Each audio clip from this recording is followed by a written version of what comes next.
All right, good morning. My name is Parole Officer Voiceford. Today is Friday, March 21st, 2025. This is here in the Connecticut Board of Departments Parole.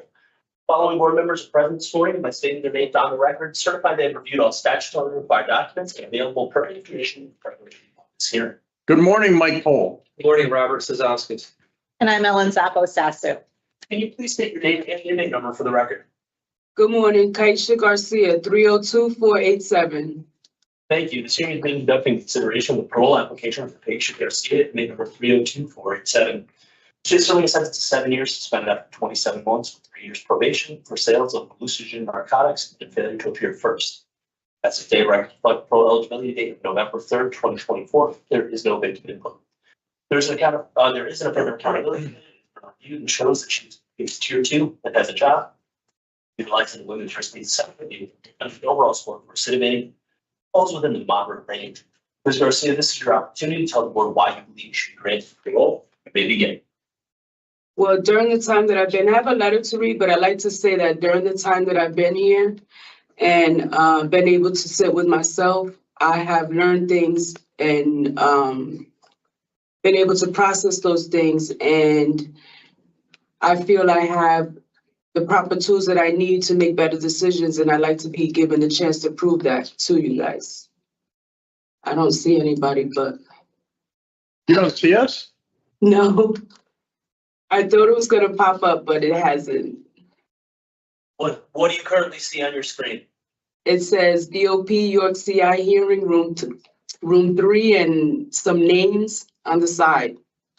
Okay, hold on 1 second. Yeah, can we If you please? continue and you want to pause or do you? No, we can continue. But we're gonna get the video straightened out so that you can see us, but you can hear us. Okay? Yes, I can hear. So, She said she could read.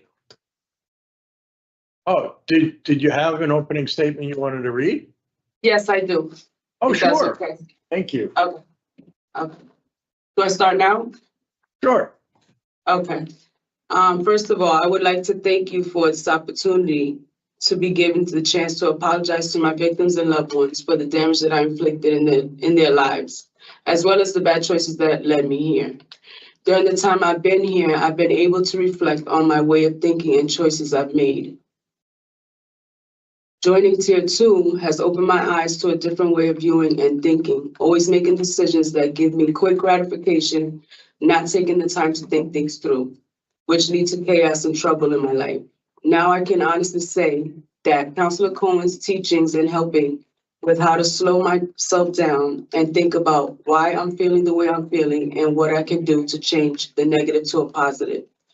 Learning that makes me feel better about moving forward in life and having a better outcome.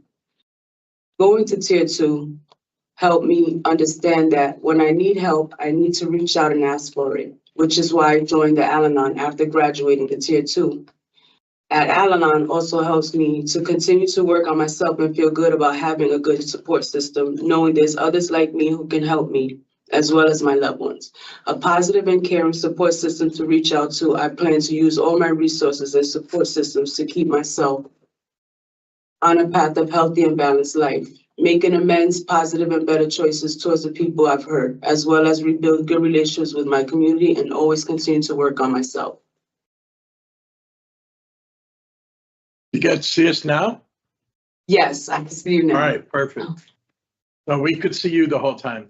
So that's good. And Yeah. that statement was really good. Very insightful and such. And maybe you remember Mr. Sazowskis Yeah, good morning. from last time. Yeah. So just like last time, we're gonna ask some follow-up questions and then talk about your case and give you a decision, okay? Okay. Okay, board member Sazowskis. Thank you very much. Good morning. Yeah, so I was in your original hearing.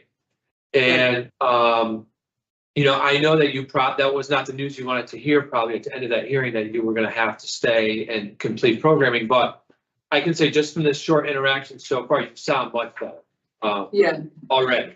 So it does appear, just from what we've heard so far, that you have gained some insight from that tier program. So, Yes. I'm glad you took advantage of that and, definitely from what your opening statement sounded like, that you've learned some things. So I'm gonna go through my questions. You've answered some of them already with your opening statement. I don't even recall an opening statement like that in your last hearing. No. Yeah, this sounded much better, I have Yeah. to say. Yeah, I agree. Yeah, so let's go back to the original crime, because at the last hearing, we had some difficulty with that part of all of this. I don't want to relitigate the case, but I do want to just kind of clear up some of this, and then we'll just move on. Yep. So the police stopped you after they were watching you. I don't know if you know, but they were watching you, and they saw that you had sold drugs to someone, and they stopped the other person. The other person had the drugs on them, and, they said that they just bought it from you, and then they stopped you right after. They find some drugs on you. I know it wasn't your car, and I get all that. You had a suspended license. They did find some Suboxone in your purse right away, and you said, that was for your personal use. But then when you get to the police station and they search you, they find 45 bags of fentanyl in your clothing, in your body. So that's a lot more concerning, because you know that how dangerous fentanyl is, and that's a large quantity I'm talking about. Right. Okay? During the last hearing, you were trying to convince us that you didn't know the drugs were in here, that it was your boyfriend's. And it's just hard. It was hard for us to understand how you didn't know that drugs were within your clothing and that it didn't belong to you. So Right. I just wanted to revisit that and see where you stand on that today. At the time, you told the police it was for your personal use, whatever. I just, I would, hopefully through the programming that you've learned, that, you just learned that you've made some bad decisions here, and this led us to this. So Right. what do you recall from happening that day?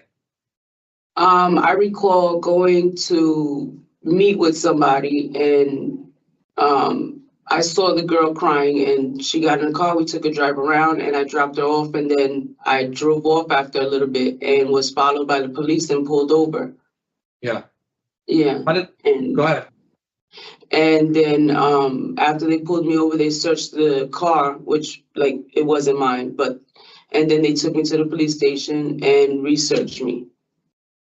And that's when they found the drugs. Yeah.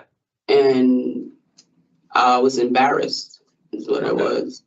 Okay. Yeah. So that's a reasonable explanation, right? Not blaming someone else, but taking responsibility for your own actions. Yeah, I was. I would be embarrassed too. Yeah. Yeah. So, so the drugs, you knew that they were in your bra, right? Yeah, I knew they were there. Okay. Yeah. All right. I just wanted to make sure we can get past this, and then let's just move on to some other questions. Yeah. Okay, Yeah. thank you. Yeah. Let's talk about your driver's license situation. It was suspended, right, when they stopped you? Yeah. All right, what's going on now? I didn't know at the time it was suspended, but it's all been, I paid some tickets that I had, and then they reinstated, and I paid the reinstatement, and I have the license now. Well, I've had it for a couple years now. Because you were out pending the case working its way through the courts? Is that? No, when I was out, yeah, I fixed it way before I came in. Okay. Yeah. All right. I also read that you're working in the commissary. Can you tell us about that? Yeah, I went from bagging to 2 different stations. I help out when help is needed. It's a little hard work, but I enjoy it. Keeps me busy, and it keeps me motivated. I met some good people there. The staff is good there. Okay. They've helped me stay focused on working and doing what's good. So. You think you learned any skills, even customer service or dealing with your coworkers, that kind of thing? Customer service, teamwork, learning the job and doing the job the proper way. Yeah. Okay. So those are some things that you could probably take when you go back out to find a job. Absolutely. Before before any bad decisions get made, get yourself working. You know what I mean? Absolutely. Yeah. Speaking about employment, do you have any opportunities for employment in the community? Well, I'm not sure as to where I'm going, but I have been looking at different resources in the area. So I just figured I would just go online and apply to places, and however, I don't know how they do it, but I would preferably go online and apply. And if I can call them or walk over there to the job. I would take what I can for the moment till I can get what I really would like to do. Yeah, so most businesses now, you can apply online, you know, but that doesn't, you know, that doesn't mean that after a couple days you can't call and then try to follow up and, you know, say, you know, I applied online, but I would get on that right away, right? Yeah, absolutely. Yeah. As soon as they let me. I don't know how the process works, how they do things, or if you know, what time framing they have, but as soon as they allow me to get out there and get the job, I'm gonna do it. If they allow me to do two, I'll do that. But I also want to do programming as far as like go into the self-help groups. So I want to kind of put that in there as well as with the working. So I heard you mention Al-Anon. Are you talking about NA, AA, Al-Anon, things like that? Yeah. Have you looked at I'm also thinking places? about trying to Go do ahead. some counseling. Okay, good. Yeah. Have you looked at places where they might have programs like that where you might be going? Well, they say once you find where the program is, like the Al-Anon or the AA or NA, they have resources there that can help you find those places. Yeah.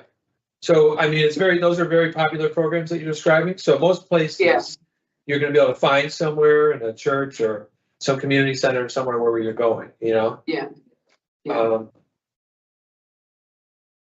And I read that you wanted to go to a halfway house and then work on reconnecting with your children at some point. Can you just talk a little bit about your release plan and what your plan is? Well, my plan is, well, like I said, I'm not sure exactly where I'm going, but wherever it is that I do go, I plan to work and do the programs that I want to do and then gradually rebuild my relations with my children. And hopefully they'll, you know, want to do the same and start from there. I mean, I don't have any plan of like going back to where I came from. I really would like to find somewhere to settle and start living life there. So. Okay. When was the last time you talked to your children? 2 days ago. Okay, so you are communicating with them? Yes, on the phone. Yes. That's good. Yes. How old are they? They're grown, 30. They're from 30 to 19, 4 of them. Okay. So that's a good support system to have, right? Yes, they've been great. I can't ask for anything better. I mean, from what I've done, I'm grateful that they're there and, you know, they allow me to do that.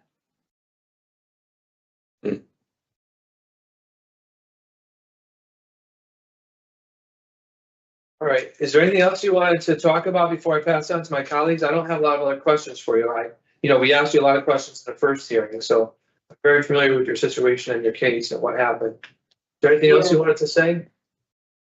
Just that I appreciate the opportunity and focus on doing better, making better choices for myself and my children. Okay. Well, thank you very much for talking to me. You sound much better.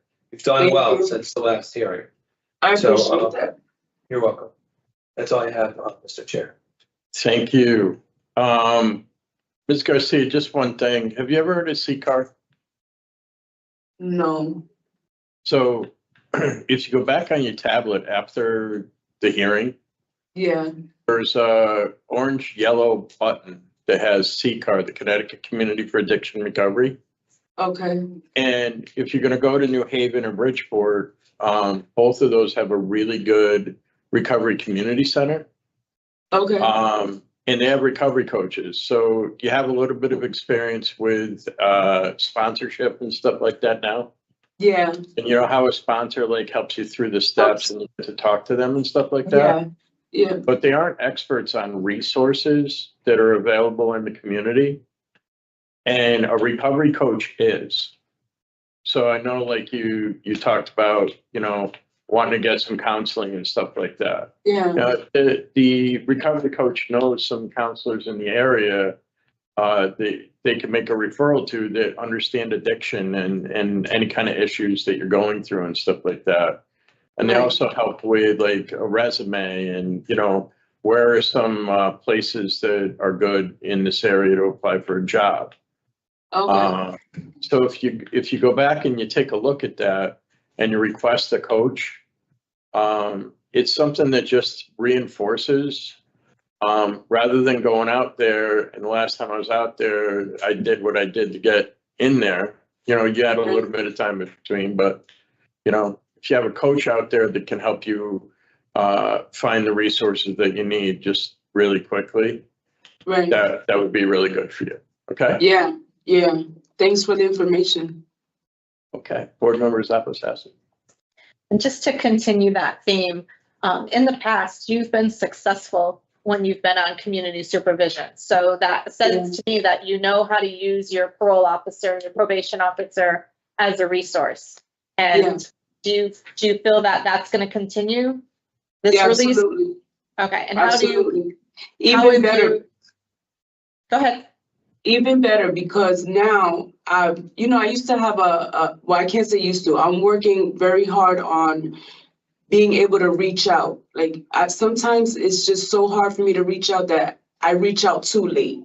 So I'm learning now that I have to reach out as soon as things happen so that I can get the proper help that I need before things get to a bad place or wind up not working out.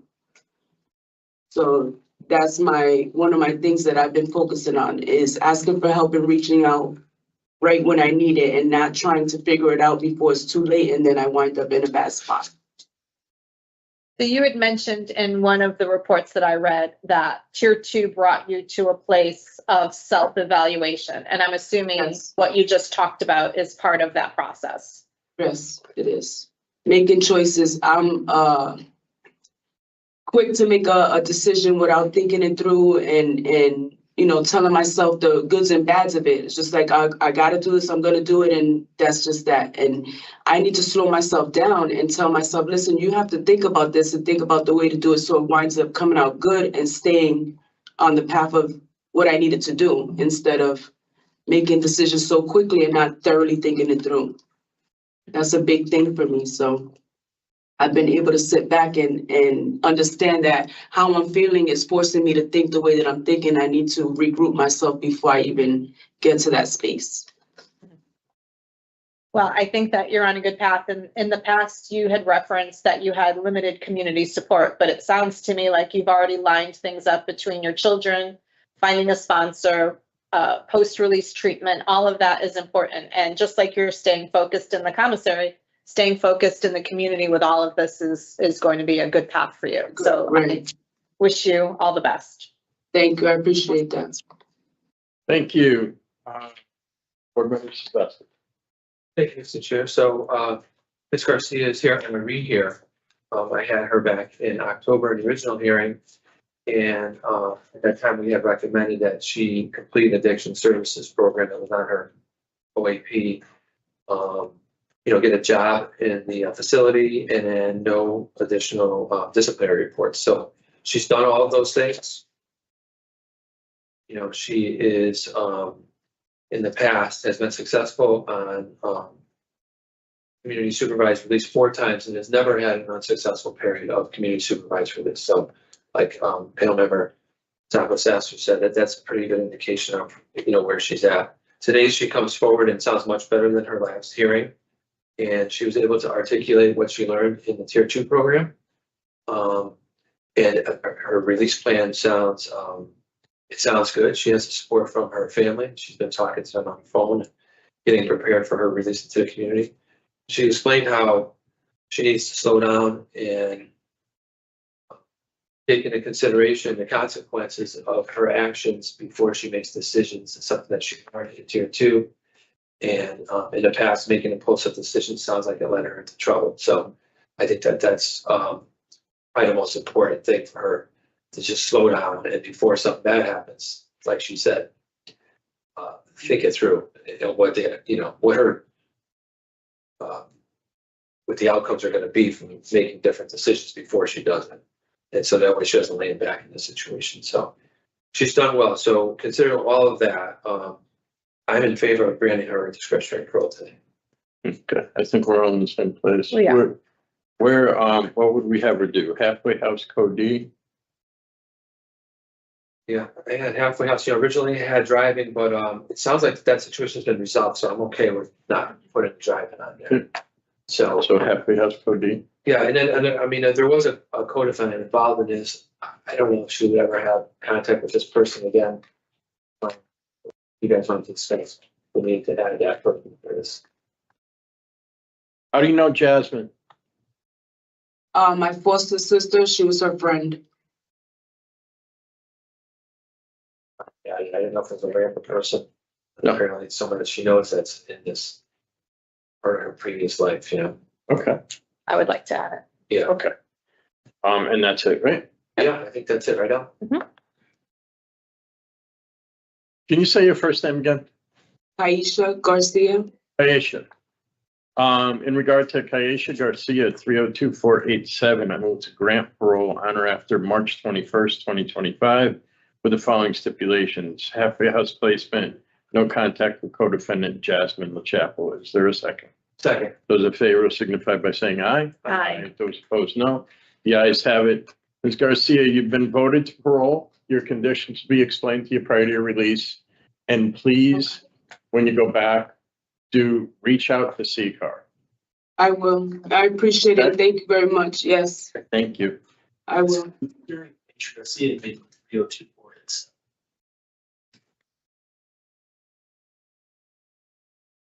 You're all set. Oh, okay. Thank you. Have a good day. You too.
The 29th is parole officer voice for today is Friday, March 21st, 2025. This hearing in Connecticut Court of Pardons and Parole. Following board members are present this morning and by stating their names on the record. Certified they reviewed all statutorily required documents and available for information in preparation of this hearing. Good morning, Mike Cole. Morning, Robert Sazonskis. And I'm Ellen Zappo Sasu. Good morning. Can you please state your name and inmate number for the record? My name is Abigail Wood, inmate number 444082. Thank you. This hearing is being conducted in consideration of the parole application for Abigail Wood, inmate number 444082. She's serving a sentence of 10 years, suspended after 45 months with 3 years probation for larceny first. As of today, records reflect parole eligibility date of January 17, 2025. There is no victim input in this case. There is an offender accountability plan that has been reviewed and shows the offender has completed anger management and is currently in tier 2. Utilizing the women's risk assessment, the offender's overall score for recidivating falls in the low range. Ms. Wood, this is your opportunity to tell the board why you believe you should be granted parole. You may begin. Thank you. Honorable sirs and madam of the parole board, thank you for this opportunity to stand in front of you today. My name is Abigail Wood and I have served nearly 2 years of a 45-month sentence. While prison is not somewhere I ever expected to be, I am incredibly grateful for this life-changing and life-saving experience, for the time to heal and enter into recovery, and for all the opportunities for growth I've experienced here. I'd like to tell you a bit about my background as an attempt towards understanding how I came to be at York Correctional. I was injured in a 5-story fall while studying abroad in France at age 20. I was prescribed opiates, specifically OxyContin, to treat my pain. At the time, I was not aware of the strong potential for addiction. I became dependent on opiates and relied on legally acquired prescription medicine. Once I was no longer able to access these, I switched to heroin, which later became fentanyl. Despite being capable of great things and giving amazing opportunities, my addiction led me to make poor choices and resulted in my arrest and eventual incarceration. I recognize that I have made many mistakes that I deeply regret and take full responsibility for. Because my past as an addict was riddled with abuse and the emotional and physical trauma that comes with it, I lived most of my life in fear. Strange as it may seem, I was not even aware of it on a conscious level much of the time. I now understand that was because I covered it up with drugs. I did not value myself. I pretended I was okay with such conviction I actually believed my own lie. I just kept moving. I never wanted to think about what had been done to me, what I had done, or what I was doing. In truth, I never actually made choices. I was on autopilot, never stopping for introspection. If I had, I'm afraid my answer would have been an unworthy, unlovable junkie. For most of my life, I had no self-worth. During that time, my brief periods of sobriety were sporadic, short-lived, and usually brought about to appease others. I would tell people I had an opiate addiction, but not because I truly acknowledged it, but rather to take away the sting of their accusations. Change was not something I believed was a real possibility for me. Having found acceptance inside the spiritual communities, educational classrooms, recovery groups, and creative arts programs here at YCI has enabled me to transform into the woman I have always aspired to be, one of integrity. The healthier I have become, the more opportunities I was given and the more I achieved. I have found purpose and self-respect from my work at the facility, from the food prep warehouse, to the worker in the mental health unit, to the library, and to the tier worker on the geriatric tier. In helping to support other women as they embark on their own journeys of healing and rehabilitation has helped me to discover a purpose and a future. This is the kind of work I'd like to continue to do in the community. My own healing is a direct result of so many others here, women who have showed me kindness, respect, compassion, and support. And it has never been one-sided. It has always been reciprocal rehabilitation. I look forward to walking out of these doors as a changed woman and enrolling in school for a nursing degree to work in addiction medicine. As I've said before, in the past, I was aimless, without plans or goals. Not today. Today, I think about everything I do, everything I have done, and the impact of my choices, words, and actions on others. I think about how I can positively contribute to my community. I do not just think about these things, I am these things. Today I am living, and today I can feel. After having spent far too long numbed by opiates, I feel for myself and I feel for others. As a result, I can use my own experiences to mentor and teach by example. Unlike my early attempts at sobriety, I now embody and live by the principles I promote. I am incredibly grateful to each of you for taking the time to speak with me today, allowing me to express my remorse and for giving me this opportunity to apologize. I will always regret not having the ability to personally apologize to Florence and Earl Barnes. I recognize how I hurt and took advantage of Florence's trust in me, and that is something I sincerely regret. I'd like to apologize to my own family who has also suffered, to my community, and to each of you. Though for me, an apology is not enough on its own.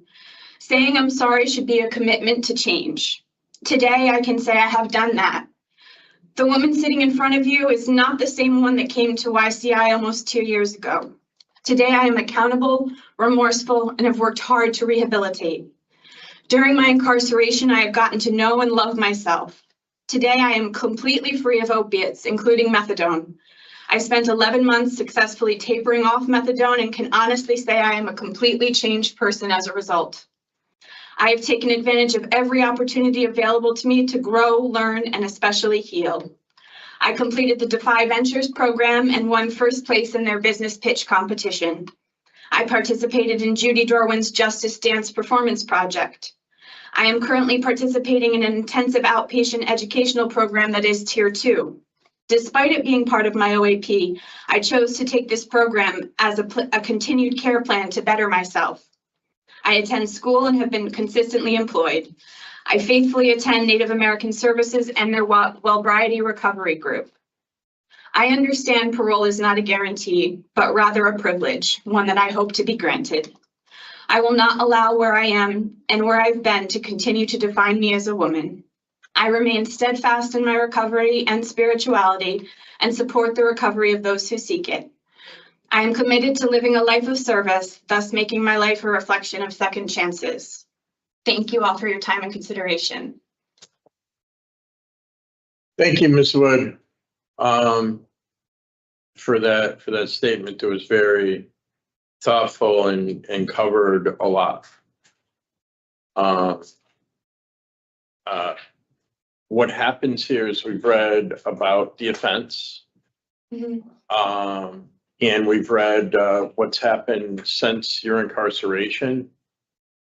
And what we do is we take a look to see what we want to clarify.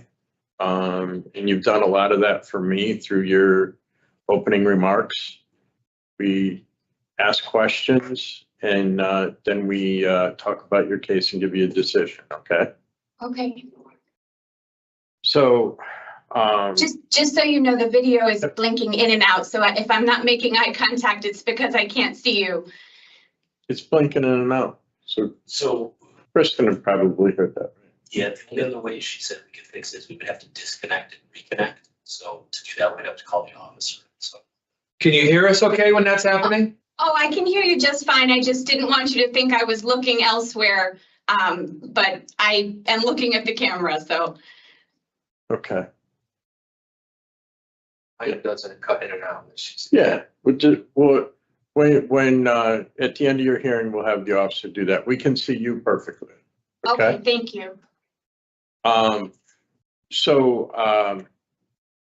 This offense was horrible. Right. And you know, you expressed that you understand that. Mhm. And I appreciate your apology.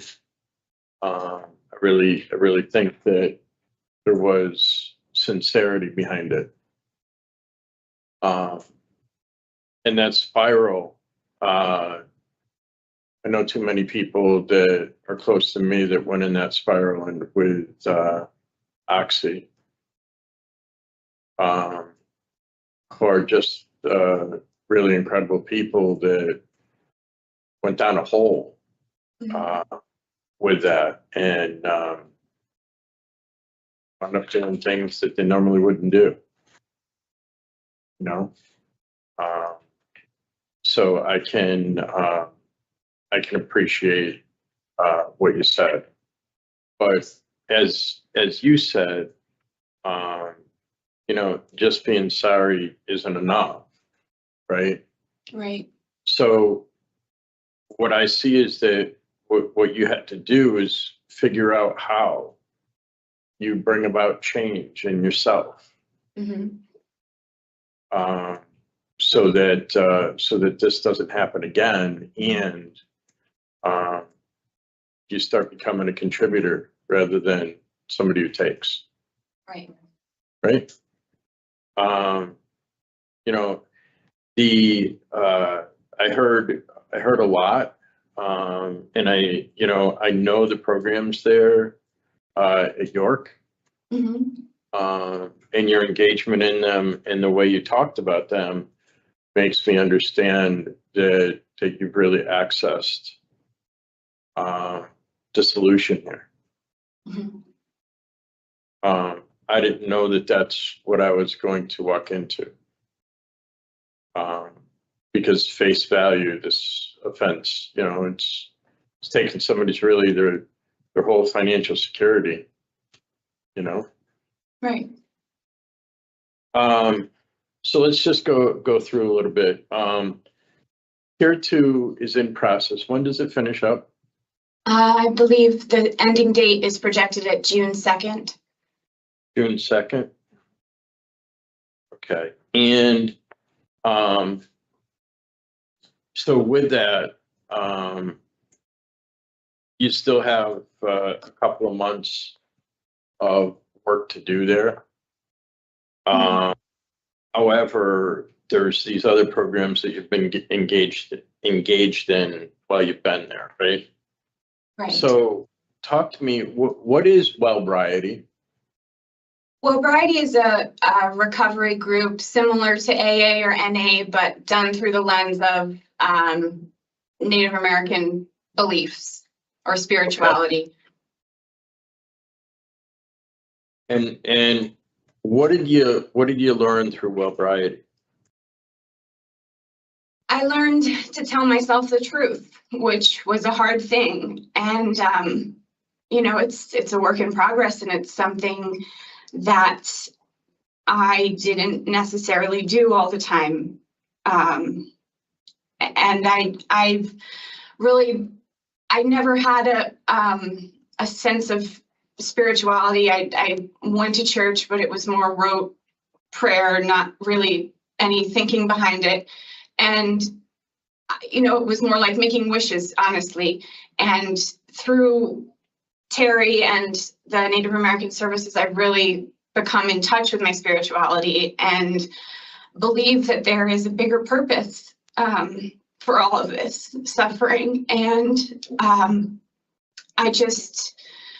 know I am, it's hard to even remember the woman that I was when I came in here, honestly. I know that I have spent 20 years under the fog of opiates, and for the first time, it makes 4 months today that I'm off methadone.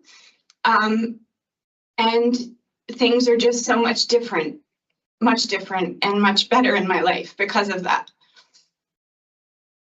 That's a really good thing. Mm. You engaged in smart recovery as well.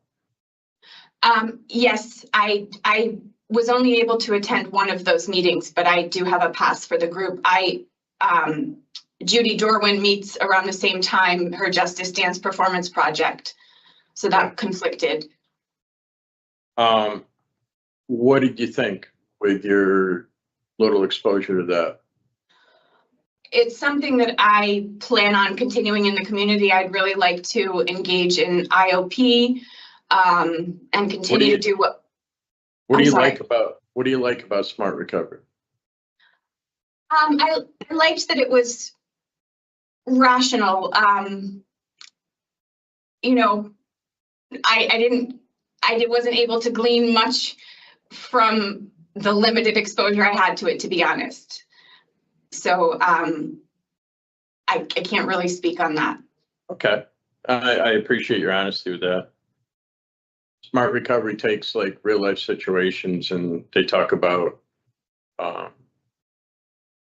actual solutions that don't involve substances. So it's a good,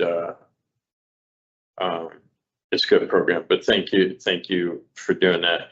And you said, have you been to AA and NA meetings in the facility? I have. When I was in Tier 4, I did. I choose to go to Well Variety as opposed to NA or AA. Just it's a small group, and I've been going there for 2 years, and there's really trust and support among the women there, and I feel heard and seen, and we do help each other. I've had 4 women come to me and tell me they've gotten off methadone as a result of hearing me talk about it and my experiences getting off. So that's felt really amazing to be able to help people like that. Good. So there were a couple other programs that you'd taken that aren't necessarily addiction related, but Voices. Where did you go with Voices? Voices is on my OAP, and I have written for 2 years to go into the group, but I am on the waiting list currently. I'm sorry, I misread my own notes. You're on the wait list for that. Yes. I'm sorry. I did complete Defy, and I currently I still participate in Judy Dorwin's Justice Dance Performance Project, which really has given me a voice and helped me learn to speak up for myself. I was shocked that I won the Defy contest. It was really something I put a lot of work into, and if you would have told me a year ago that I would have stood in front of, almost 100 people and been able to engage with the crowd and pitch them my idea, I would have thought you were crazy, but I was able to conquer that fear, and it was a wonderful program to be a part of. Awesome. That's great. So you have a history or work history as home health aide. And that's where you ran into some trouble here, right? Correct. And I know in my exit plan with Officer Boisvert, I did say that I would have a potential job to go back to, but that isn't something that I would want to do. I think that I need a fresh start elsewhere. Okay. But you also want to head into a nursing degree. Yes, And you want to work in the recovery related field. absolutely. So how do you think you would handle being around the meds that are related to nursing in the substance use related field? I can tell you I am around them in here. Diverting meds is something I'm sure you know about that happens regularly in the correctional community. And I see people nodding out and sniffing psych meds and different things. And honestly, it's a reminder for me of what I don't want to be. And it makes me so sad that I was like that for so long. So while I recognize that, yes, it seems as though it would be a challenging thing, I am so committed to myself and to how I feel off of opiates that it's really there. I can't say there is no temptation, but I am just in such a better place, emotionally, physically, mentally, spiritually, that I don't foresee it being something that would tempt me. And perhaps I might be more towards the counseling end of addiction medicine and maybe not the nursing. I don't know. I just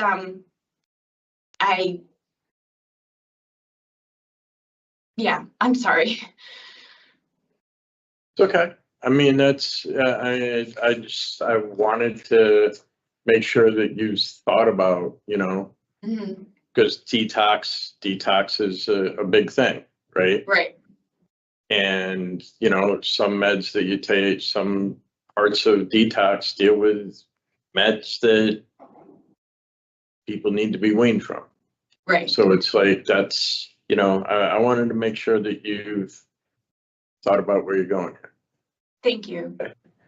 Have you ever, you want to go to your mom out in the woods? Yeah. Have you ever been out in recovery in that area of the state? Yes, I have.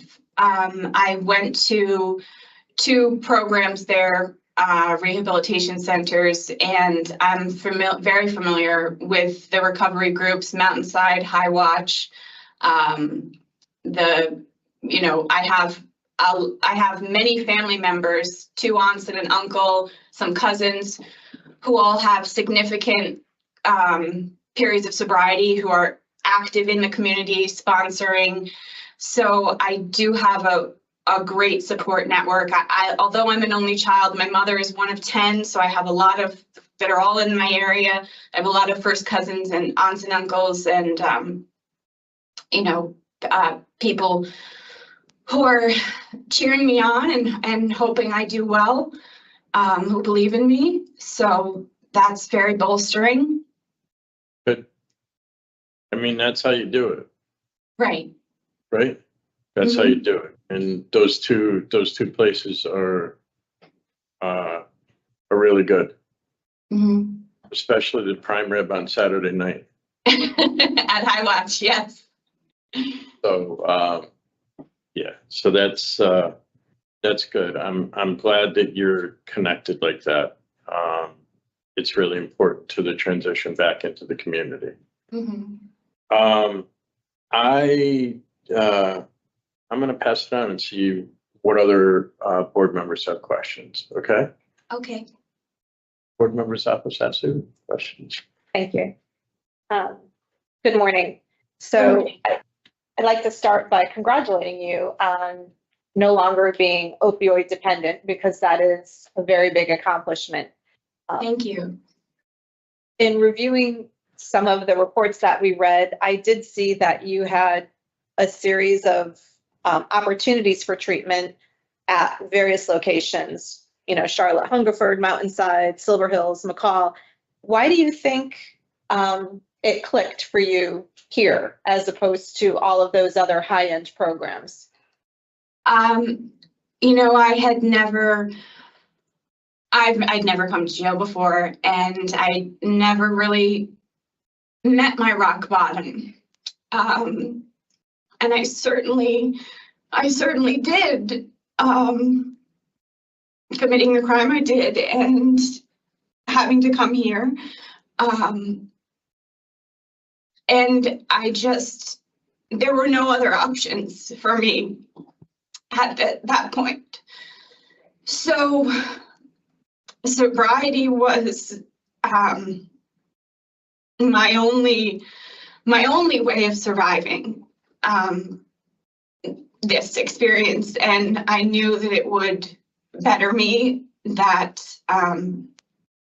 I kind of had to get myself excited to come to prison, if that makes sense.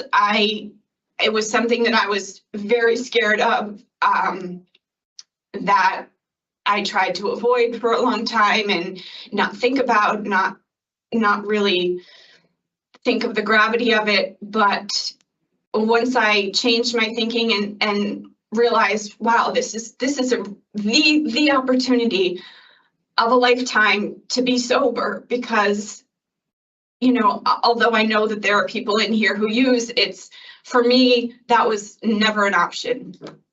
And I am so proud of myself to be off of methadone. It was a long 11 months of tapering, and I certainly was uncomfortable, but the reward is so great. Is just, you know, to wake up every day and to not need anything is amazing, and to wake up happy is even better yet. So in terms of the injury that you suffered, and the pain that followed that, Mm-hmm. is it fair to say that your addiction overcame the necessity of pain management? So you don't have any pain left from those injuries, but the addiction remains. Correct. Okay. One of the risks that you identified was Waterbury and people and places. Is that where you were going to get your drugs? Yes. Okay. And I guess my other question, just to stay in the treatment arena for a minute, is there's a note in your report that the Tier 4 program was declined, but yet you mentioned that you had been in it. What happened with Tier 4? So I was in Tier 4 for 3 weeks in September of 2024. At the time, I had been tapering off of methadone, and it was getting to be the last 20 milligrams, which are generally the hardest.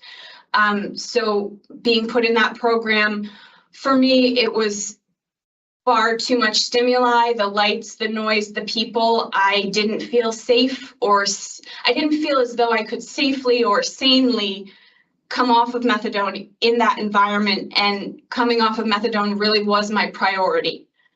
So I chose to decline that programming. Okay, nope, thank you for the explanation. And the other question I have in terms of everything that transpired in regard to the instant offense was the role of your mother. Was she aware of what you were doing? No. At the time? No. Okay, because she was quasi working there and taking some of the hours at certain points? At certain points, if I was going to the market or had a doctor's appointment, something like that, she would help me. And she and Florence were very friendly. They got along. Florence loved her company, so she would stop over in a non-official capacity, I guess, as well. But Okay, but no, she she was didn't not. know. No. So how did that conversation go when it came to light of people finding out what you were doing? It was a very upsetting conversation. She didn't really understand the severity or the gravity of it. She it was oblivious to that. Although she was aware I had addiction issues, she did not know how far it had gone. So she didn't check in with you and ask, knowing you had access to money and credit cards? No, she didn't. And is your mother part of the sober community, or has she never had issues? She is. She has not had a drink in some 10 years and attends meetings. I won't say as much as my aunts are part of the community. She is a part of the community, but on a lesser scale, I would say. You had referenced the large family that you can rely upon in terms of community support for your own sobriety, but Right. What's the other half of the family like? Are there people who are actively using, or are they just going about their lives without any type of substance issues? So my father's side of the family, I just have my father. His brothers are in Maine and Florida, and I don't really have a connection with them. His own mother is deceased. Today's her birthday, 104 she would be. But my father, has been a drinker most of his life. When he found out that I got off methadone, he actually stopped drinking. So he has 120 days sober, I guess, which I'm very proud of him for. So I do have support from him as well, and his wife. Okay. There is also another note about a janitor job that you held, where it said that you were released without prejudice, and that they noted that it wasn't a good fit due to the high demands and expectations of the unit. What was happening for you at that point? I was the common area worker in 4 North in the mental health unit, which I loved. I have been in 4 North myself. I've been in the Ferguson gown, and I know how that feels. And I had a lot of empathy for the women who went through there. So honestly, it was, sometimes boundaries were hard for me. It was hard for me to say no to certain things. Being asked for an extra pair of underwear, that sort of thing. I struggled with that. Because I felt so much for them, and I had wished someone had been a bit kinder to me, maybe. So that was why I was let go without prejudice. Okay. And then speaking of underwear, we do have a note that there was the bra situation where you stole a bra. I did. All right. So to me, unfortunately, the pattern of, taking what you need kind of stood out. Can you explain what that was about in October of 24? I took a bra, and although this is not an excuse, at the time commissary had not been selling them for about 6 or 7 months. And it was a serious lack of judgment. I had been so proud to be thought of as a good worker here, and to have the good jobs that I had in 4 North and in food prep and A&D, and I really had never had that perception of being a responsible person. So I was so proud of that. And when I very stupidly took something that didn't belong to me, and I lost that, respect, and I saw the way that COs looked at me. It was very sobering, and I realized if I needed another reminder of who I didn't want to be, that was it. So in terms of that, I mean, are you allowed to have your mother send you things? I mean, were there other options at that point instead of taking something that didn't belong to you? I mean, going No. 6 or 7 months without having an undergarment, I get it, but what were your options? No, but outside family cannot send things in. I guess I could have traded some commissary, done something like that, asked someone for help. So I guess those would have been my other options. Is restitution part of anything that you have to do? No, there is not. Thank you. I'm all set, Mr. Chairman. Thank you. Board Member Sezeskis. Thank you. My colleagues have covered most of it. I just had a question about this disciplinary approach to theft of the clothing. Were you working when that took place? Were you working in the facility? Is that how you had access to this? Yes. Yeah, see, that's concerning for me because of the nature of your initial crime. And this was later into your incarceration. You've already been, you have already been off of methadone probably at that point. This was. So that was my last, when that happened, I was detoxing from 10 milligrams down, and usually that's the most difficult part. In the past, when I detoxed, I kind of, I have had a break with reality, psychosis, and done things that I don't remember. So I can't say that this is what happened there, but I certainly, my thinking was not as it is now. I was not as clear-minded as I am.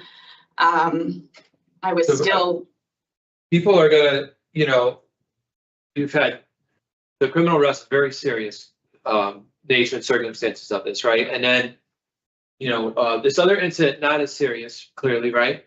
But it's just a continuation of the same type of behavior, stealing things while you're at work that don't belong to you, So I understand your reasons for it, and you explain that, and I definitely take that into consideration, but it definitely is a little bit of a concern after all of this time. And that was right around the same time that you left Tier 4. It's just a couple things happened right at that same point while you were ending the methadone. Mm-hmm. So, okay, that's all I really have. Thank you. Thank you, Mr. Chair. Thank you. Thank you, Mr. Sezeskis. So, may I say, I don't know if I have a letter here from Elder Delahanty. I did send it to Officer Boisvert. I don't know if it's something that I read or that you have a copy of. we have it. Okay. Okay, so we're going to talk about your case now and give you a decision. Okay. Okay. So, Ms. Wood is in for larceny first. That was the theft of a great deal of money in conjunction with work as home health aide type position. It's very concerning. The place where she was when this was happening, I think we know all too well. Middle of an oxy addiction, has progressed to street drugs to that extent. Decisions are made that normally wouldn't be made if somebody were clean and sober. And I hear and I understand the one ticket that's here. the fact that it's a theft, and a theft is, I understand that, but taking an undergarment when families can't send them in, and it's a great deal of time between the opportunity to get one from through normal channels. I'm not providing an excuse, but I just don't see $250,000 and a bra being the same thing. My concern here is the recovery journey, because making a recovery journey from here is really what's going to be the thing that stops recidivism in this case. Ms. Wood has done a great deal when it comes to that. I like very much the spiritual community she's found in Wellbriety.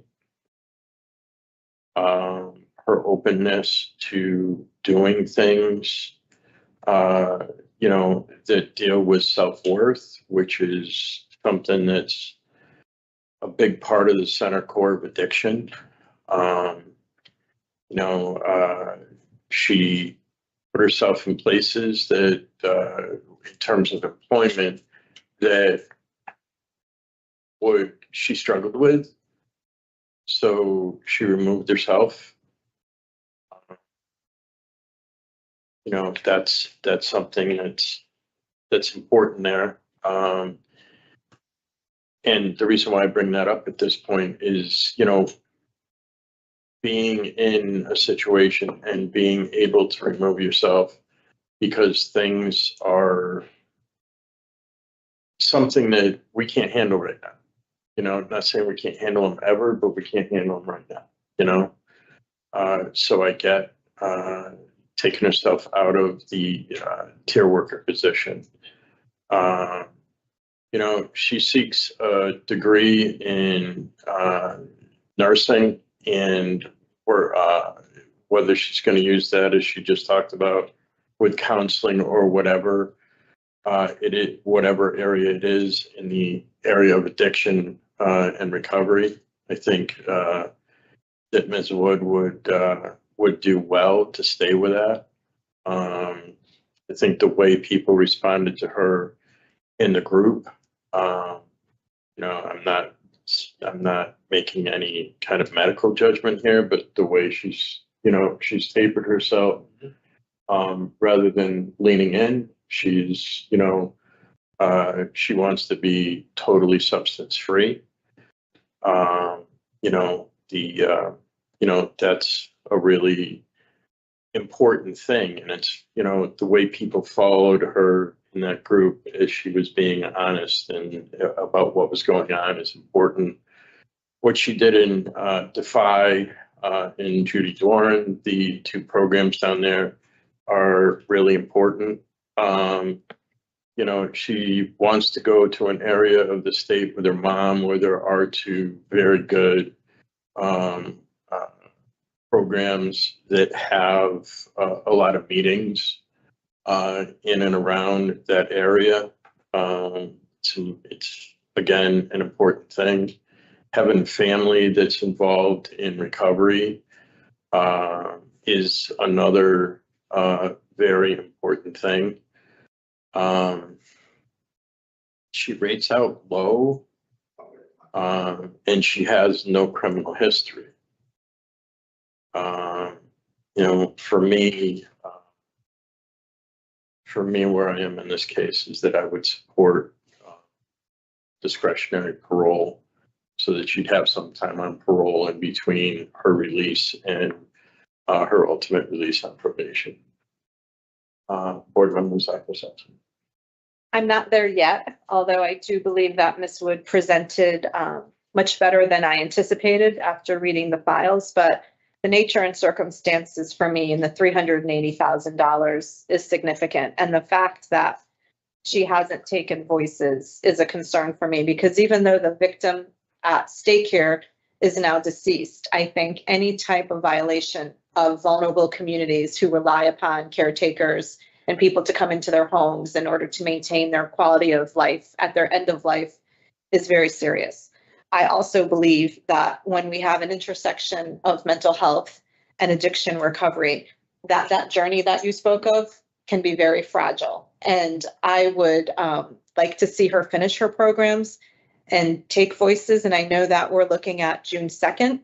I could be convinced to go out that long or do a potential rehear after that point. But I'd like to discuss, the intersection of that June 2nd date and what else could possibly be done with my colleagues. And my intention as well, I didn't say if my intention as well would be to a contingency on the tier 2 program. But Thank you. board member Suzaskas. Yeah, so I do see some value in completing voices, although, she presents much better today than I read about. And I was concerned about a lot of things, but she addressed a lot of that. She does seem to recognize the harm that she's caused and has apologized several times about what happened.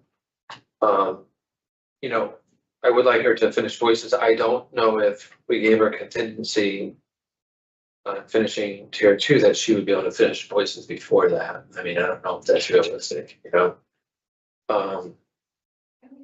if you could even do both of those things at once, I'm not sure, So, but for me, I'm not, she is doing well and is on the right path, but for me, it's gonna be, a rehear or contingency today. So I guess that's where we're at, and we have to kind of figure out where we want to go from here with these dates. We'd like to see her finish this tier 2. I don't know if June 2nd is too far out for us to get a contingency or not. And she has started it. Do you know, Officer Boisford, do you know where we are in terms of how long voices is and Voices. But I don't know when the next start time is, so it could be soon, it could be. We really can't control it if we did it rehear in June or July, and then, with the recommendation of completing those things. And at that time, they can determine what to do, but if she doesn't complete voices, did tier 2, she'd still be in a good position, I think, at that point, It's my understanding that a recommendation from this panel carries weight with a discretionary parole hearing. Right. Being placed at the programs, Right. Everybody that we've seen, those years, had an opportunity to complete these programs. And she's juggled multiple programs and involvement in order to stay busy. So I think that if that could be a priority, the victimization piece is important. Yeah, I think so. It's very serious. If it we weren't talking about such a serious offense, it would be a little bit different, but you can see how voices, I understand she does apologize and she does recognize the harm, but voices is a little bit more. okay. So what is it that you'd like to do? I mean, how long do you think that we need to go? I don't want to make this any longer than it needs to be, for sure. We can take a guess and say June. And I don't know if I don't think we can do a contingency on a program if she hasn't started yet, so Right. we have to be a rehear. So if we're rehearing in June, it's the 3rd week, right? York would be the 3rd week. Should be clear of tier 2 at that point.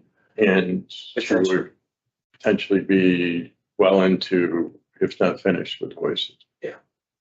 That's when the next voices program starts. Yeah, and then, at that point, we can make a decision too. I don't think that's, she comes back in 2 weeks into voices or 3 weeks into voices. I don't think that's gonna make, but we would have to see that hearing,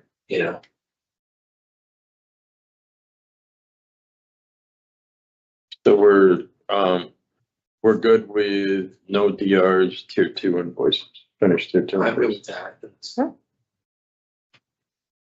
Okay, so in regard to Abigail Wood, 444082, I move to deny parole at this time based on inadequate institutional program participation.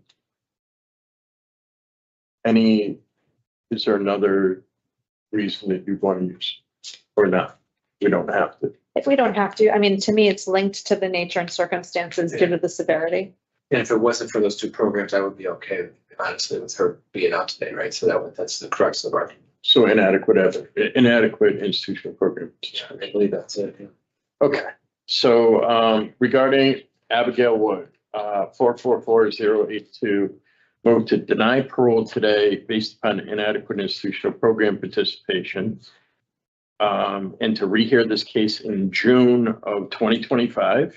And we recommend that you get no further disciplinary reports, that you finish the tier 2 program, and that you complete the voices program. Is there a second?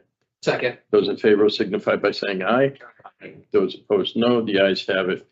So Ms. Ward, do you understand what we just did? Yes. Okay. So there's only one other thing that I'd like you to do. Mhm. Reach out to CCAR, Okay, recovery coach. Okay, I know you have family and stuff like that out there, and I know it's out there is rich with recovery. mhm. In terms of the two programs that you know. But if you have a coach as you go back into the community, they know where a lot of programs like Variety and Dharma and stuff like that are. Okay, Okay. thank you very much. All right. Thank you. Thank you. But this concern for Abigail Wood and then 444088. Thank you very much.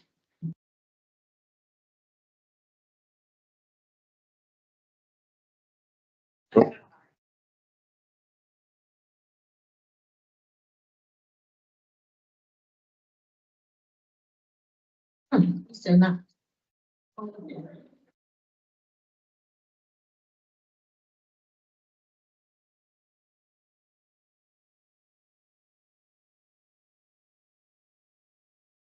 We're gonna be right with you. The video feed is gonna cut out for a moment, but we'll be right back.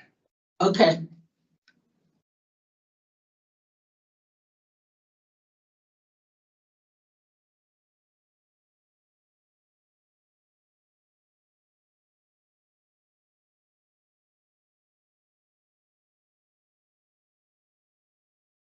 I mean, probably one of the most emotional speeches I've ever heard. Yeah, It did for you. ChatGPT.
All right, good morning. My name is Parole Officer Boys for today is Friday, March 21st, 2025. This is hearing in Connecticut Board of Parole. Following board members present this morning by stating their names on the record, certified they reviewed all statutorily required documents and available pertinent information in preparation of this hearing. Good morning, Mike Paul. Good morning, Robert Sazowskis. And I'm Ellen Zappo Sasu. Can you please state your name and inmate number for the record? Dominga Bush, Dominga Juanita Bush, inmate numbers 241-634. This hearing is being conducted in consideration of the parole application for Dominga Bush, inmate number 241634. She is serving a sentence of 10 years suspended after 30 months with 5 years probation for the one down the varsity burst. As of J records reflect parole eligibility of April 23rd, 2025. There is no victim input in the case. There is an independent accountability plan that has been reviewed and shows that she's completed anger management voices and is currently in the Tier 4 program. Utilizing the women's risk needs assessment, reportedly determines overall score for city of any fault in the moderate range. Ms. Bush, this is your opportunity to tell the board why you believe you should be granted parole. You may begin. Yes, I'm about to say, excuse me, a little nervous. I have admitted to myself that I did something that I should have thought about twice before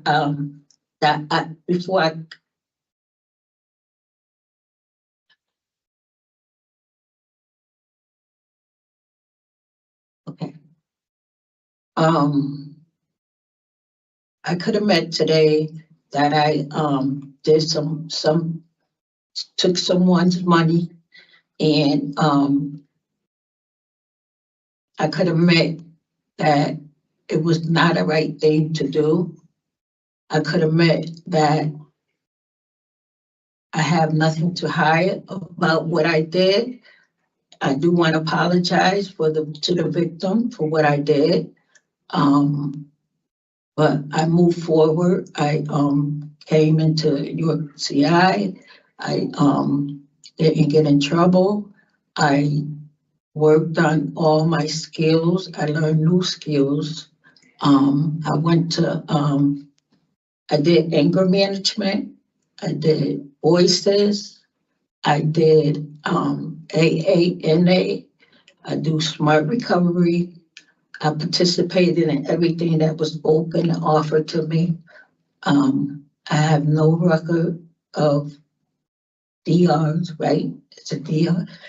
I have not received any tickets or anything. I think that if I make parole today, I'm going to go on the outside, and I want to do some more community work and help women, because I'm certified in recovery coach. I'm certified mental health drug addiction services. I want to be able to go out to the community and start a new chapter in my life, and work with women that's dealing with addiction and mothering children. And I also I thank God that I was able to get the tools that I needed, because if I'm out in the community, I have a goal and a plan to do what I have to do. And it's more opportunities for me, and my family's supportive.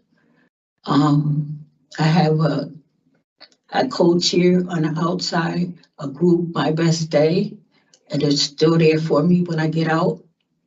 And we are setting a plan to go out to the community and work with, support, the addiction that, the woman needs, try to help them get into recovery. Inside programs, I got people I can call to set them up to get into treatment, and then make a plan for them when they finish treatment to come out and seek the mental health. I'm still, when I go on the outside, I still need to get therapy for myself so I can stay on the right track. I need to stay where I continue meetings and participate in the community. I haven't used it so long to where I'm ready to go out to the community and do what I have to do. And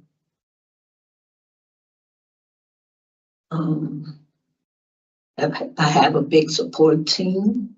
I'm in a good support system, and I do want to apologize for what I did. And I have the skills that I need to go back out in the community. And that's it. Thank you, Ms. Bush. You're welcome. So what we're doing here today is we've read about your history with this offense, what you've accomplished since you've been inside. Based upon all of that and your interview with the parole officer, we have some questions we'd like to ask you. Then we're going to talk about your case and we're going to give you a decision, okay? Okay. And we're going to start questions today with board members Zappo-Sasser. Okay. Good morning, Ms. Bush. Good morning.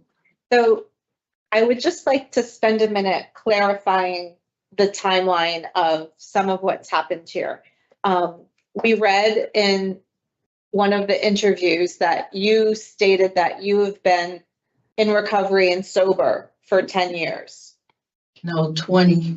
20. Since 2001. Okay. So when it comes to committing the offense, there was no substance misuse. What were you using the money for? Paying my bills. Okay. So drugs and access to drugs and buying drugs did not play a role in this offense? No, it did not. Okay. So it was strictly for economic paying bills? Yes. Okay. During this period of incarceration, you've been participating in Tier 4. Yes, I have. So even as someone who has a history with sobriety, what have you learned within Tier 4 about you, the offense, and moving forward? Voices was a big part of my offense because they gave me the tools to use when I'm going through a stressful behavior. They gave me some stuff that I didn't know about. They gave me information about my crime. They gave me information about a lot of stuff that I didn't know about. So it helped me to put my focus on what I need to do. Okay. You mentioned in your opening statement that you're certified in recovery and in mental health work. Yes. Where did you get those certifications? CCAR in Bridgeport, when Mike asked you, I was going volunteering there and I made enough hours and they offered me to go to to take the recovery coach certification, and I did it. And mental health drug addiction came from CVH, right, in Middletown. I did a class up there when I first started getting clean. Okay. You had mentioned that you have a coach on the outside. I have a sponsor. Okay. Can you talk about that? My sponsor is, we've been, connected for a long, since about 2 years after I got clean. We been doing this community work. It's called My Best Day. We do meetings and we sit together and make a plan on what's gonna go on the outside, what we wanna do out in the community. We try to set up a support team so we could support the people that really needs the help. So this is a long-term sponsor that you've had? Yes, yeah. And how did your sponsor react when you told that person about your offense and that you were headed to York? They was disappointed because we have a crew. We have she's our she runs this. She started it, and we have other co-chair, and they was very disappointed, and they walked me through, and they wanted to me to get the help that I need, and they wanted to know, can we start from this point on and move forward? So you are to be commended for your sobriety over that number of years. I think that I don't want that to get lost in this conversation. No. But you have acknowledged in a lot of the interviews that you've done, as well as some of the documentation, that there were also mental health concerns. And obviously there were, money issues as well. Yes. You've referenced that you have a mental health relapse plan and that you're Yes. going to do counseling and do medication management as necessary. What else Yes. do you see that is necessary for your release plan in order to be successful? You've noted your community team, but what else do you see in the first 3 to 6 months upon your eventual release? Doing my therapy, get more focused on myself, take self-care of myself, don't jump into nothing I can't handle. Just settle on myself before I try to move forward. For going out to the community, I need to work on myself some more. And I want to still stay connected with recovery, like the system we have set up. So I want to be able to self-care myself, do what I have to do for parole, probation, and for myself. I have to take care of myself first. Then I could do all the rest will follow in place. So I'm assuming that your money problems didn't go away while you're in prison. So what do you see doing for a job and to get yourself back on your feet financially? Well, I'm going to start volunteering again at CCAR. I'm going to not go right back into getting a job, but try to manage and, balance my, where I'm going to get the income I need to. I have a support system right now. My kids are supporting me. They're making sure I do what I have to do before, I come out, and they're gonna take care of my kids is working. They're gonna take care of everything I need until I get out there and start putting applications in. And I'm the type of person, I can't sit around too long. I have to be very active with doing something in the community, even if it's crossing guard. I used to work for crossing guard tour. That's what I forgot to tell you about the crossing guard. I used to work with the children, crossing the children. And I also like to go in the school system and try to help, the kids with trauma. I also would like to go do that on a volunteer basis. And then maybe I can get a job in the school. Maybe I can go get a job at any kind of drug facility and help the, this is my goal. My goal is to go back out there and help the women. But if anybody come along that need that support, try to set them up to get where they need to be. So my income is gonna be going out there and get a job. But I have to take care of myself first. I don't want to rush it. I don't want to rush, because if I rush, then it's not good for me. So I want to get my therapy set up. I got to get my medical set up. I got to get my doctor, go sit with my doctor. I got to find a therapist. I got some things to do, before I go back to work. Okay, that makes sense. Mhm. You had noted that you wanted to go to your to your daughters in Bridgeport, but I'm not sure if we've had confirmation from her yet. Yeah, oh, my niece. That's my niece. But that has not been confirmed. I don't think the parole officer has made contact yet. So Okay, your backup was a halfway house? yes. Yeah. Okay. And going back to school, as you noted? Yeah. Okay. Oh, that's what else.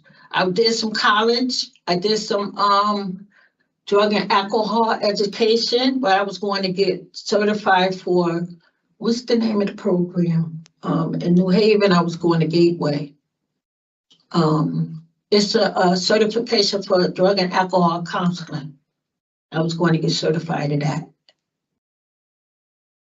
So before I move on to my next question, I would just encourage you to make sure your niece knows that someone's trying to reach out to her. If that is in fact part of your release plan, she needs to Okay. speak with the parole officer. Okay. Now, in going through some of this, and I think this will relate back to your voices work. Mhm. I understand that you were having a difficult time when you took the money. I found it interesting that at one point you said, she was my best friend. She was wonderful.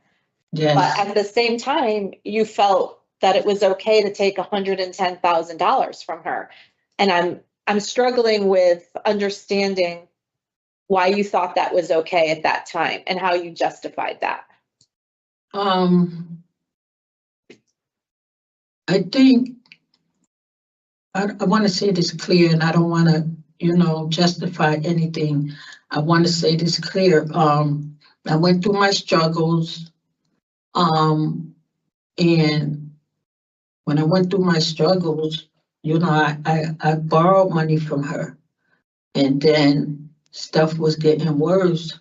So she gave me permission to, and that's irrelevant because it's all in the past. To do things, whatever she needed. And then I took upon myself and started writing checks on my own and using her discovery card without her knowing. So she gave you an inch and you took a mile, so to speak. Yes. Yes. When you initially started borrowing money from her, did you repay her at that time? Oh, yeah. In the beginning? Yes, she was taking it out of my check.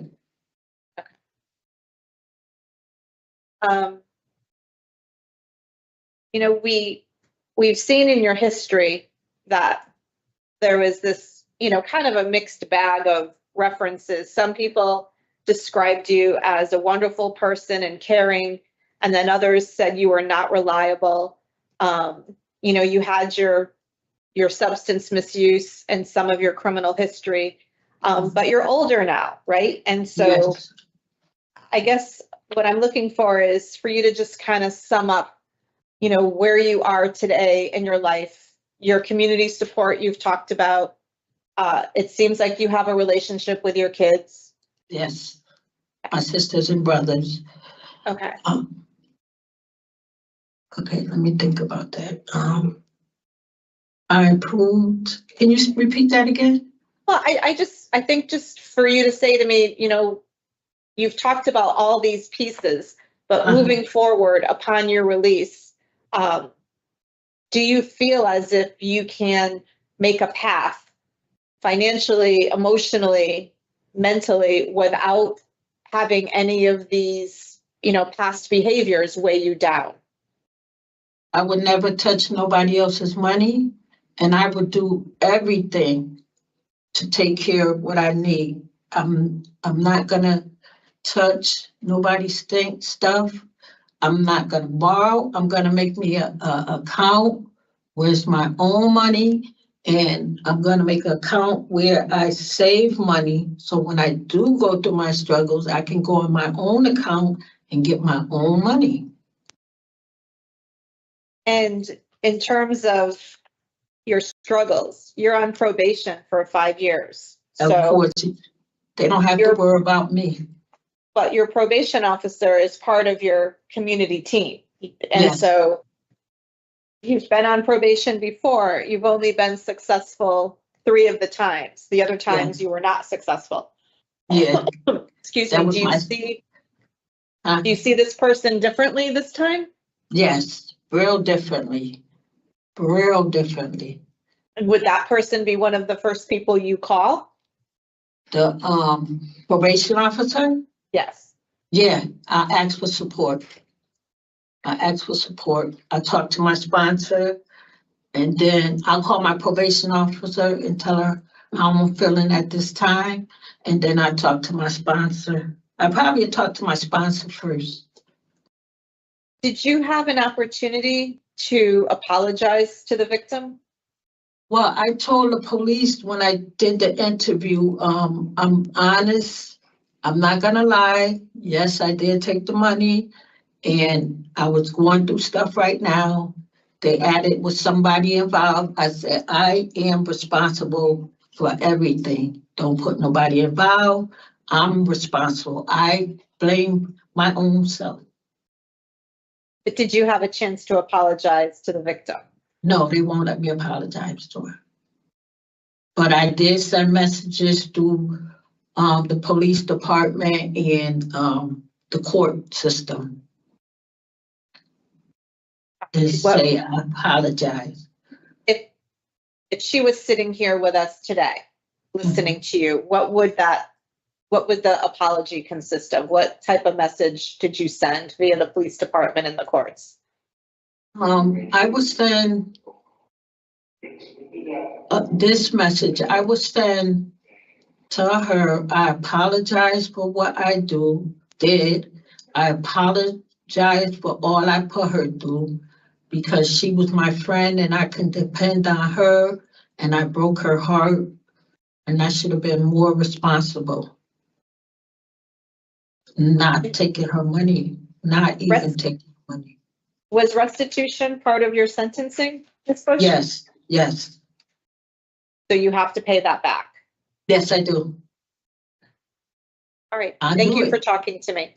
Thank Thank you. you, Board Member Sazas. Thank you, Hi. Mr. Chair. Hi, how are you?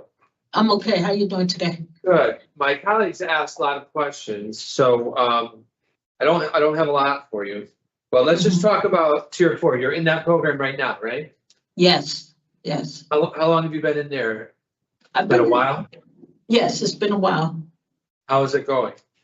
It's going good. It's going good. I still participate in the meetings. I don't do anything. I do everything I'm supposed to do in the program and, and try to help the woman out when they're going through their struggles as much as I can. Okay. And I had a note that ends in April. Does that sound right to you? Yes. Okay. All right. One of the things that I read in the pre-sentence investigation, this was what they would have talked to you before you were sentenced. Mhm. You said you wanted to apologize. This was like what you were talking about through the court. And then you want to pay her back and do what you have to do. You said, when I make a commitment, I make sure I keep it. I just want to pay the victim back from the bottom of my heart. Yes. Yes, Is that still how you feel now? Absolutely, yes.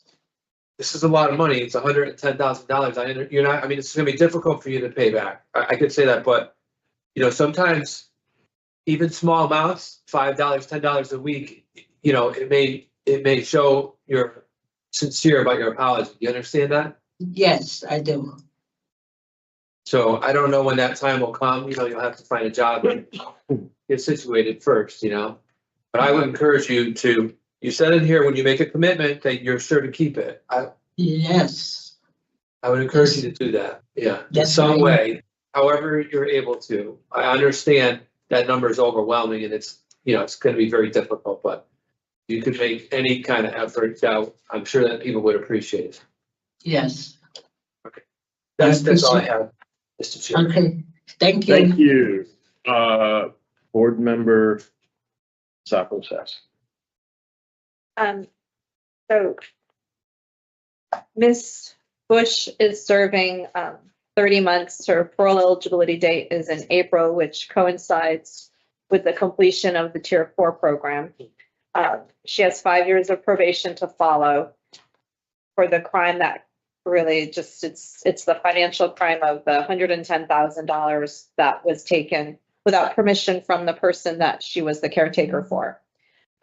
It's a serious crime. It's a violation of trust, which we all take seriously in terms of, the vulnerable populations. She is a moderate risk to recidivate, and she has had good institutional behavior. She has received no discipline reports and has participated in risk-relevant programming. And she has, what I have found through this conversation today is she has 100% taken responsibility and acknowledged her crime and the impact that it's had on somebody who she considered a friend, and a friend that she took advantage of, because as she told us, it initially started out that she was borrowing money and repaying, and then it turned into this. She seems sincere in her recovery journey, and has the reputation of being clean for a long period of time with a community support network in place. And one thing that I was impressed upon was that she is not rushing to do everything at once, and that she stressed the fact that she needs to balance her own needs and getting readjusted into the community and taking care of herself, mental health, therapy, etc., and starting with volunteering before getting a job and potentially becoming overwhelmed with a reentry. She does have good intentions with helping others. So, I do think that at this point, she has a relapse plan and a reentry plan that could be successful. And I would just echo what my colleague had to say about even the littlest of actions in terms of fulfilling what you need to do for restitution is also going to be a big part of your recovery and continue to make you feel good about yourself. So Yes. I know we can't stipulate that, but I think that that's a really important point in terms of coming to an accountability point with what happened to the victim. I am prepared to recommend Ms. Bush for discretionary parole today, Mr. Chairman. Thank you. Board Member Sosowskis.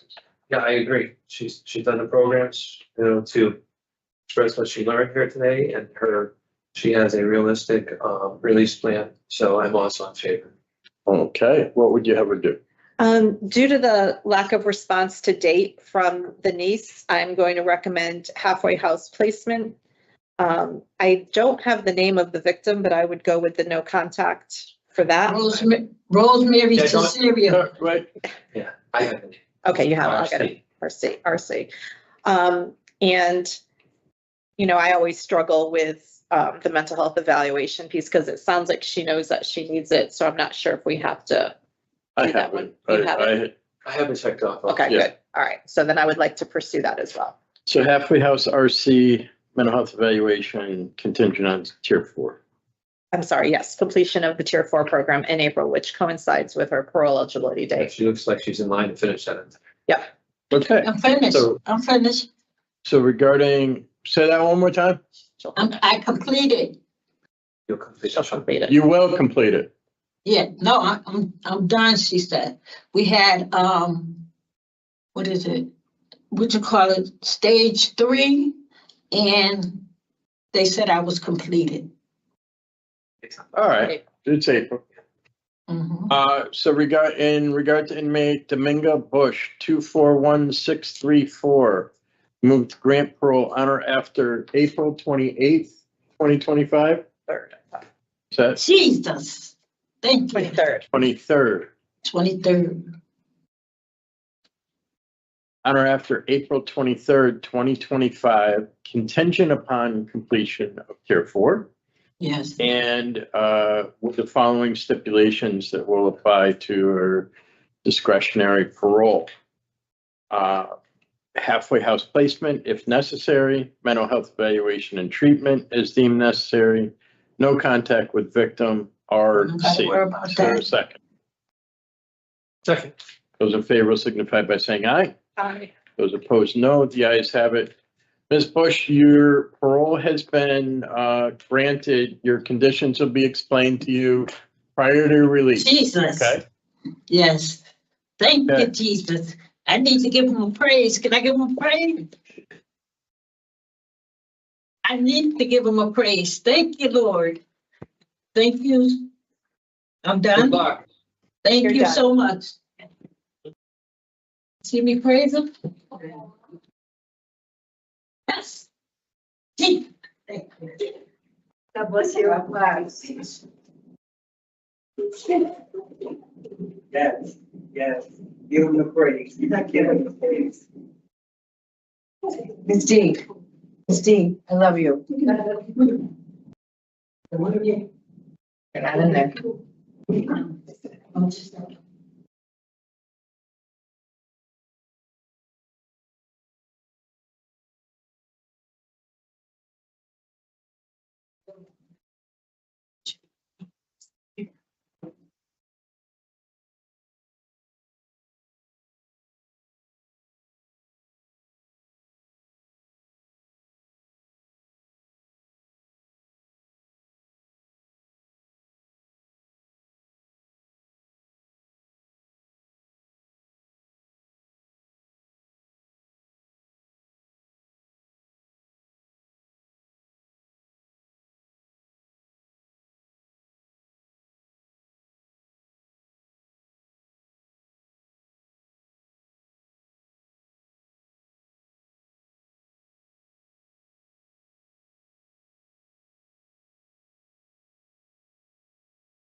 We're gonna be with you in just a second. The board's taking a quick break between hearings, so you just hang out there for a couple minutes and we'll be right with you.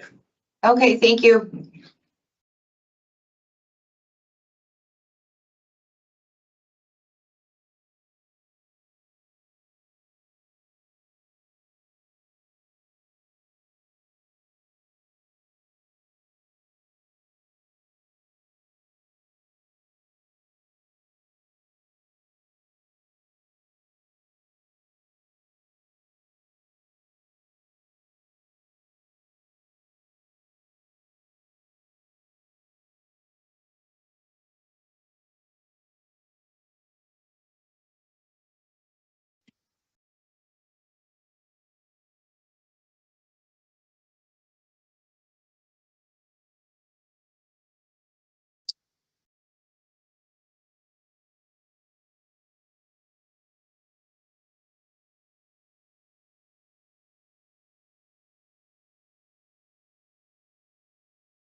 Good morning, my name is Parole Officer Boyce for today's Friday, March 21st, 2025. This hearing of the Connecticut Board of Pardons and Parole.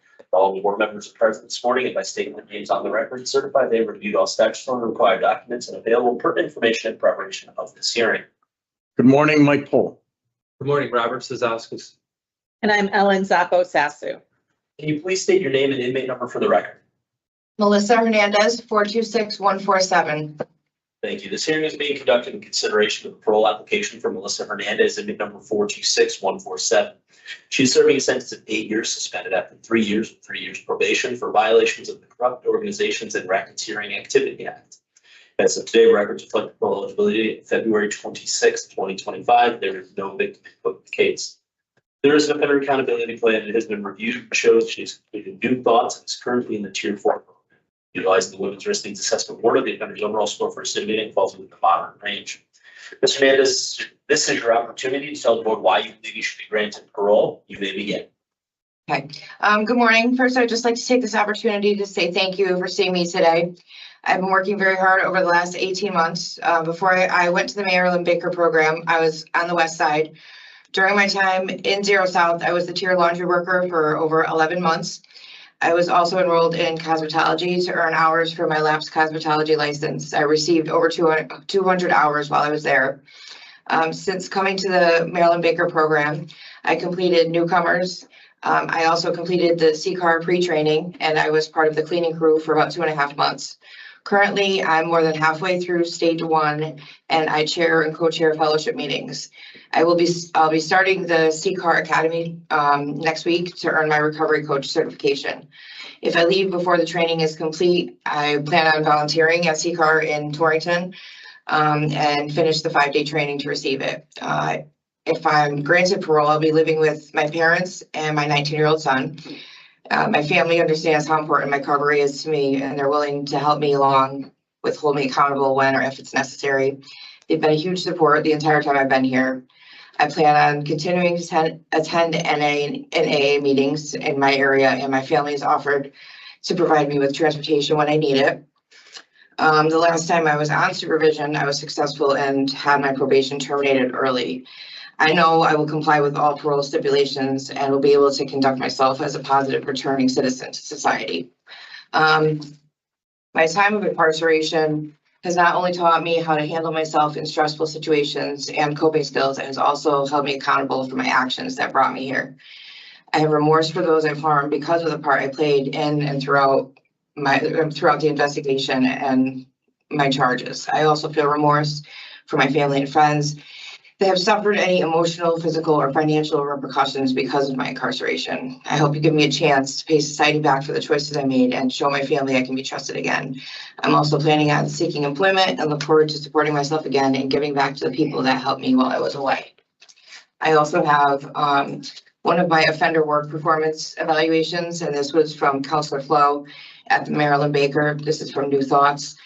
Attendance, excellent. Initiative, productivity, I had good, and attitude, and overall I had excellent. And her comment was, Offender Hernandez started New Thoughts programming on 11/19. She arrived to groups on time, and her presentation during group was appropriate. She participated in discussions and was able to make connections with her life experiences. She completed assigned work prior to the start of the next group and her completed work demonstrated understanding to the topics discussed in the New Thoughts curriculum. She completed the 12 sessions of New Thoughts programming on 1/16/2025. Thank you, Ms. Hernandez. You're welcome. What we've done is we've taken a look at your record prior to this offense, what happened during this offense, your incarceration, your interview with a parole officer. And based upon that, we have some questions for you. Okay, And then we're going to talk about your case and we're going to give you a decision, okay? okay. So we're going to start questions today with board member Suzaskis. Good Okay. morning. Good morning. So, in the documents that I read, you said that you were using cocaine and marijuana. But in the police report, I see you were making large purchases of fentanyl. So what were you buying the fentanyl for?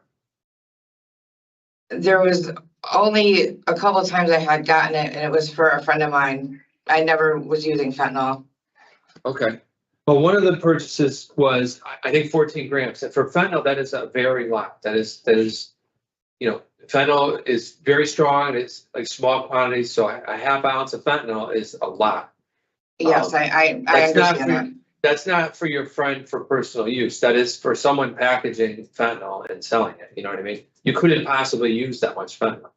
So No, I know that you weren't using it, but you deny being, you know, a drug dealer selling drugs. But this is indicative of somebody, you know, selling drugs. So I'm trying to understand what was going on with the fentanyl. I was asked to pick it up for someone, and that's what I did. And that's all it was at that point.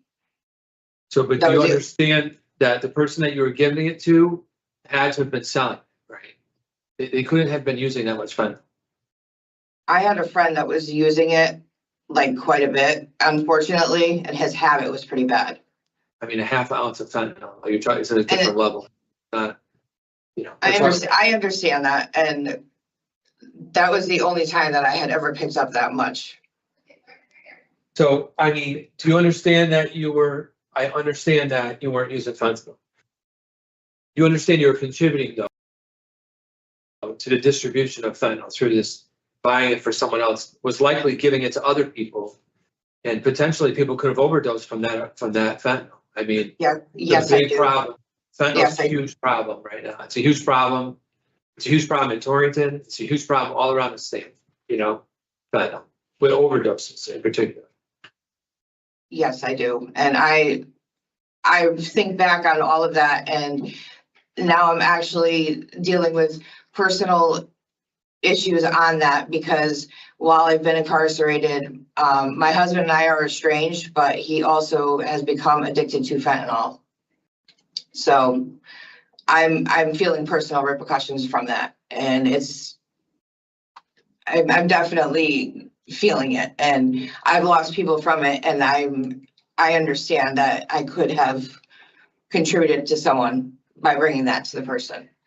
Yeah. So, I mean, I just, you know, I'm not trying to rehash all of this or relitigate the case. I just want you to understand the enormity of what you try to downplay a little bit your involvement in this, and you really shouldn't. You know what I mean? You were you were a middleman in all of this. You know. Yes, and I understand that, and I'm definitely I do feel remorse for this, and you know, I've come this far knowing that I don't want to be around any of these people again, and I know what has brought me here. Okay. You mentioned your husband and your relationship with him is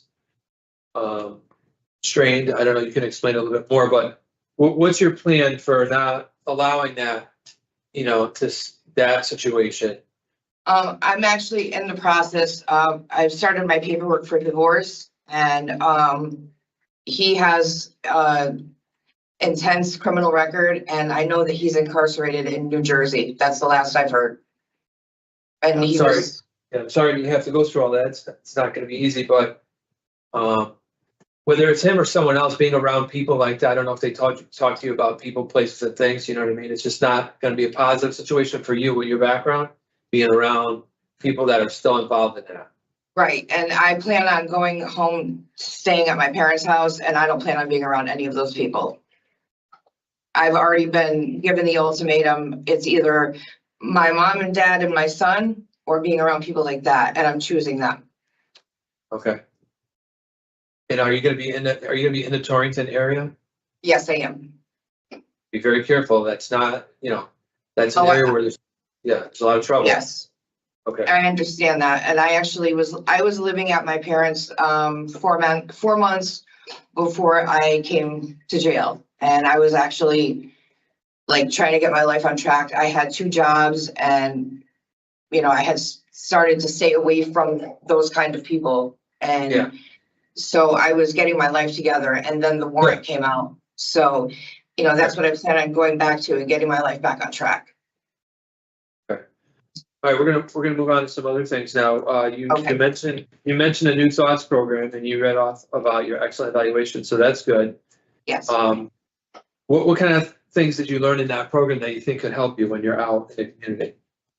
Well, it's more looking at things on the positive side instead of finding all the negative. I know that with that is finding different alternatives and using my emotions a different way.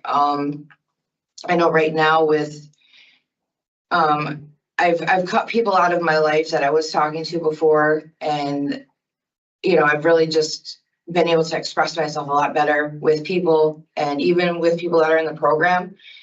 I've veered myself away from that and stayed more with the positive people that are actually doing things with themselves. And that's why I started chairing and co-chairing meetings for NA and getting myself more involved in the community, because, that's what I want. I want to not only show my family, but show myself that I am going to make something of myself when I go home again. Okay, good. In tier 4, you're in the tier 4 program now. It looks Yes. like you're like 2/3 the way through. How Yes. has that been going?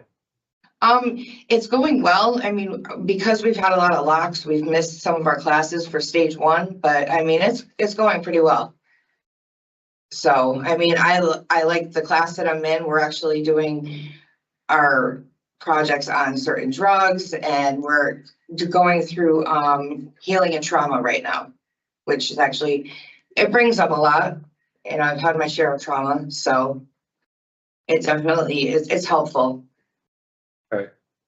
I have a note here that you likely finished the program in May. Does that sound right?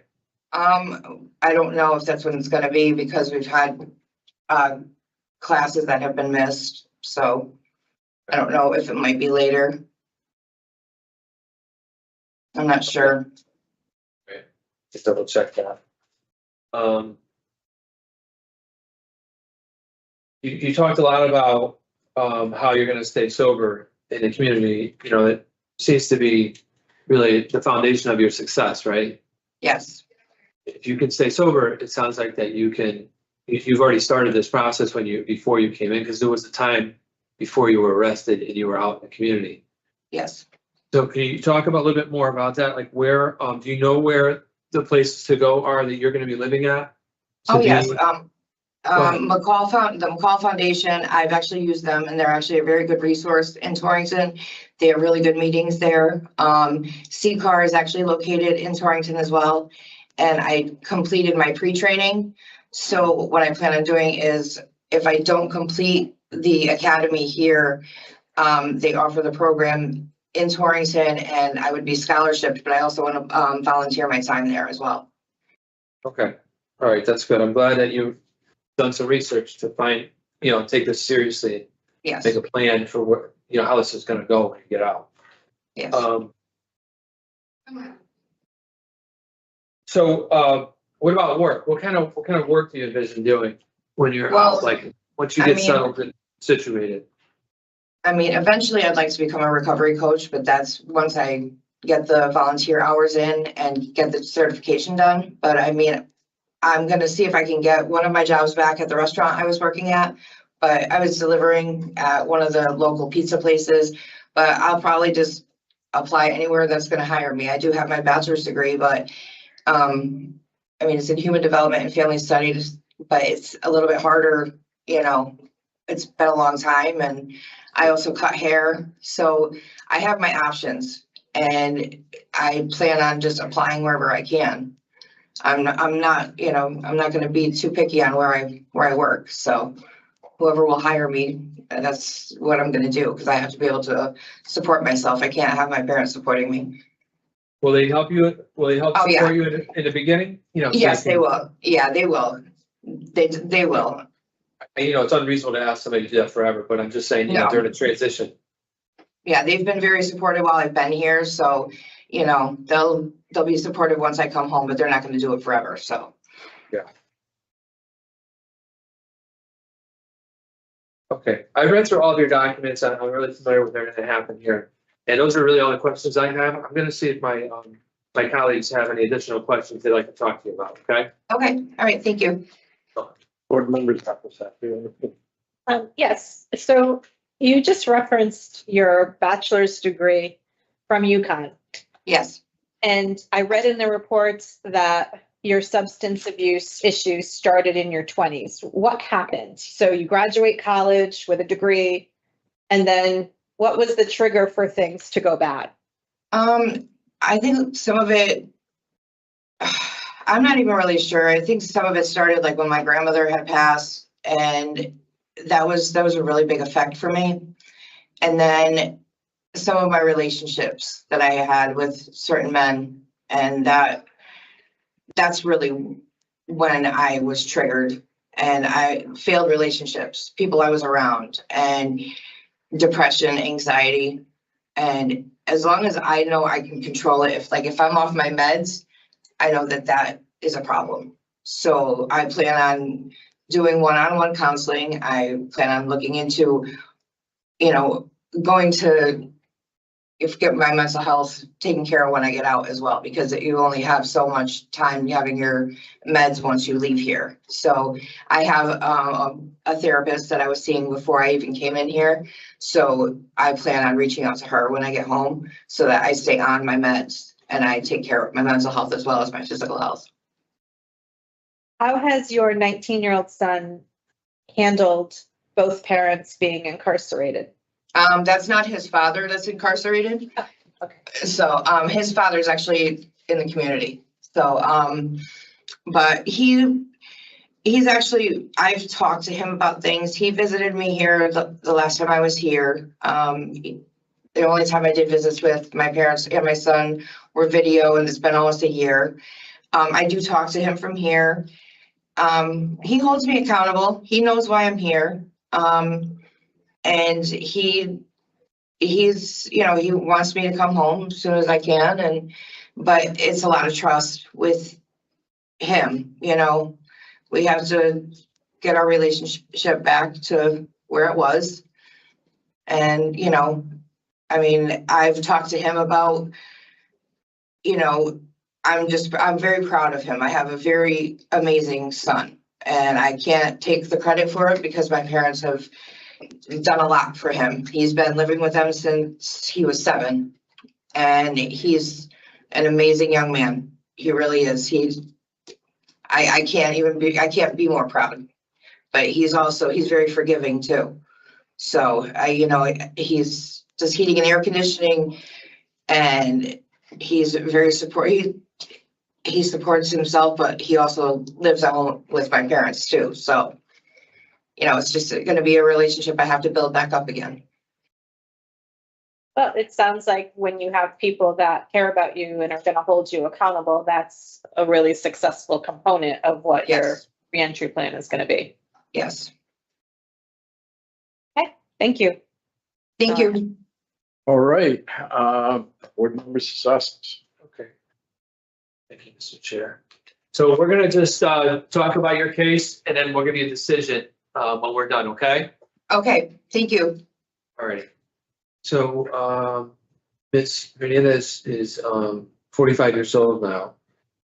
She looks like she's gonna have 3 years of probation to follow this also.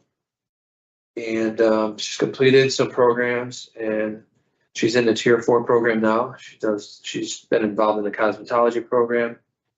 She's been involved in CCAR. She's worked in laundry and as a cleaning person. She's done quite a bit. I talked about a release plan. She is familiar with where to go in her community, where CCAR is, NA. She's been, chairing and co-chairing NA meetings in the facility as a support of her family on the outside. And she talked about how she's gonna work to find a job once she gets out. And find a way to stay away from people that she was around in the past that have kind of led down this road. So she appears to be doing well. I would like to see her complete this tier 4 program, given her substance abuse history. So I would be in favor of granting a treasure relative to contingency based on completing a tier 4. What members that was that? I agree that tier 4 has to be completed. I have, no contact with code findings. I have 2 co-defendants, and then, I had a note here about the mental health evaluation. I see if you guys thought about that. It's open for discussion for me. I mean, I think that she understands how to access that. Yeah, and it does seem like she has, talking to her today, she has some support and she knows where all the resources are in her community, so. Yeah. Probably not as needed as I originally thought. All right, so, in regard to Melissa Hernandez, 426147, I move to grant parole on or after March 21st, 2025. Tier 4. Contingent upon completion of tier 4. We have to do that. With the following stipulations: no contact with co-defendants Roberto Lawando or Angel Perez. Is there anything further? Those in favor signify by saying aye. Aye. Aye. Those opposed, no. The ayes have it. And Ms. Hernandez, you've been voted to parole. Now the date's today, but there's a contingency. And that Okay. contingency is that you complete tier 4. So Okay, you won't be eligible to go out until the completion of tier 4. okay. Thank you so much. All right, thank Good luck. you. All right, thank you. This concludes the hearing for Melissa Hernandez and number 26.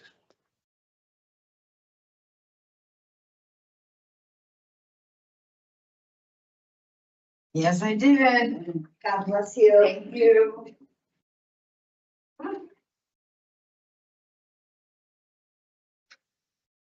Come here, you guys are welcome. Thank you. Come here. Yeah. Hello. Now. Do I just go in? Come here, you little man. Sure. Keep going. Yep. Come on, get out of the door. God bless you.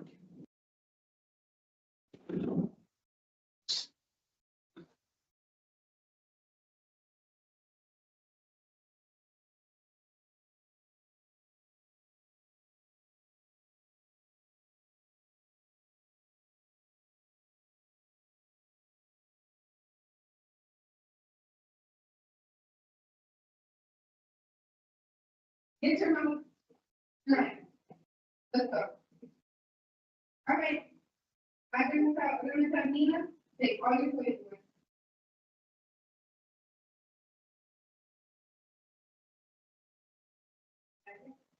Alina.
All right, good morning. My name is Parole Officer Voice for today. It's Friday, March 21st, 2025. This is hearing the Connecticut Court part of Parole. Following board members present this morning, and my statement names on the record certified they have reviewed all statutorily required documents and available pertinent information in preparation of this hearing. Good morning, Mike Full. Good morning, Robert Sazaskis. And I'm Ellen Zappo Sasu. Can you please state your name and inmate number for the record? Can you hear us? Hello? Me? Yes. Yes. Oh, Takeisha Dunlap, And your inmate number, please? 414949. Thank you. This hearing is being conducted in consideration of the parole application for Takeisha Dunlap, inmate number 414949. She is serving a sentence of 8 years, suspended after 4 years, with 5 years probation for assault first. As of today, records reflect parole eligibility date of March 22nd, 2025. There is no victim input in the case. There is an accountability plan that has been reviewed and shows that she has completed voices, people empowering people in a job. Utilizing the women's risk needs assessment order, they can overall score for recidivating falls into the low range. Ms. Dunlap, this is your opportunity to tell the board why you believe you should be granted parole. You may begin. When I came in here, it was kind of like I didn't believe that my crime was that severe until I realized that it could have went a lot worse than what it did. It's just like, this is like my first time ever having to do something like this, so I'm a little nervous. I've been here going on 4 years in October. I completed all of the things that I was supposed to complete. I even took houses of healings to find out like if it was back trauma that I was going through for the situations or whatever the case may be. It helped me a lot to understanding the person that I am today. I have a job when I leave here. I've been working hard at pursuit. I have my family to get back home to. I have a lot of things that's waiting for me when I go back home. But other than that, if I could take back what I did, I would.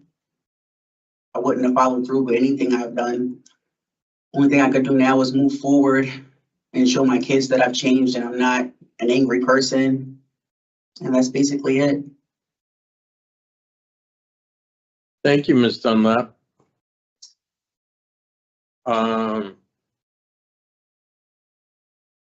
So we read about your background, Yes. what you've done since you've been in your interview with the parole officer. And based upon that, we have some questions. Okay. And then we're going to talk about your case and we're going to give you a decision, okay? Okay. So just to deal with this offense, you're right. So it was pretty bad, right? The damage that was done to the other person in this case, right? So you took voices while you've been in. Can you talk a little bit about what you learned in voices and how it applies to this case? Okay, voices is a class that you take so it can show you the perspective of the victim's point of view instead of being the aggressor, what their family have been through, what you put them through, what the severity of the crimes. It was different levels of different crimes, not just the one that I've committed, but also a few others that we took course in doing. But it was really enlightening because it's just like, it's not always about just me. It also, anything that I do, it pertains to another person and it could also alter their life as well as altering mine. But it was a good class.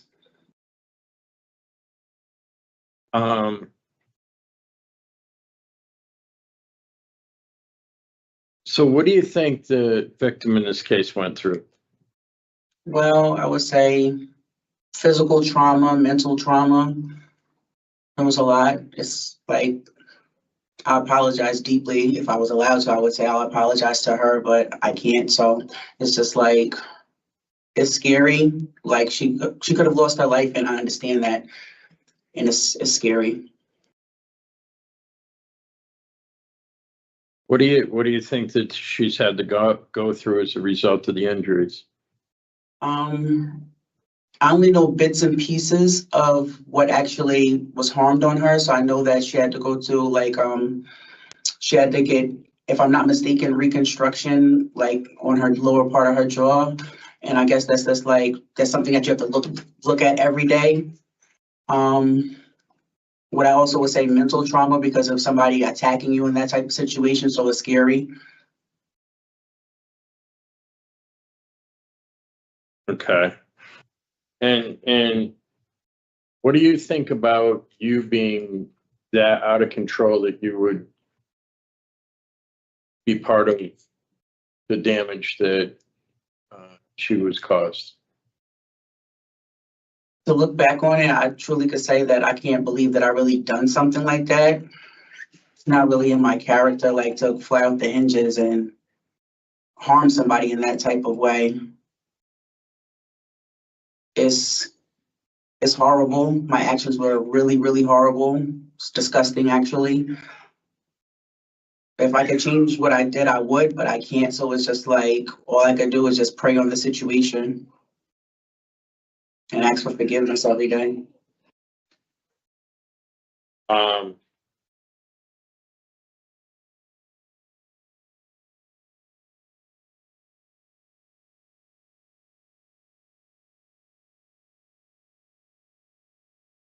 Okay, and in your history, I mean, there's 2 other offenses that have a little to do with this threatening. You have a threatening conviction in your past, and you have an assault 3 in your past. 3. Right? I'm not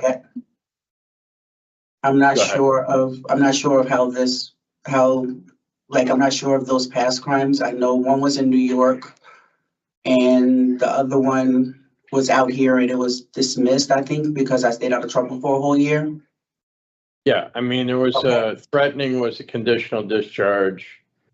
They both were conditional discharges, but there was something where it rose to the level, didn't rise to the level of an assault 1, but there were things that you were, arrested and convicted for, Yes. And so what I'm trying to get with that is, with that kind of behavior, what's changed for you during this incarceration? I had to look back on the people I was around, the places that I was at, realizing that it's not so quick to react and not just listen. There was a whole bunch of situations that I was put into while being in here that could have subjected me to catching either another charge or getting in trouble or something like that. And it was just like I took the higher hand and just walked away from it. And that's evidenced by you don't have any disciplinary reports during this incarceration. Yes. And that's really what needs to happen when you're out in the community. Yes. Right? But when I go home, it's not like I don't have, I also received a job while being in here. I work for Pursuit, and when I leave here, I have a job with them when I leave. So that occupies my time besides being around my children. It's not like I'm not going to be doing something to keep me occupied. I'll be working and staying at home with my kids. Before, it's like I've never had to work before. So I didn't have anything to do. I was bored and my time was free. Okay, and is that job portable? Excuse me? Is that job portable? So Pursuit's in a few different places, right? Yes, I will not know exactly where I'm placed until I leave the facility and I call the number that they give me and then they let me know which facility I will be working at. Okay. But my boss Joshua told me that most likely I'll be in Plainville. If not Plainville, Windsor, South Windsor, if I'm not mistaken. Yeah. So you might want to think about that when you're asking for what district you want for a halfway house. Yes. Right? Yes. So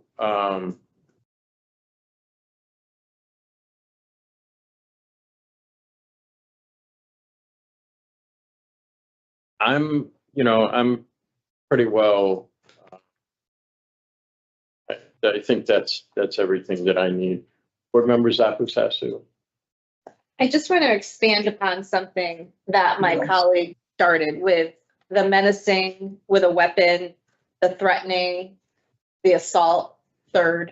What was what was the source of your anger? What was going on at this time that you were committing these types of crimes? Well, the first one, if that one was in New York, it was more or less, it was a bigger situation than I expected it to be. And I was picked up from my house from my sister. There was a whole bunch of people trying to attack her. And when I showed up, it switched over to me being the aggressor instead of trying to default the situation once I found out that my sister was actually going to be harmed in a situation and I was taking in. And I just pleaded out to the situation and realizing that now, like, it could have went a different way. Instead of going back to her house, I could have just kept her at my house, but I didn't. The second one, which is the second one? In 2017, there was a threatening second degree, and it was the same year as the assault third. The one that I'm most concerned about is where there was a weapon involved. And this one, the one that I got charged with? Nope, there was a menacing charge, and then it said you had a weapon in 2010. Connecticut. 2010. 2010. It was okay, so that time when I got arrested, it was more or less, there was a weapon in the diaper bag, but it wasn't on me, and I just took the charge from my sister. That was when we were all at this place, and me and this girl got into dispute, and she knows that I kept a taser on me, so they said that I was menacing with the taser, and I'm just like, okay, and I just said, I agreed to what they said I did. Okay, so I guess my point is lifestyle choices that would force someone to keep a taser in a diaper bag is concerning. And Yes. now you have 3 children, 2 of whom are still minors. Yes. And at the time of the current offense that we're talking about today, you were in your late 30s. And Yes. at that point, you would have had, your youngest would have been about 6, 11-ish back then. They're now 10 and 15. You know, as a mother, I mean, how do you explain to your children hanging around a liquor store all day, getting into a fight? How are you dealing with your children in terms of making sure that this cycle is broken for them, that they don't follow your footsteps in terms of how to resolve disputes and fighting and, you know, weapons and that type of thing? Because obviously there's a lot of this in the community, and those are kind of where some of our concerns are. One with my children, they've never witnessed any of the situations that I've been in.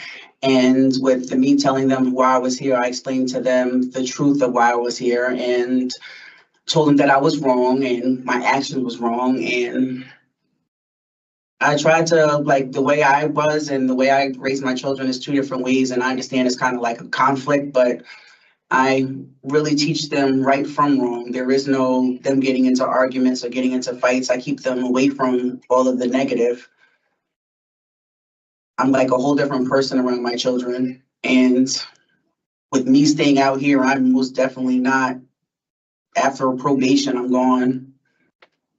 I'm going back home. Who's taking care of them right now? Their father. You've been on community supervision in the past, and you've been successful in navigating that with your probation officers. Oh, yes. So now you're going to come out and there's going to be 5 years of community supervision of somebody being involved in your life for the next 5 years. Do you envision again that you're going to be able to use them as a support in the community so that you can continue to be successful? Yes. With them help, what do you mean? With them helping me? Yeah. Yes. Whatever they have to offer, I'll take whatever they have to offer to keep me out of trouble. But mostly it's just that with me working, it's no reason for me to be outside, really. That takes up my time. What does the job at Pursuit Aerospace consist of? What is your role there?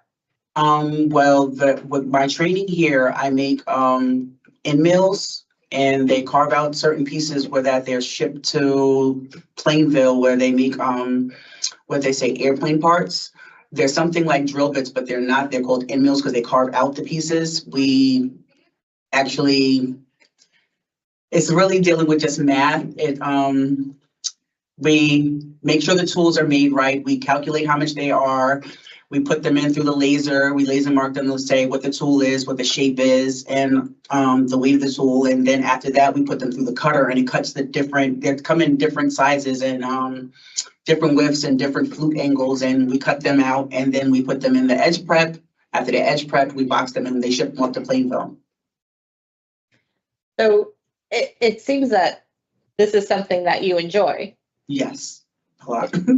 And you do understand that this is a huge industry. I mean, the opportunities for you within this career space are very good, especially if they like you and they've offered you a position post-incarceration. That says a lot about that. This is not a dead-end career for you. This is something where you could really excel. Yes. Well, I hope that you take it seriously. Oh, I really do. So my last question to you is, kind of along the lines of what you've heard at Voices, people, places, and things. Okay. You say you're coming back after your halfway house placement, most likely to Waterbury? But it wouldn't be too long because my daughter's father is trying to find a more suitable area for us to live in and a better schooling for the kids. So that's why he's been looking into this for a while, but he's just he's not sure where I'll be working at and how far is the distance. So now it's just once I get into the halfway house, I can figure out, okay, so this is the area that they're putting me in. So now we can find a house in this area and it'll be better. So it's moving me away from my family. So that's a good thing. Is Waterbury a risk for you, trigger-wise, in terms of potentially bad behaviors or people that you were previously associated with? Not with me working, no. But it's just the area is just ugh. So it's I most definitely don't want to stay there. Okay. All right. That's all I have. Thank you. Thank you, Board Member Sebastian. Thank you, Mr. Chair. Yes, so I just have one question. My colleagues have asked everything. It sounds like this took place in an area of Waterbury there's been some crime in that area in the past, right? Yes. And you were outside of a liquor store. Yes. I haven't been familiar with that area. Were you guys drinking? Were you drinking alcohol before this happened? Earlier that day, yes. I mean, you feel like you were intoxicated, that this was part of what was going on? I would say that added to it, yes. That was really what I was trying to get at, so I could just understand the situation. Yes. I mean, that never helps, these kind of situations, when you have a disagreement. You know what I mean? Add an alcohol to it, it makes your decision-making, everything much worse, So I would be very cautious with that. Throughout you're only gonna have a short time, if you go out on a parole, but I mean, you're gonna have probation to follow, So just be very careful with alcohol and family disagreements and those kind of things. You know what I mean? Yes. Okay, that's all I had, Mr. Chair. Thank you. Thank you, Board Member Sebastian. So, when it comes to Ms. Dunlap, she's taken some programs. I think she has some insight into what she did. I think she really has a hard time believing that she really caused another human being that much damage. I think that parole supervision would be good for her. She has not had any disciplinary reports. She rates out low on the Rona. She has employment in the community with Pursuit, which is a good company that does a lot for people with criminal records. I think that's where I'm at. Board members, Sasu. I agree. I think that Ms. Dunlap has taken some necessary steps in order to separate some of these past behaviors with her future. And her release plan seems solid, as well as some of the other information she shared with us about the potential relocation being linked to the potential of this employment, the relationship with her kids, community network, and overall the acknowledgement that at her age, things have to change for the better. So I would be in support of discretionary parole today. Board Yeah. members, Sasu. Yeah, I agree with both of you. I'm also in support. I have a victim here, SB. Yep, I have a co-defendant, SA. and then, I had alcohol in halfway house, so we can discuss that. Alcohol halfway house, and what about anger management? Yeah, I think she I- would benefit from that. I don't see, that's not anything that, but hurt her in any way. I think that she could definitely benefit, especially based on her history, not just the sense that there's some other stuff here. Right. So, But in terms of her history, which I think it would be beneficial, I also feel that she's had community success on Yes. supervision, so that she is committed to doing what she needs to do. And I think that this would be beneficial. Anger management. Yes. We're good. Yeah. So regarding Takeisha Dunlap 414949, I move to grant discretionary parole honor after March 22nd, right? 2025, with the following stipulations: no alcohol consumption, halfway house placement, behavior management for anger management, no contact with victims, initial SB, no contact with co-defendant Sheree Addison. Is there a second? Second. Those in favor signify by saying aye. Aye. Aye. Those opposed, no. The ayes have it. Ms. Dunlap, you've been voted to parole, and your Thank you. conditions will be explained to you prior to your release. Okay, Okay. thank you. Thank you. Good luck. Thank you. This concludes the hearing for Steve.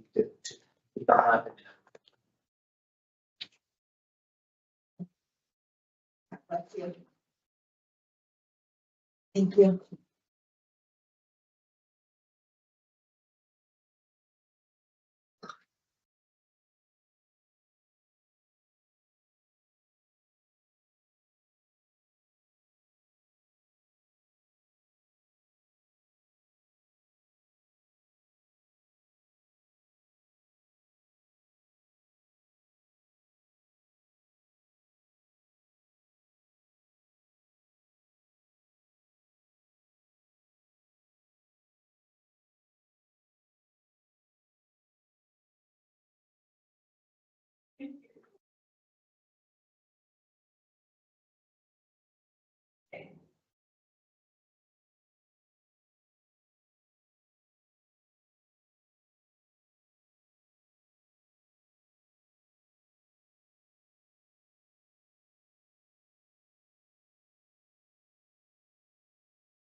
All right, good morning. My name is Parole Officer Woods. Today is Friday, March 21st, 2025. This hearing of the Connecticut Court part of the parole. Following board members are present this morning and by stating their names on the record, certified they've reviewed all statutory and required documents available for information in preparation of this hearing. Good morning, Mike Pohl. Good morning, Robert Stauskas. And I'm Ellen Zappo Sasu. Good morning. I'm Crystal Blake. Thank you. Can you please state your inmate number as well? Yes, 424-906. Thank you. This hearing is being conducted in consideration of the parole application for Crystal Blake, inmate number 424-906. She is serving a sentence of 2 years and 120 days incarceration with 1 day conditional discharge for interfering, resisting, failure to appear 2, escape 1, 2 counts of larceny 5, 2 counts of possession of a controlled substance, in violation of probation with forgery 2 is the underlying offense. As of today, records reflect a parole eligibility date of October 27, 2024. There is no victim input in the case. There is an offender accountability plan. It has been reviewed and shows she has completed tier 2. She's currently in tier 2. Utilizing the women's risk needs assessment board and the overall score for city involved with the moderate range. Ms. Blake, this is your opportunity to tell the board why you should be granted parole. You may begin. Yes, so I just want to first off say that, I'm actually very, upset with myself that I committed those acts. For, one, I'm not that type of person. I had a lot of clean time. I had almost 10 years. I was a sponsor. I was running meetings. I was doing a lot of good things in my life. Also a nursing career. And I had a very bad miscarriage due to domestic abuse. It led to me not being able to properly grieve, and I relapsed. And from my relapse, I caused those acts, and for that, I'm very, very sorry. If you allow me to go sooner than my EOS date, I would love to go to a halfway house where I'm held more, it's more like more accountability. I'm a worker. I don't have a problem with finding work. I would love to be able to do that. And then once I'm done with the halfway house, I'm going to pay for a sober house and go back into a sober living and get my sobriety back. My recovery is number one. I have a very great support system. I got a good sponsor that's waiting for me. I have a mother, I have a sister, I have my 3 beautiful sons. They're all cheering for me. Like, I just want this. I want to just get a chance again to go outside, before my EOS and actually get myself back in the community and do what's right and do the right thing for me and for my family. Thank you, Ms. Blake. So we've read about your background, about the offenses related to this incarceration, your interview with the parole officer, and based upon that, we have some questions for you. Okay. Then we're going to talk about your case and we're going to give you a decision. Okay? Okay, no problem. And we're going to start questions today with board members Zappo. Okay. Good morning. Good morning.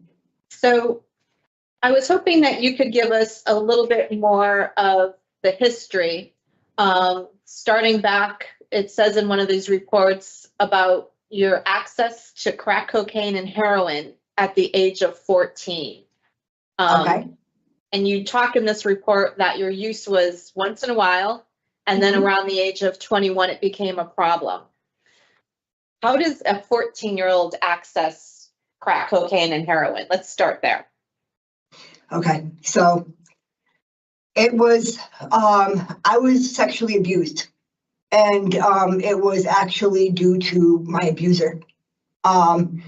It started at a young age. My mother and father didn't know. It was my mom's sister's husband. I've gone through a lot of things, a lot. And I was introduced to these drugs, by no means for my own wanting, okay? But that's how I became addicted. From smoking cigarettes to having my first beer, to the drugs, it was all due to my abuser. And it's hard to talk about it, you know what I mean? But I'm embarrassed by it also, but it is part of my recovery. So therefore I'm speaking, I'm just being honest with you. Okay, no, I mean, I think what we're trying to do is get a whole picture of addiction and the roles it's played in terms of the crimes that you committed. Yeah. You know, and at some point, you know, you talked about your miscarriage, but you have 3 sons. What do they think about your recent crime spree? They're not happy with me. They're not happy with me. You know, because they know, I mean, if you could actually talk to them, you know, on the side, they would tell you that, you know, they sat there, they told me, Mom, you know, they see all the good that I've accomplished in my life. They know how much I can accomplish in my life, and they see my self-worth, you know, in me as my children. And, you know, I do too.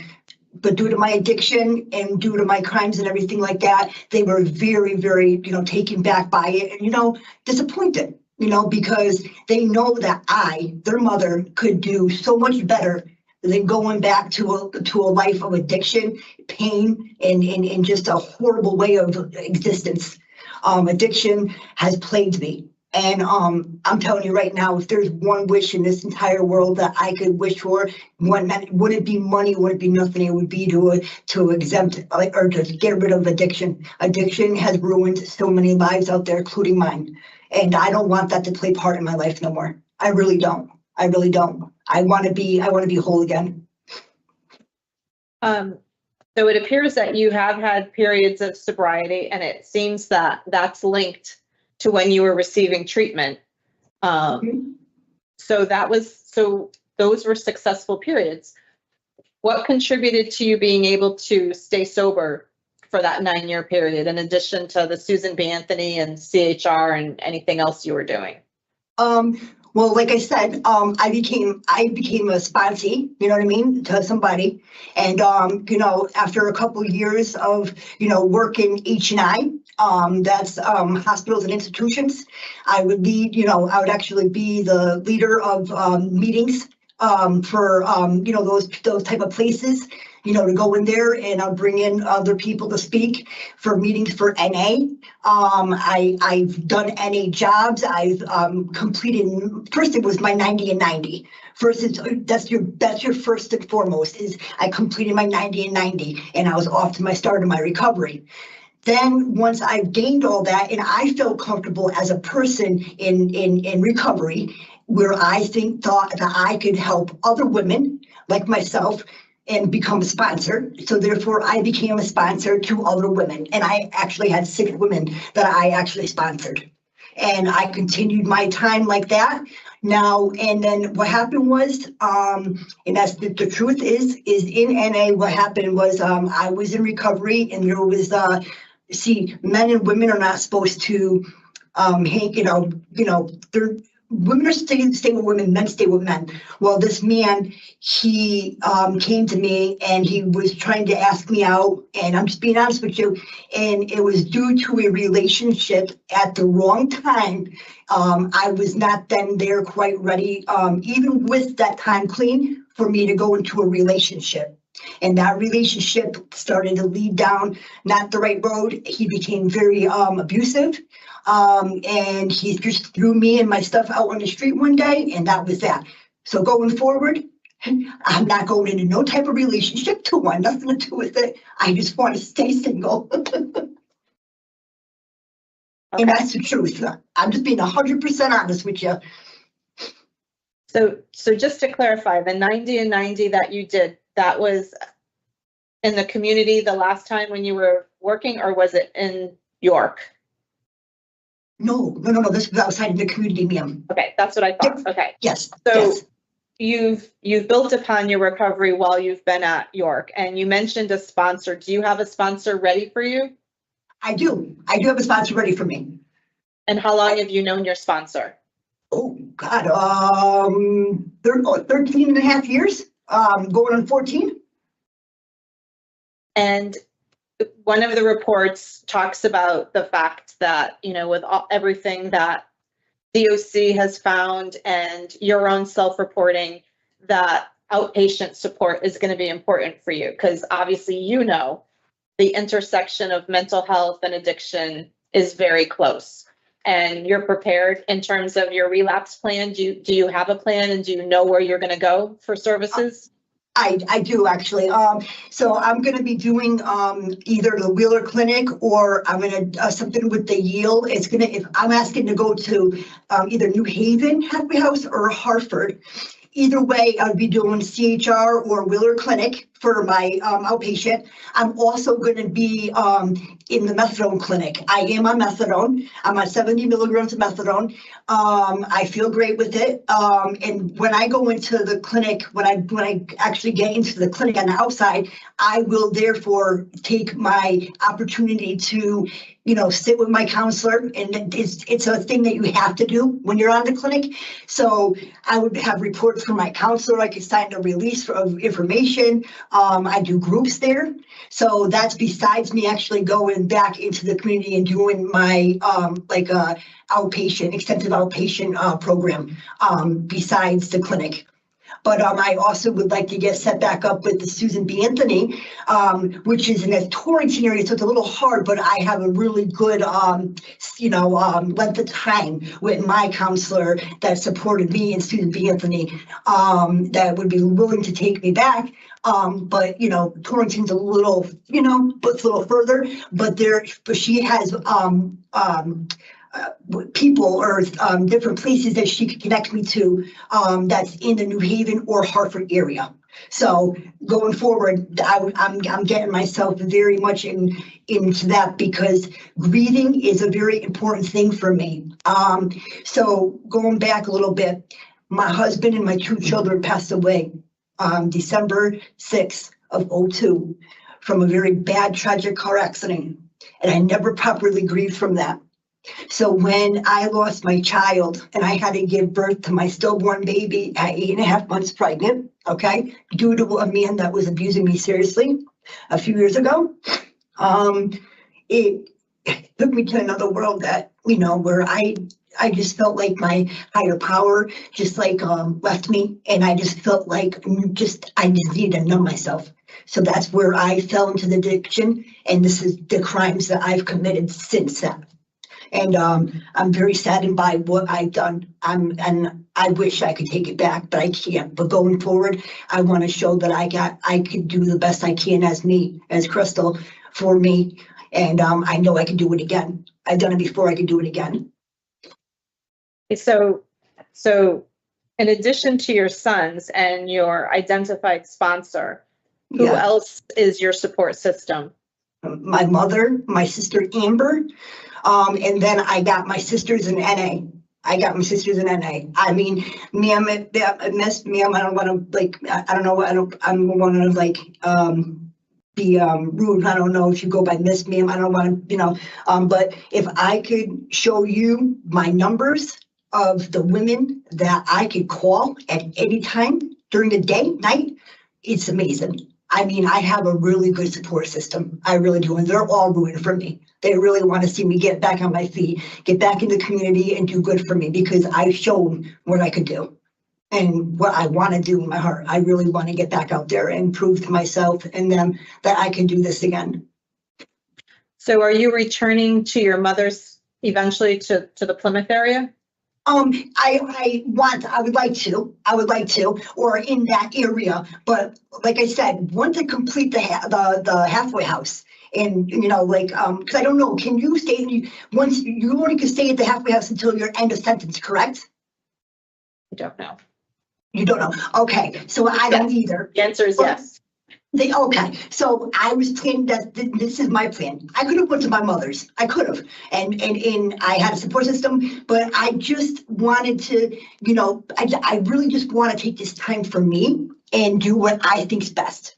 So I would like to go to a halfway house, finish my end of sentence, and then, which is like July with good time or something like that. Finish my end of sentence, and then therefore I'm going to pay, going forward, I would pay like a month in advance for the sober house in around I don't know, anywhere from Meriden or to Bristol, New Britain, in that area. I would like to get into a sober house and actually do sober living that way for at least a good my first year of being in recovery. I think is very important for me. So your sister is now your support from what we've read in the police reports, she was also someone whose identity you borrowed when you needed to during some of the difficulties that you were going through. Yes, ma'am. Yes, ma'am. And she was upset with me. She was upset with me. And if you would talk to Amber right now with this meeting, she would tell you she's very upset with me about that. But she forgives me. She forgives me. My sister knows how much I've gone through, what I've gone through. And she goes, Crystal, you knew better. You know, you haven't done that once. You've done it a couple times, you know, with my name, and you could have got me in a lot of trouble. And I could have. I really could have ruined her life, you know, with those charges, you know, and how far she is with her career and the kids and her life. And for that was wrong of me. That was like really, really wrong of me. So, you know, to do that to my sister. You know what I mean? To do that to anyone, period, is wrong. Like, it's really, I'm ashamed of myself. I'm really ashamed of myself because these acts are like, oh my God, just a child wouldn't. I think a child's more, I'll be honest with you, is more on the up and up than what I did. You know what I mean? I feel very, very bad for what I've done. I really do. But my sister, she loves me. She loves me. She just wants the best of me. And she don't want me dying. She does not want this addiction to take my life. And I don't blame her because I've seen so many people die from this addiction. And I don't want to be one of them. I really don't. I don't want to be known as Crystal Blake, dead, found from a drug overdose. I don't want that. I want to be able to go, you know, the right way, you know, and I want to do what I want to do to my life. I want to get my life into order and, you know, going forward, just, I want to get back with my family, you know, and just enjoy my life, you know, as a sober me, as a clean me. That's it. That's all I want. I don't want to return here no more. I don't want this life. This is not a life for me. It never was. And I'm sorry. I'm sorry for everything that I've done. I'm sorry that you guys are here right now. Well, so, you know, in terms of accountability, it does seem that you acknowledge, you know, the damage that you've inflicted, and we haven't even touched upon, you know, what you've done for your family and the kids and everything else. But you relapsed at one point, and in one of the reports, you said it was because DOC hadn't sent the paperwork to methadone, and that was why you relapsed. Now, Yes, in that case, I mean, why didn't you call your parole officer or somebody else? I mean, my parole officer would that at that point when they couldn't get me into the methadone clinic. yeah. You know what? You're right. You're right. And you want to know something? I'll be honest with you. I didn't even think of it. I got so nervous that day at the methadone clinic after being there for literally, I was at the methadone clinic at 6 o'clock that morning, literally until almost they closed. They kept on trying to contact York CI. They couldn't. And so with just and I was already feeling sick. I was on a lower methadone dose than I am now. I still wasn't, you know, on the right dose. So, and it was a weekend, a Labor Day weekend, if I'm not mistaken. It was a holiday weekend. So I was supposed to guest dose, and they're supposed to give me my 2 bottles for Sunday and Monday. And then they were going to do the intake on a Tuesday. And I was already not feeling good. And, you know, I saw somebody doing something, and my addiction allowed me to go the wrong way. And that's the honest truth.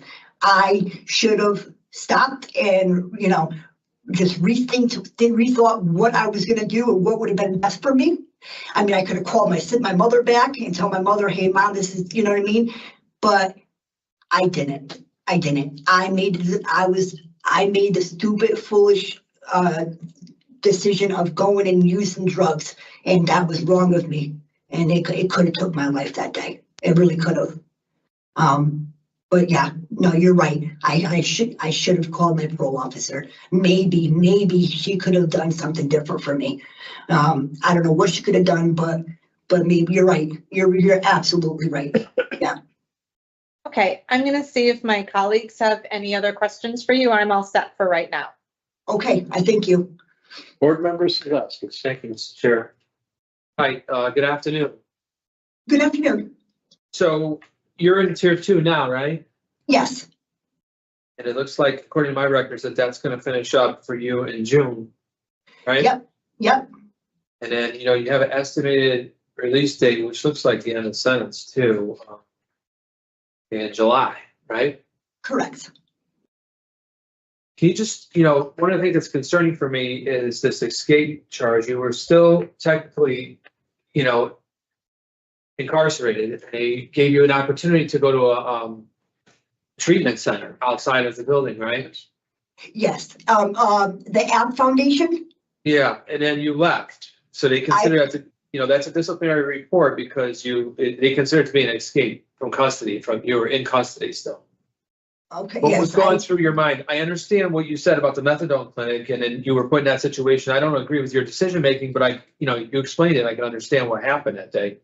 But you were in treatment and then you walked away. Like what? That's different, I'm trying to understand. You have a lot of failure to appears and then an escape charge. It's a lot to overlook. What was going on when you left the treatment facility that you were sent to? This was just last year, right? It was in June of 2024. It's not even a year ago. June of 2024.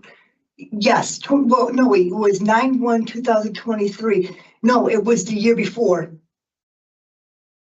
Okay. It was it's 23rd. Okay. Yep, it was, I think it was August, September, October. Okay, October. Okay, yeah, no, you're right. Yes. I see it here, Yep. October. Okay. Yep, October so of 23. Okay. Yep. So it was the App Foundation. Yeah, tell us what happened that day.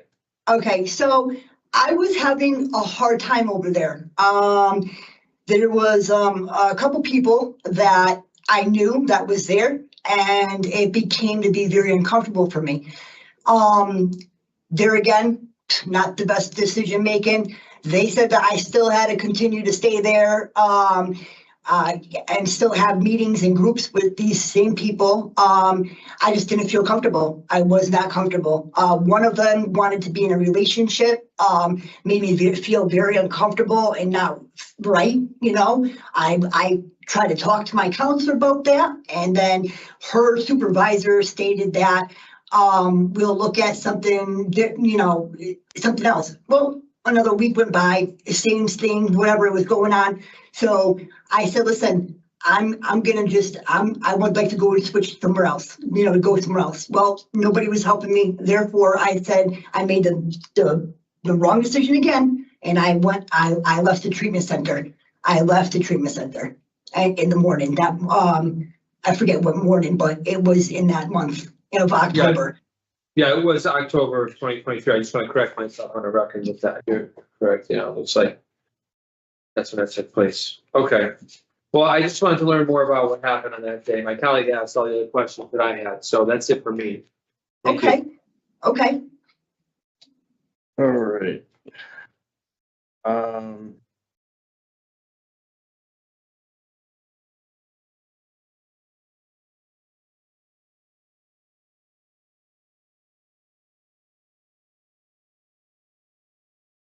Board members, Applecess.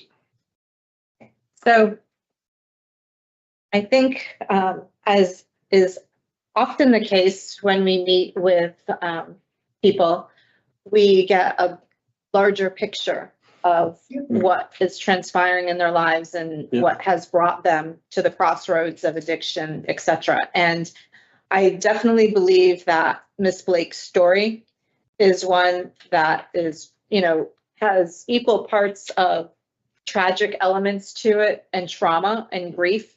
And it makes sense to understand the journey that she's been on and how it led her down the path of addiction at some very dark times in her life. And I think we need to acknowledge that those were very difficult periods. And I don't know that a lot of us could withstand some of that tragedy, losing children and, everything else that she's gone through.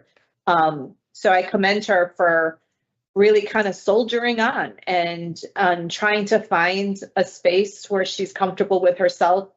And she's identified several trouble spots, including jumping into relationships, decision-making issues related to her fragile recovery, and everything else that has transpired. She's had periods of sobriety and being clean. She does have a support network. It's been acknowledged that she has a sponsor that is looking to support her, and she herself has identified a halfway house as a period of transition because she has learned to recognize that she needs to put her needs first in order to be successful. That being said, because of her end of sentence, I do believe that Ms. Blake would benefit from using these next few weeks to finish tier 2 and set herself up with a very detail-oriented release plan that includes elements for relapse prevention and for reentry, and knowing exactly what she's going to do and where she's going to do it in terms of when she reaches her end of sentence, which is only a few months away. So at this point, because of the need, in my estimation, for her to complete tier 2, which goes through June, I would not be recommending release today because I think that she could use the time very wisely in order to cement everything that she has already put into place. And I think that the additional time is important for her to complete putting these pieces together for what's going to be a path for her future. Board members, Suzaskis. Thank you, Mr. Chair. Like my colleague pointed out, I don't want this decision or things I'm going to say to negatively impact her. So she's clearly made some progress in her recovery, and she's talked about places that she knows where she can get help. She has a plan that she can continue to work on, and she has gone through a lot of trauma, right? We recognize that all of the different things she laid out. This is more of a situation for me, just a timeline situation. You know, for me, she's had a substantial substance abuse problem over a number of years, and she's in the middle of a substance abuse program that I would like her to finish. Doesn't end until June, and then, you know, a couple of weeks later, she's getting out. So I'm in the same place as my colleague is. For today, it's a denial. It is just simply based on the fact that I would like her to have this treatment completed before she goes out. And then use these, she doesn't have much time left. I mean, at the very most, we're talking about 3 or 4 months. She can use that time to really strengthen her plan because she may not have a halfway house when she gets out. She may not have that kind of support that she was thinking of coming into this hearing. So she may have to start working on a plan for a sober house or some kind of support in the community where she can go after she completes it's tier 2 program, and she's going to finish out her sentence. All this stuff will be behind her at that point. There'll be no more supervision. Right. It'll be end of sentence for her. Right. And through the chair, I think I agree that it definitely needs to be viewed as a denial without prejudice. It's not because of a lack of activity. It's because I feel strongly that if she takes a deep breath and is able to put these pieces together, it's only going to strengthen her ability to overcome everything that she's had to deal with. I completely agree.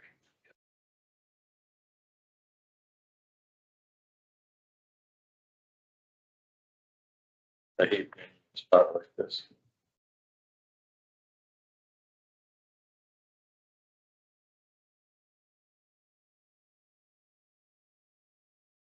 So, I mean, for me, then, it's one denial reason. That's it, right? Inadequate institutional program participation. Yeah, for tier 2. And it's not even though it says inadequate, it's not a dig, it's a, She says you completed it, yeah. right. And it's a date line, it's a timeline issue, really. Right. And considering the history and the struggles with the relapses and some of the decision-making centered around addiction, I think that the tier 2 is, I want to equip you with every tool that you can have so that you can go out and be a mother, a sister, a daughter, and a member of the community that everybody is proud of, including the people who are sitting here today. So it is not a negative. This is not a negative. I'm hopeful that she could be a sponsor again to other people that she has in the past and help other people. Okay. So regarding Krista Blake 424-906, move to deny parole based upon inadequate institutional program participation. Is there a second? Second. Those in favor signify by saying aye. Aye. Those opposed, no. The ayes have it. Did you vote no, Chairman Paul? Yes. No, I didn't vote no. Okay. Yeah, that's. It's unanimous. So Ms. Blake, you heard the predicament that we're in. Yeah, We believe in you. We want you to have the best possible chance. And in our estimation, best possible chance means taking the time and finishing up that tier 2 program okay, and starting to work outside, you know, on figuring some stuff out. And, you know, just based upon, you know, this denial, which is trying to support you, you know, I really hope that you would reach out to CCAR. You know, coaches out there have, you know, have a line on some sober houses, some, you know, sober living situations that might be helpful to you upon your release, you know. okay. And see what you can, what kind of support you can get there. Okay. Have you had contact with CCAR in the past? Oh, yes. Oh, yes. So if you do that, I'm sure you can see, you know, there'll be some resources for sober living. Okay. Yeah, absolutely. We really do Absolutely. wish you well. Yes, Okay. thank you. Like I said, yes, I have financial ability to pay for a sober house, going forward, everything. So like, I'm very, very fortunate about that. So yes, I will take that. I will do that. Good. You take care of yourself, okay? As well as you all too. Thank you. And God bless all of you. Look. Thank you. Thank you. What's for? Yes. Again for Crystal. I could leave? Yes, ma'am. Okay, thank you. Thank you. I didn't want to be rude. Okay. We're all set? I'm all set. Oh, just walk away.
because they punched somebody in a parking lot, they fell down and hit their head on the curb.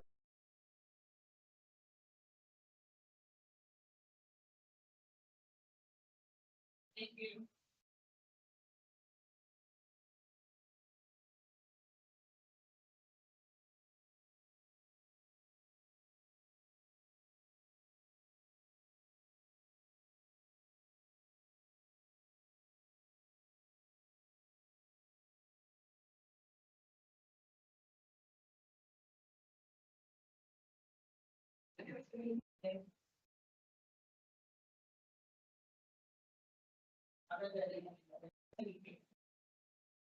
Thank you.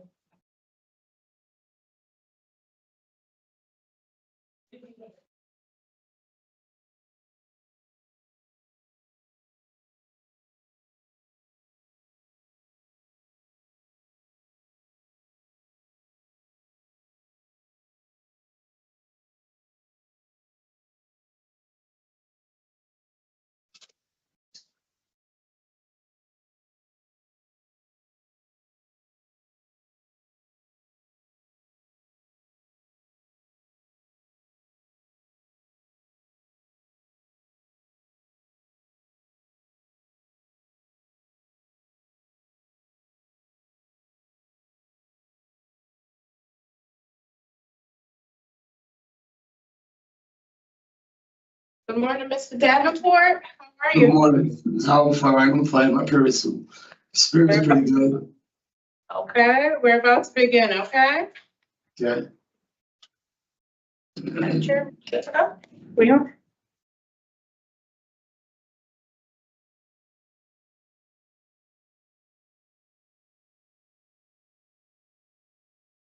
Good morning, my name is Parole Officer Smelly. Today is Friday, March 21st, 2025, and this is a hearing of the Connecticut Board of Pardons and Parole. The following board members are present this morning, and by stating their names on the record, certified they have reviewed all statutorily required documents and available pertinent information in preparation of this hearing. Nancy Turner, good morning.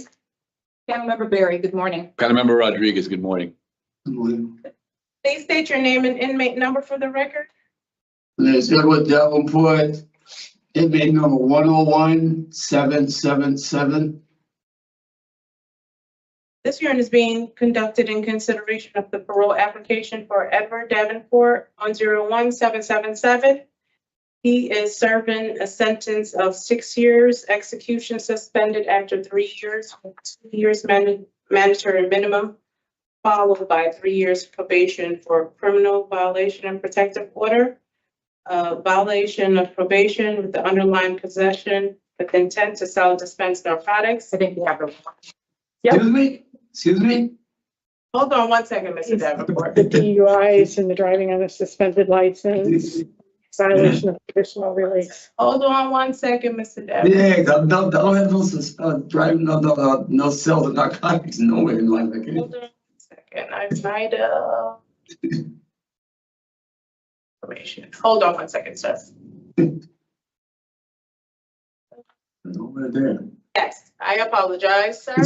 Okay. He has Spare me. 6 years, execution suspended after 3 years, After 2 years 2 years. mandatory. Yep, 2 years mandatory minimum, followed by 3 years probation for operating under the influence, third offense, illegal operating a motor vehicle under suspicion of alcohol, third offense, illegal operating of a motor vehicle under suspense, third, illegal operating under motor vehicle suspense, third, violation of conditional release, first degree. As of today, records reflect a mandatory minimum parole eligibility date of April 13, 2025 at 50%. There's no victim input in this case. There is an offender accountability plan for the offender. It has been reviewed and shows he has completed voice in tier 2 to date and is currently participating in the aftercare and CCAR program. He remains on the wait list for tier 1. Utilizing the statewide collaborative offender risk evaluation system scores, the overall score falls within the high range for Mr. Davenport for risk for recidivism. Mr. Davenport, this is your opportunity to express to the board why you believe you should be granted parole. You may begin, sir. Okay. I did complete tier 2, though I didn't complete that. That's been completed. And I did the CCAR program as well as completed that. Now, I do have something I would like to speak out to the parole board on my behalf. I can read a letter to you. Go right ahead. Okay, thank you. Okay. I'm writing this letter on behalf of my being paroled. First of all and foremost, I want it to be known that I have used really all of this time of my incarceration to reflect as well as focus on my future. I have come to realize really now more than ever that drinking has never really done anything positive or promote anything positive in my life, really. Good or positive results that I can truly say from my heart. All drinking have really done, wow, and again was caused me problem. Doing the TIER program helped me even more to realize this fact, and to really come to heart to realize with myself face to face. I am grateful. I am very grateful and thankful that I still have the chance to live a more productive and constructive life. I hurt more than myself because of the consequences of my incarceration and drinking, such as my family, my mother, who is blessed to have just turned 92, and I am her only son. She has living due to one being murdered and the other one dying from complications from 0 years of drinking. And my sister died of an aneurysm. So now it's only me and my baby sister. to take care of her, which is where I will be residing and living with my mother and sister, seeing how I was also seeing how I allowed drinking to cause my wife to divorce me. I gave the drinking up back in 2022. Not only did the program give me even more encouragement and reason to stay clean and sober, I also took the C-Car program classes and graduated and found out that C-Car is actually opening a building directly across the street from where I will be staying, living in Shakeil Plaza in London, which I'm hoping I could be of help to them as well, possibly them helping be of help to me in the way of employment. I have a good support system like my church members, family, my daughter's son, and friends. And in closing, I would like it to be known that I have taken the full responsibility and actions for my actions and feel more sure of myself to do the right things in life, such as making better choices and decisions. I also will be using the skills I have learned in the C-Car program to help my community deal with addiction in hopes that this will help me as well. Thank you. All right, thank you for that opening statement. We're going to proceed with questions we prepared, starting with panel member Barry. Thank you very much, Madam Chair. So, Mr. Davenport, I appreciate your opening statement, and I'm happy to hear that you finally believe that you have the tools necessary to avoid your relapse. You've been struggling with this disease for a number of years. I show your criminal history dates back to 1978. So you've been doing this for a really, really long time. And I'm just curious to know if is your liver okay? Because this is a whole lot of drinking. Yes, ma'am. I just had that checked. I did it while I was here. Yes, my liver is definitely okay. It's definitely She asked you in all sincerity, sir, not as a source of humor. Oh, no. She said she asked me about my liver okay. Yes. So I just found strange she had asked me that because I did have my liver checked. And, they was concerned about the same thing. And they sent me to UConn and so forth like that. And I have my liver checked. Yes, it's okay. My liver is fine. So have you ever been able to address why you drink so heavily or so excessively? Yeah, sometime I was like get upset, but most of the time it was just drinking just to be drinking, just drinking. But I really didn't need it, and I found that out. I found that out late. I didn't really need to drink it, and and as I got older, I'm going to, so Mr. Davenport, have you been able to gain a better understanding of why you drink? Yes, I have. Is it out of boredom? No, not boredom. There was problems sometimes when problems come along, and because of problems, and sometimes with the rain, hanging with the wrong crowd, which back in when I was younger, hanging with the wrong people and so forth like that. And as far as boredom, I don't think it really had nothing to really do with boredom. It always found something to do with, need some kind of something to do. But basically hanging out with the wrong people and doing things like that, trying to be part of the crowd. So this, Mr. Davenport, what was so interesting about my reviewing your file was that you've participated in a number of treatments to address your alcoholism, and nothing has worked thus far. And go ahead. Oh no, this I participated in a number of treatments. Only one I think I really treated was Lebanon Pines. That was like in 07. It was in 07, and you completed that successfully, but you had several others after that. In fact, my review of your file says that you participated in the DUI home confinement. It looks like that one there, at least 3 times, according to my records, and you've taken the Tier 4 program when you were in prison in 2013. Because of a DUI. And then when you were interviewed by the officer in preparation for today's hearing, you mentioned absolutely nothing about a relapse plan. Oh, relapse plan, oh, well, my relapse plan is this right here. It's staying clean by, you know, like I said, I have a lot of support. I'm a member of my church now. And they did give me a lot of support, my church members. And like I said, I haven't been drinking since 2022, but not only that, I have more reasons now to stay clean, especially with my mother's health and conditions. She has no one there to take care of her but me. That's one reason why. And another reason is like I have lost too much due to this drinking. I have lost too much in drinking and doing other things. I have lost too much in So let me tell you something, Mr. Davenport. As parole board members, we really don't care if you decide to drink yourself to death. That's your choice. It's a choice that you make. Drinking can be very damaging to your health, as you know. I heard you talk about other people in your family suffering from very similar things and how they've passed away due to their substance abuse. It's when you get behind the wheel of a car without a license and drive and hit things and cause accidents and then say other people were driving the car. Like, I don't, why when there's so many other things, other ways for you to be picked up or go from one place to another.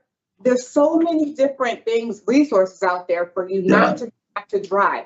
Why do you continuously do that when you know that you do not have a valid license, that you're not supposed to be driving?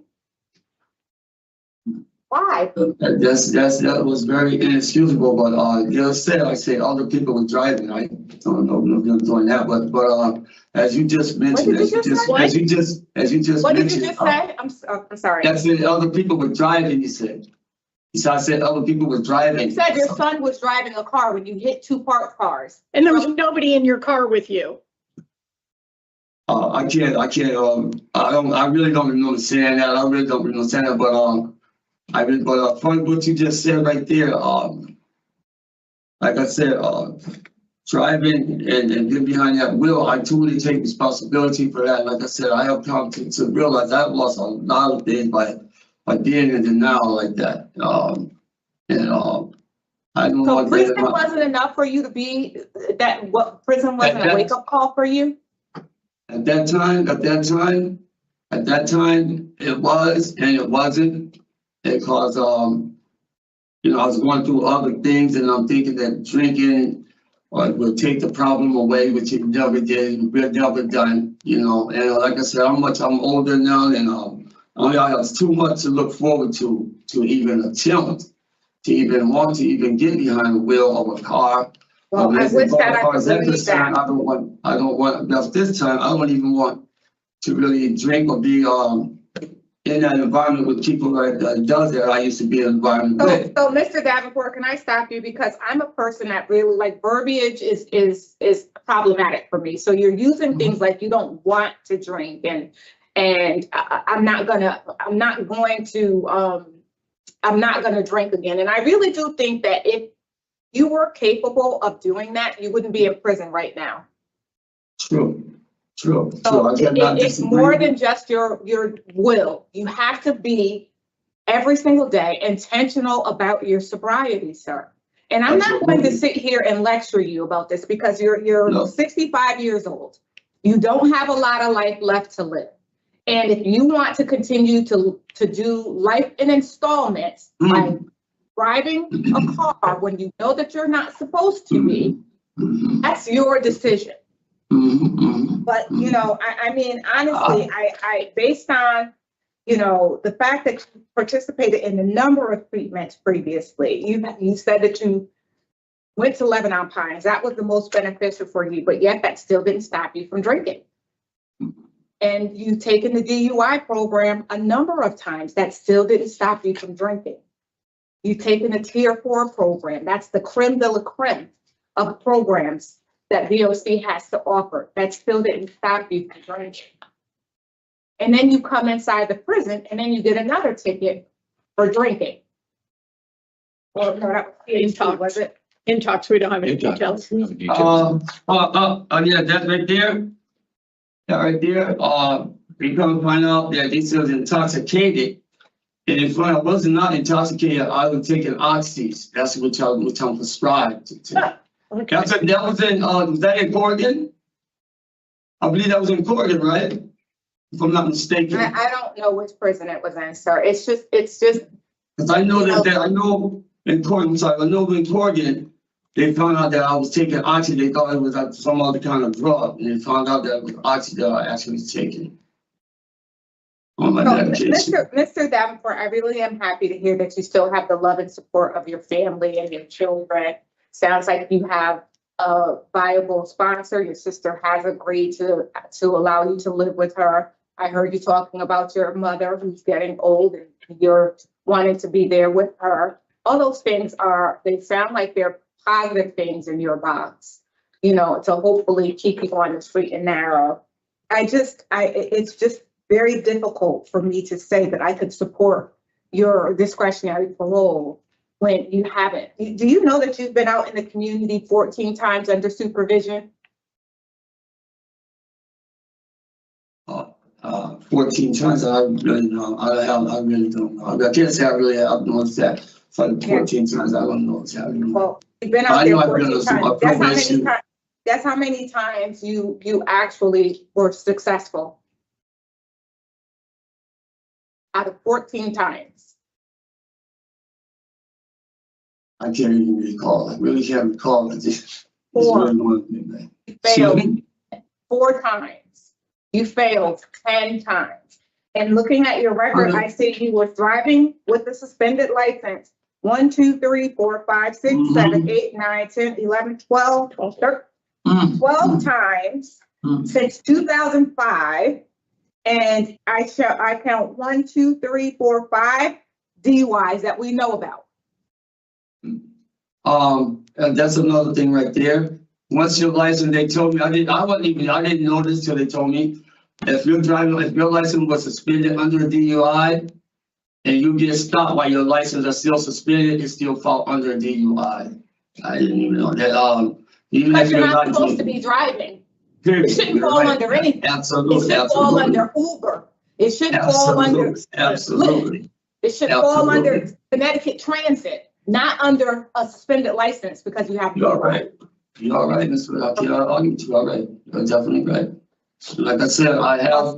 Okay. All right. So, Mr. Davenport, I don't have any questions for you. The judge said to you at sentencing, when you do the same thing 13 times, it's not a mistake, it's a choice.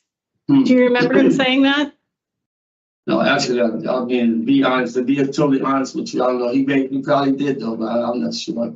I just can't say I remember, but it's not about whether or not he did. Quite sure that he did. I'm very sure he did. Yes. So, the point of it is, you minimize the offenses by calling them mistakes when they are in fact choices. You minimize crashing your car into poles and other cars when you're drunk and behind the wheel by calling it an accident. It's not an accident if you get behind the wheel of a car after you've been drinking. We make this decision, sir, about whether it's appropriate for you to finish the 3 years you have to serve out in the community on parole, and we make it in light of the interest of public safety. And, your track record is one of being a menace. I've been doing this almost 8 years. This is the first time I read about somebody drunk driving to the liquor store. Right. Yeah. Driving erratically. And in my town. All right, Mr. Rodriguez. No questions, Madam Chair. All right, give us just a minute. That's all it's going to take. Thank you. So I really would love to support Mr. Davenport's discretionary parole, but he really has given us very little to work with. Hasn't done well out in the community under prior supervisions. And the nature and circumstance of his current offense is very, very concerning, in addition to his criminal history dating back almost 50 years. Or what, 45 years? Yeah. It's too much to overcome, and I'm happy to hear that he believes that he has what he needs this time to go out and be successful. But I hope that he is successful on probation. I hope it's to happen. Okay. I would not, do not find Mr. Davenport suitable. I do not either, Madam Chair. Okay, so criminal history, nature and circumstance. Okay, because I had a question mark about change. In the matter of Edward Davenport, inmate number 101-777, there's a motion to deny parole for the following reasons: your criminal history and the nature and circumstances of your current offenses. Do I have a second? Second. All in favor? Aye. Motion carries, parole is denied. This concludes the hearing for Edward Davenport, 101-777. Mr. Davenport, you're all set. You'll receive all this in writing. Good luck to you. So that means I have to do the whole time, you know? Yes, correct, sir. Or do I go, is there a halfway house or I have to do halfway house or something? You have a sponsor. Why are you talking about a halfway house? I mean, while I'm here, while I'm in here, I mean, if I was denied, this first time I've really been to parole, so, I mean, I'm denied right now. Correct. So talk to your counselor at DOC and they'll make arrangements once you're getting ready to be discharged from there. I'm sorry, so about discharge, what's that? Talk to your counselor at the facility and they'll talk to you about discharge planning then. You'll see a discharge planner then. You're going out, end of sentence, sir. I'm sorry, going on what?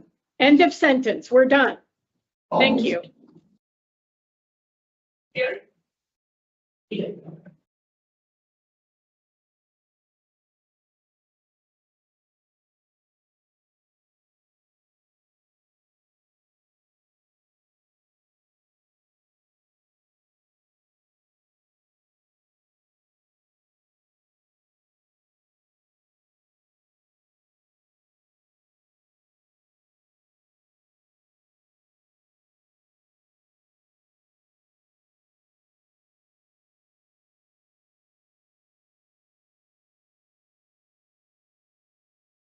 Good morning, Mr. Perry.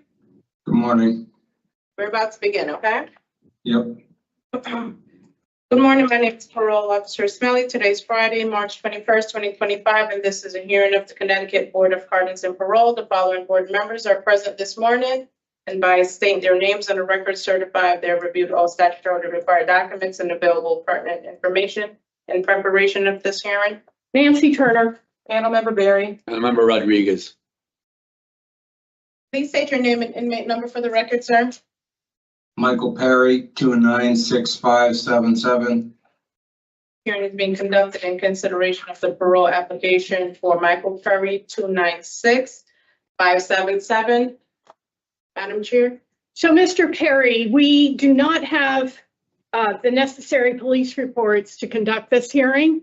So we're going to move to continue your discretionary parole hearing until we have the police reports needed. Second. All in favor? Aye. So we've requested them and we're waiting for them. So you'll be back before the board when the police reports are received. We wanted to see you early enough that you could still go to your job today. So thank you. This concludes the hearing for the continuation for Michael Perry, 296577. Gatlin, come on in.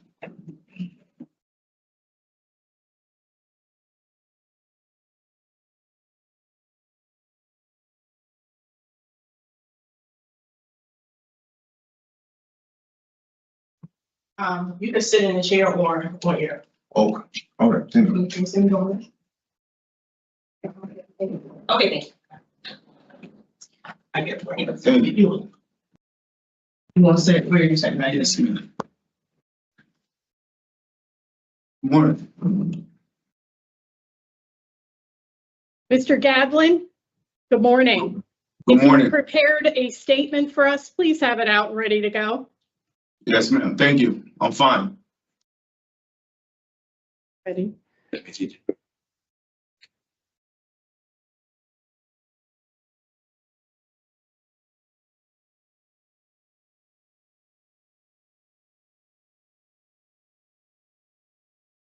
morning, my name is Parole Officer Smelly. Today is March 21st, 2025, and this is a hearing of the Connecticut Board of Pardons and Parole. The following board members are present this morning.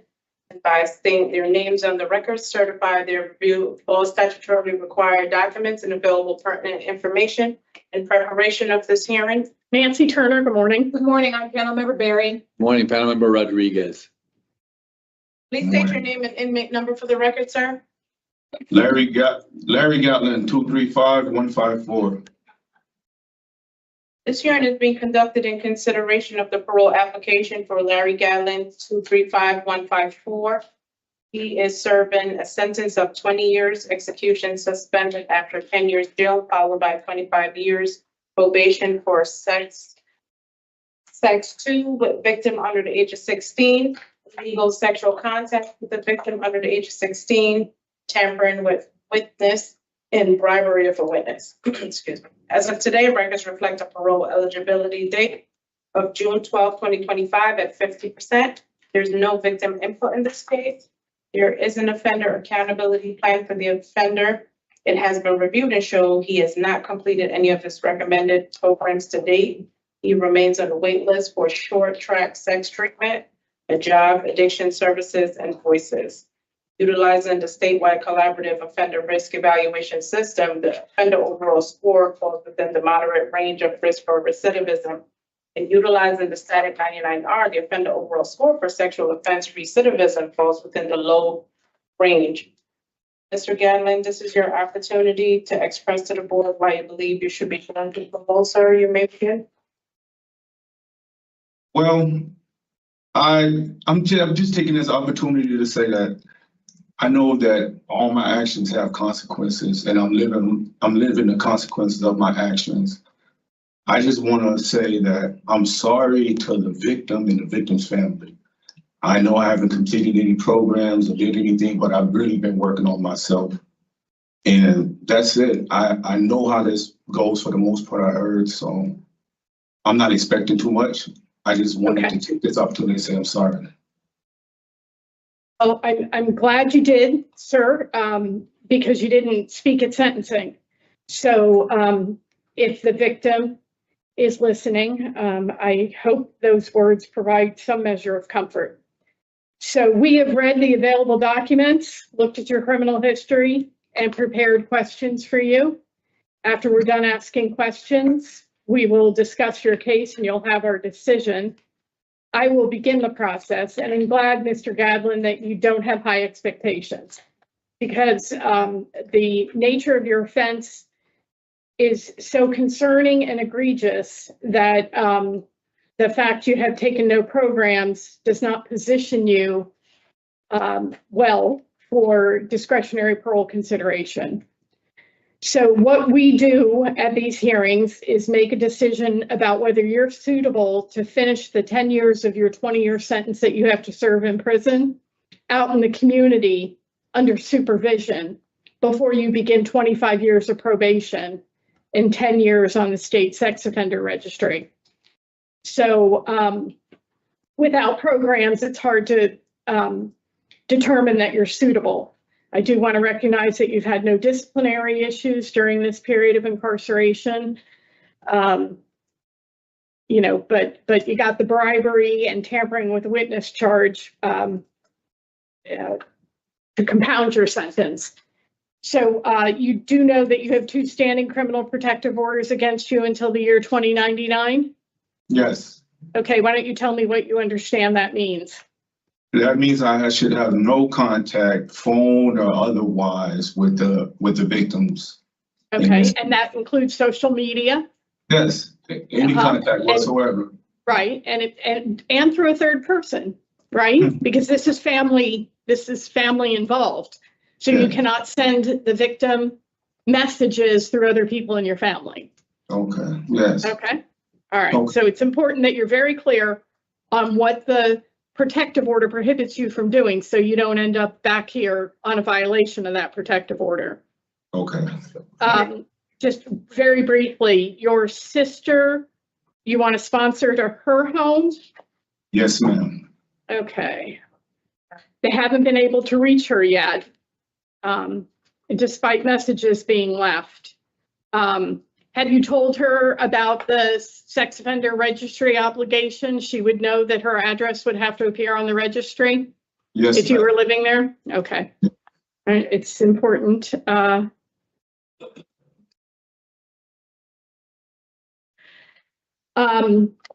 So why did this happen, sir? Why did you make this terrible choice?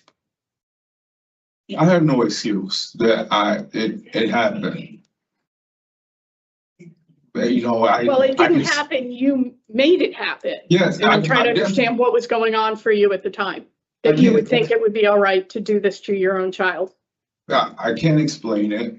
You know, it was just it was a horrible thing that I did, and I can't sit there and blame it on my background, drugs, alcohol, or anything of that nature. I did it, and I'm living the consequences of my actions.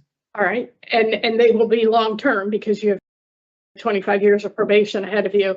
I'm not asking you for excuses. I'm trying to see if you have any insight into what was going on with you that would lead you to choose to do this to your own child, having lost one, you know, prior to this. Okay, so my concern, sir, is if you haven't done the programs and you don't understand why you did it, then you're at risk to do it again. I don't think so. I get what you're saying, and I don't think so because I understand that my actions have consequences. And if I sit back and really evaluate, and I have thought about what I've done, it was selfishness. That's what it was. It was me not considering what my actions, which I've had a lot of time to think about that. So, you know, I agree that it was a very selfish, cruel thing to do. And it was very premeditated on your part because you, as your wife pointed out at sentencing in the PSI, you know, you really went about grooming this child in order to do this sex offense against your own child. So, and you look like you're not really clear on what I'm saying. And that's why the program's going to help you, because through programming, you're going to understand what grooming is and be able to take responsibility for the fact that that was part of how you went about committing your crime.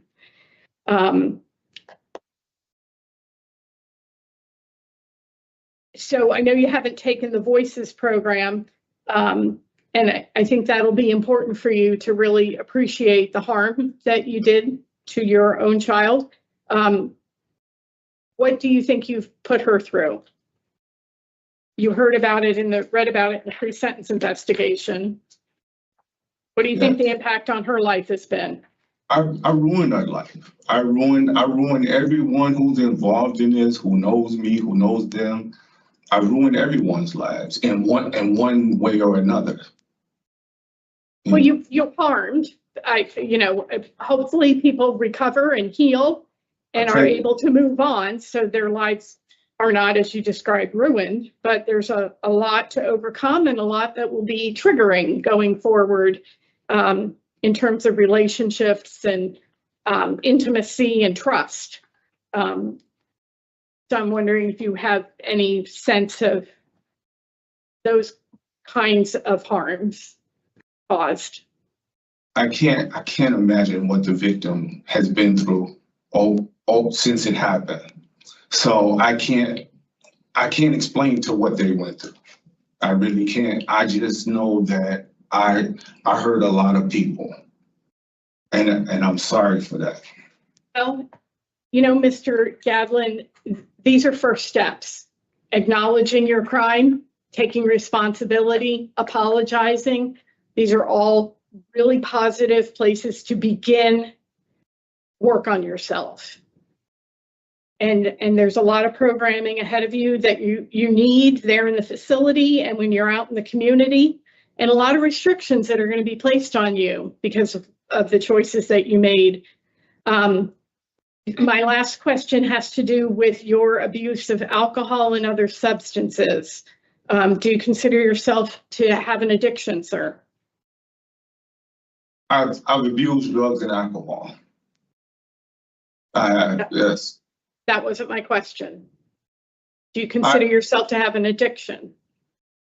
Are you an addict? Yes. Good. Okay. Another hard first step, looking at yourself. I could tell you didn't want to say yes, but I think it's true. And certainly your family members thought it was true because there were comments about that in the PSI as well. So you need to get a handle on your abuse of substances so that you can make better choices going forward, choosing to live clean and sober. And I really hope that that you'll make that commitment to yourself, sir. You have a lot of work ahead, but you've taken important first steps, and I wish you much success. Mr. Rodriguez, any questions? I don't have any questions. Okay. Thank you, Madam Chair. I do have so Mr. Gatlin, when the chair was asking you about what harm you thought you caused to the victim and the rest of your children, have you heard anything about how they're doing since you've been in there? Yeah, I have. You have, what have you heard? I heard that one's up for graduation soon. Between from that, I haven't heard anything much. And so you haven't heard any that they're struggling with things or any of that stuff, nothing negative? I haven't heard. I just heard one is up for graduation. So at some point, you do know that when your daughter becomes an adult, she is going to wonder, Daddy, why did you do this to me? Why me? And it's really important that you take some time and think about that because the day will come. It really will come, especially if she is trying to move on with her life and really trying to heal from this whole situation.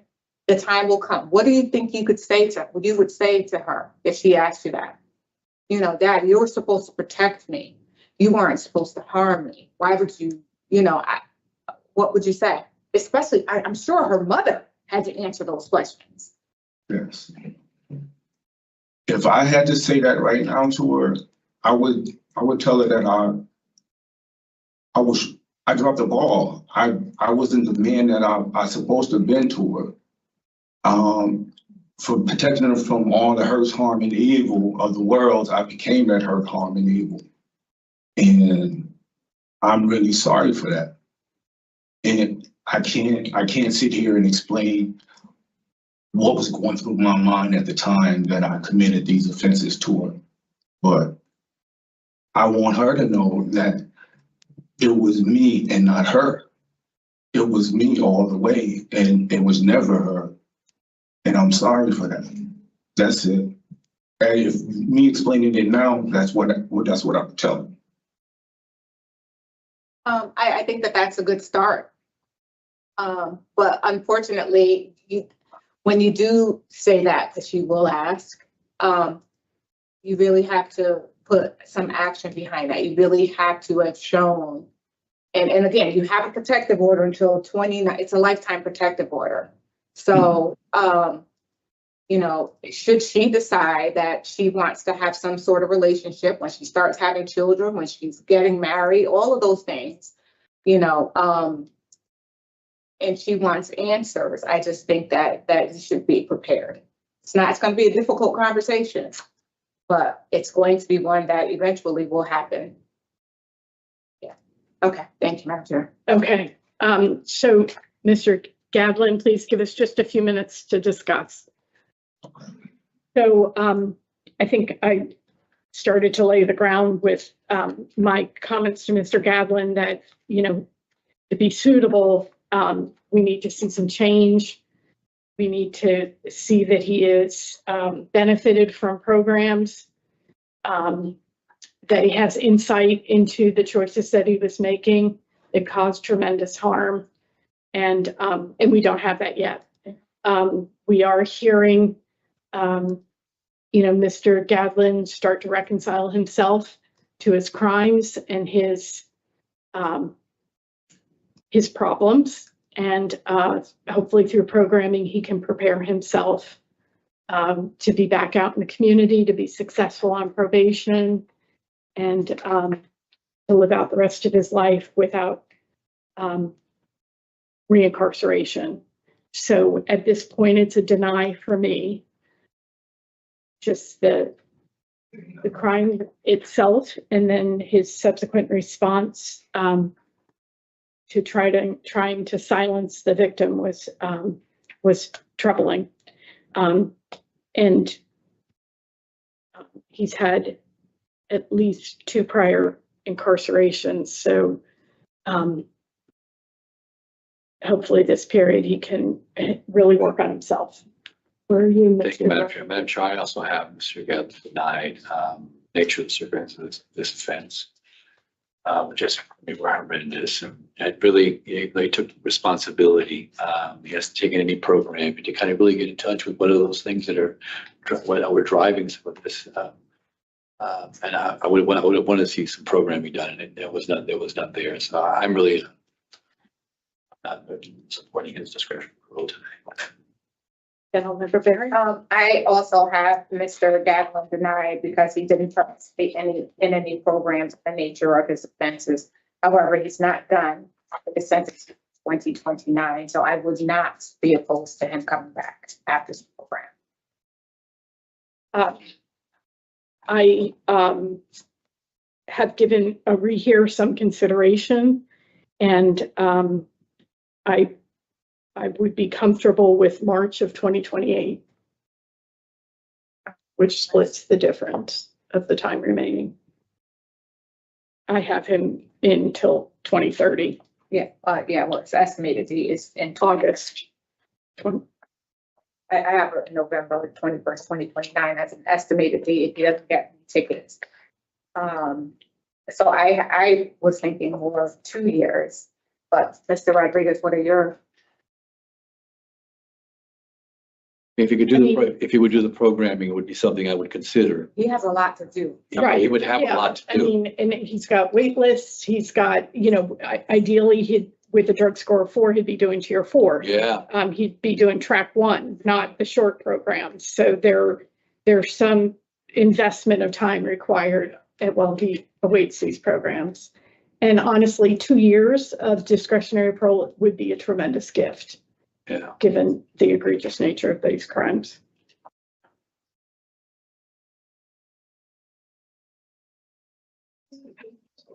So we're ready, sir. In the matter of Larry Gadlin, inmate number 235154, there is a motion to deny parole due to the nature and circumstances of your current offense and inadequate program participation. I further move to rehear you in March of 2028 with a recommendation that you complete the programs on your OAP, remain disciplinary free, and find other ways to rehabilitate yourself through voluntary programs, work, schooling, education. Do I have a second? Second. All in favor? Aye. So, Mr. Gadlin, that's the best we can do for you. We're going to give you a rehear. I know fatherhood is not a required program, but I think it's a necessary one in your case, because not only, do you have the victim, but you have other children who are going to really struggle when you are back in their lives with what happened. And a program will help prepare you to be a part of their lives going forward. So look at that as a possibility as well. There's several in the facility. Right, thank you. This concludes the hearing for Larry Gadlin, 235154. You will receive all this in writing, Mr. Gadlin. Good luck to you. All right, thank you very much.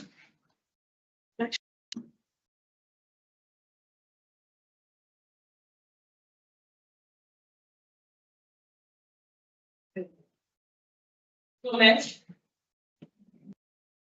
Okay. Okay, thank you. Bye.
Hi, Mr. Gomez, how are you? Hello, I'm doing fine. Yourself? We're about to begin, okay? All right. Hey, good morning. My name is Parole Officer Smelly. Today's Friday, March 21st, 2025, and this is the Connecticut Board of Pardons and Parole. Following board members are present this morning and by stating their names on the record, certify their review all statutorily required pertinent information in preparation of this hearing. Good morning, I'm Nancy Turner. Mr. Gomez, if you have a statement to read to us, please have it out and ready to go. Good morning, I'm Sharon Waterbury. Mr. Rodriguez. Oh, panel member Rodriguez, sorry. Please state your name and inmate number for the record, sir. Marco Gomez, 282-483. This hearing is being conducted in consideration of the parole application for Marco Gomez, 282-483. He is serving a sentence of 5 years and 6 months jail flat for violation of probation with underlying violation of probation and risk of injury. As of today, records reflect a parole eligibility date of May 26, 2025 at 50%. There is no victim input in this case. There is an offender accountability plan for the offender. It has been reviewed and shows the offender has completed voices. He remains on the wait list for good intentions, bad choices, addiction services, and a job. He reported he's also working as a painter and has been working since October of 2024. Utilizing the statewide collaborative offender risk evaluation system, the offender overall score falls within the very high range of risk for recidivism. Utilizing the static 99R, the offender overall score for sexual offense recidivism falls within the low to moderate range. Mr. Gomez, this is your opportunity to express to the board why you believe to be granted parole. You may begin, sir. I don't know. I just need help. I'm asking to go to like a halfway house because as much as I want to go home, I know that's probably the best thing for me. You know, I don't know. I just want to go home, really. Okay, Mr. Gomez, thank you for that. We're going to ask you questions that we've prepared. We'll begin with my colleague, panel member Rodriguez. Thank you, Madam Chair. Mr. Gomez, I appreciate that you want to go home, and I'm sure that you do. And I can't imagine anybody who's in your particular situation doesn't want to go home. And that's, we understand that. But I would like to hear more about why we should even consider allowing you to go home, which I didn't hear at all in your opening statement. And it's not because you haven't taken any programming. I mean, you took voices at least, and I'm sure that, you must have learned something from that. At least I'm hoping you did.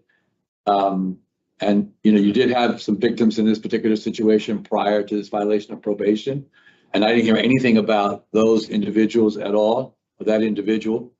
So I'm just, you know, can you share some more with us that would want us to be able to consider that? Because at this particular moment, you haven't really given me anything to feel very comfortable about moving in that particular direction of allowing you to be able to be released.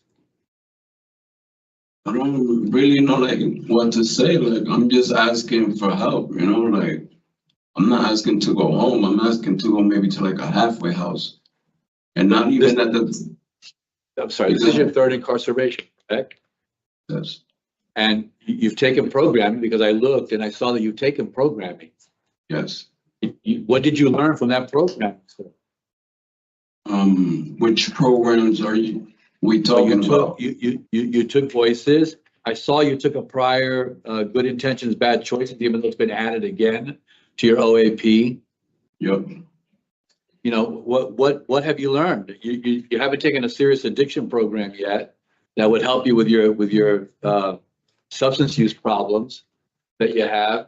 I mean, I'm going to be honest with you. I can't find a reason right now to consider releasing you. I don't, see you at that, unless you can convince me, and I'm sure convince the panel that you're ready to be released. And I just wanted to get out. And, I understand that you want help. Of course, I get that, but you've been receiving some help. What have you learned? It doesn't sound to me right now like you've learned anything. Well, I mean, what we talked about is like, in the group, what we normally talk about is like the victim, the stuff that we do and how it affects them, ourselves, and not just us, everybody included, their families or whatever. I mean, where the stuff that we do. What have you learned about you that you're going to change in terms of your behavior to not have victims? Well, nah, I don't even, all I really do is work. What I admit it, and I know like this time I came around, I was asking for help because I'm mental health and I wasn't getting the proper medication. So I had like a little mental breakdown and I told my parole officer like. Mr. Gomez, I just want to remind you that we're live. So I don't want you to say too much about your personal medical history or anything like that. Right. Are you on medication now? Yes. Do you feel it's helping you? Yes, it's helping. Okay. Okay. You took good intentions, bad choices before? Yes. Did you learn anything from that? Yeah, even though it's been added again? He said he had to just add something. That he said that's what they do when your level goes down, I guess. Do you think you've made some bad choices? Yeah, of course, all my life. And are there things that you think you can change to help you make better choices in the future? Yes, of course. I got a big support. The mistake I made is, I was buying marijuana from people I didn't even know, and it had stuff in it. And that's what got me to violate. Yeah. And as it relates to your substance abuse use, your substance use, have you been involved with any NA groups or AA groups or anything like that while you've been there? No, not at the time. Have you connected with anybody like, I guess you haven't heard of CCAR then either, right? Because you haven't been in the program. No, well, I am on the MAP program. We have groups. Yeah, I know you are. I know. I read that. I'm not, maybe you can tell what you're getting out of that. What are you getting out of that?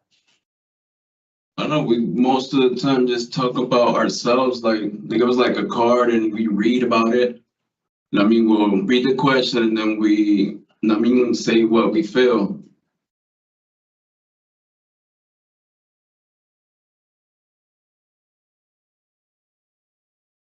You've had these offenses come on the heels of you're being violated for probation, right? And your violations were, we're technical, not compliance and not, following up on reporting, but also because of your substance abuse use. So that seems to be a real significant problem for you. Right? And I would hope that somehow, even while you're in your medicated assisted program, that you think about how you put together a plan for yourself so that when you come out, you're already set up with someone to be able to talk to about these issues and the programming that you're going to need to help support you in this. And I know you have support from your family, you said, but I think you do need some additional support for yourself in this. And I don't see that plan having been done yet, right? You haven't done a plan like that yet, correct? Oh, not yet. Okay. So that's something that I think you want to think about doing and putting that together for yourself, as well as, getting set up for the additional kind of supports that you're going to need on the outside when you do get out. I don't have a lot of questions for you because I would have liked to have seen, more programming done and heard a little bit more from you about it. And are you nervous right now? Yes, of course. Yeah, you seem to be really nervous right now. But I don't have any additional questions for you right now. So I'm going to listen to my colleagues and see what they have to say and ask. And then I'll make my decision at that particular point. But for right now, I want you to know that I am concerned that you don't have a recovery plan set up, that you really haven't taken the programming that you need to be taking. And that I can hear that you're kind of still struggling with that. All right. All right. Thank you, Madam Chair. Certainly. Panel Member Barry. Thank you, Madam Chair. So, Mr. Gomez, you've been serving this sentence for 25 years. Yes. It makes no sense. And my records indicate that it wasn't that you weren't receiving the right, dosage of your medication out in the community. You just weren't paying. That's a big difference. It's really important that you take ownership of your own behavior, sir, because you overall, you are the one that's responsible for your own recovery, your own maintenance. You cannot depend on someone else to do that for you. You're a grown man, 41 years old now. You know the stuff that you need, and it's up to you to advocate for yourself so that you don't wind up in prison, unless you want to keep spending this time there. No, I'm not coming back, I'll tell you that. Yeah. You aren't really doing very much in the community. You blamed COVID. You said you were working at Mighty and you were still receiving state benefits. Like, you had stuff aligned. You were just making poor decisions. So until you change your way of thinking, you're going to be right back. So I would suggest that you truly get some paper and pen out when you're in these programs and start jotting down some stuff so that you can refer to it in the future, because again, 25 years on this sentence is just ridiculous. You could have been over and done with this already. You're still required to appear on the sex offender registry. So that's another hurdle. You got to get yourself together, Mr. Gomez. All right, Madam Chair, I'm all set. Thank you. Okay. So, Mr. Gomez, when you were interviewed by the parole officer, you commented that you didn't think this sentence was fair, the 5.5 years. You said that you got it just for using. Do you remember saying that? Well, yes. Okay. So what I want to tell you is, based on the documents that I've read, you were using when you violated this child. So you've since gone on and completed the problem sexual behavior treatment in the community, which is great. But obviously, your abuse of substances is a high risk for you to reoffend. So you need to be embracing recovery, making the decision every day to live clean and sober, to stay on your medication so that you don't come back to prison. So, you can't choose drugs over your mental health needs. And you have to appreciate that your abuse of drugs sets you up for criminal activity And these are choices that you're making, sir. So for you to minimize this second violation of your probation because you were just using, seems to me that you are completely missing the point. Well, I didn't technically mean it like that, you know? It doesn't matter. To say that your sentence isn't fair because you were just using drugs misses the point. Drugs are directly connected to the crime that you're serving this probation for. So, okay, good. All right. So give us just a minute and we're going to discuss. And I do note that you were denied discretionary parole when you were before the board last time for the offense that is underlying your violation of probation. So, you know, the fact that you'd come back on a violation having been denied release before, I don't know that you could honestly expect that this was going to go in your favor, but we're going to discuss. I knew it wasn't. Okay. I knew most definitely it wasn't. Okay, well then, that's why I'm so here asking. you have a good reality check. That's why I'm here asking you guys for help, like. And I don't mean right now. I don't mean this year. Exactly. Sure. You know, I could have some time. Yeah. You know, to get the resources that I need. But we're looking at somebody who scores very high for your risk to reoffend. You failed 3 out of 4 opportunities we provided you at community release in the past. And you have a drug score of 4 and have not taken addiction services program this time or your last period of incarceration. So those are all very concerning facts. Last time I went home from Tier 4 program, I was actually but before you saw the board, you hadn't taken it. So we don't have any record of it after that. Okay, Mr. Rodriguez. Thank you, Madam Chair. You've outlined some of the reasons why I'm going to be denying Mr.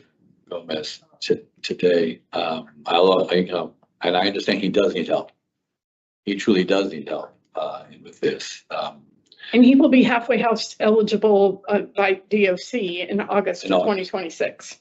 So maybe you can get some programming in. Maybe, yeah. Well, that's what I would be hoping that he could get some programming in at this particular point. And that's what I think he needs to be able to do. I don't see him coming out today, denying his discretion or parole today. I mean, I do recognize that he's had no DRs, and that's an improvement for him. He completed the Voices program. He got an excellent evaluation for that.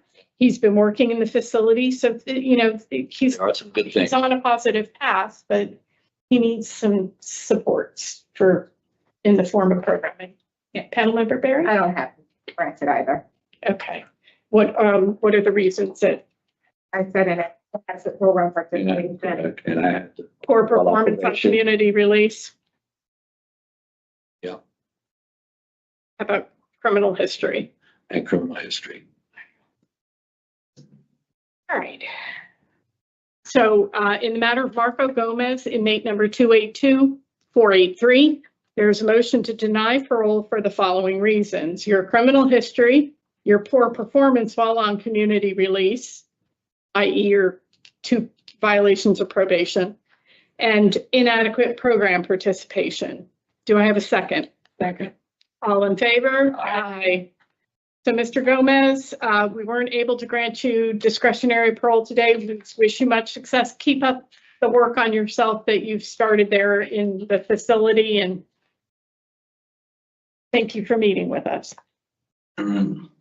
This concludes the hearing for Marco Gomez 282-483. You'll receive all this in London, Mr. Gomez. Good luck to you, sir. You all set? Have a good day, guys. All right. So.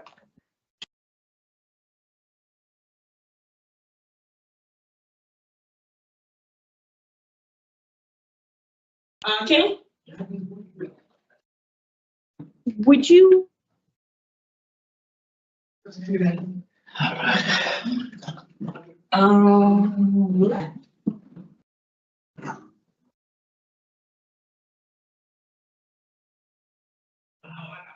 There's no way. We don't have to do that.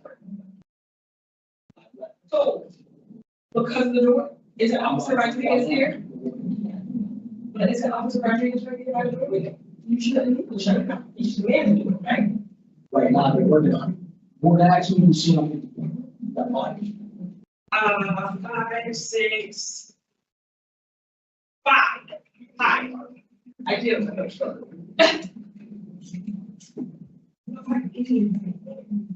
Yes, okay.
Morning, Mr. Kinney.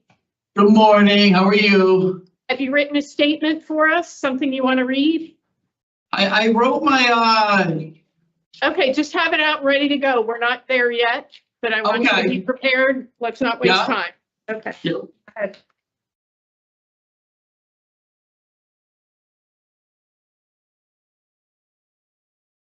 Morning. My name is Parole Officer Smelly. Today is Friday, March 21st, 2025, and this is a hearing of the Connecticut Board of Pardons and Parole. The following board members are present this morning and by stating their names, some of the records certified their review. All statutorily required documents and available pertinent information in preparation of this hearing. Nancy Turner, good morning. Good morning, I'm Pam Barry. Good morning, Councilmember Rodriguez. Please state your name and inmate number for the record, sir. George Kinney, 376754.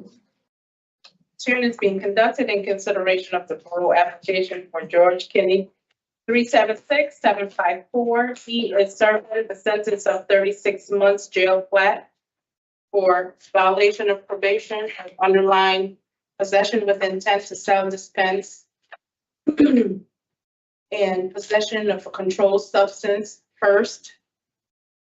As of today, records reflect the past parole eligibility date of May 9, 2024 at 50%. There's no victim input in this case. The inmate was heard by the board on August 9, 2024, and he was denied parole, and the hearing date was set for March 2025. Board recommended the inmate completed the Tier 4 program, participate in any positive programs, and develop a relapse prevention plan, and received no new DRs.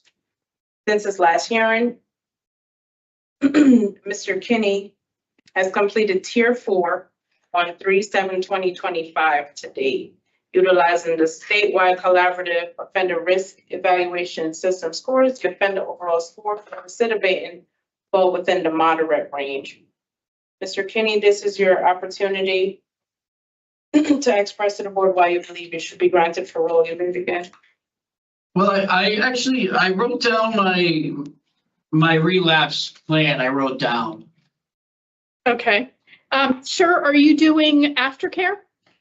They don't have it anymore. I wanted to do it, but no, they don't have it. They have a lot of changes going on because the staff that was doing the Tier 4, they ended up going to other facilities. So we have new staff, and now they're as of now they're not doing the aftercare. Otherwise, I would have got in it, but I couldn't.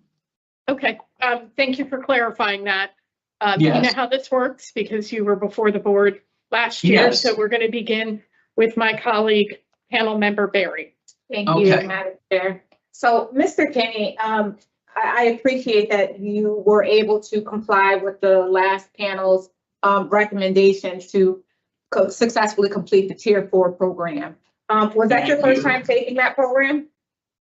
Yes.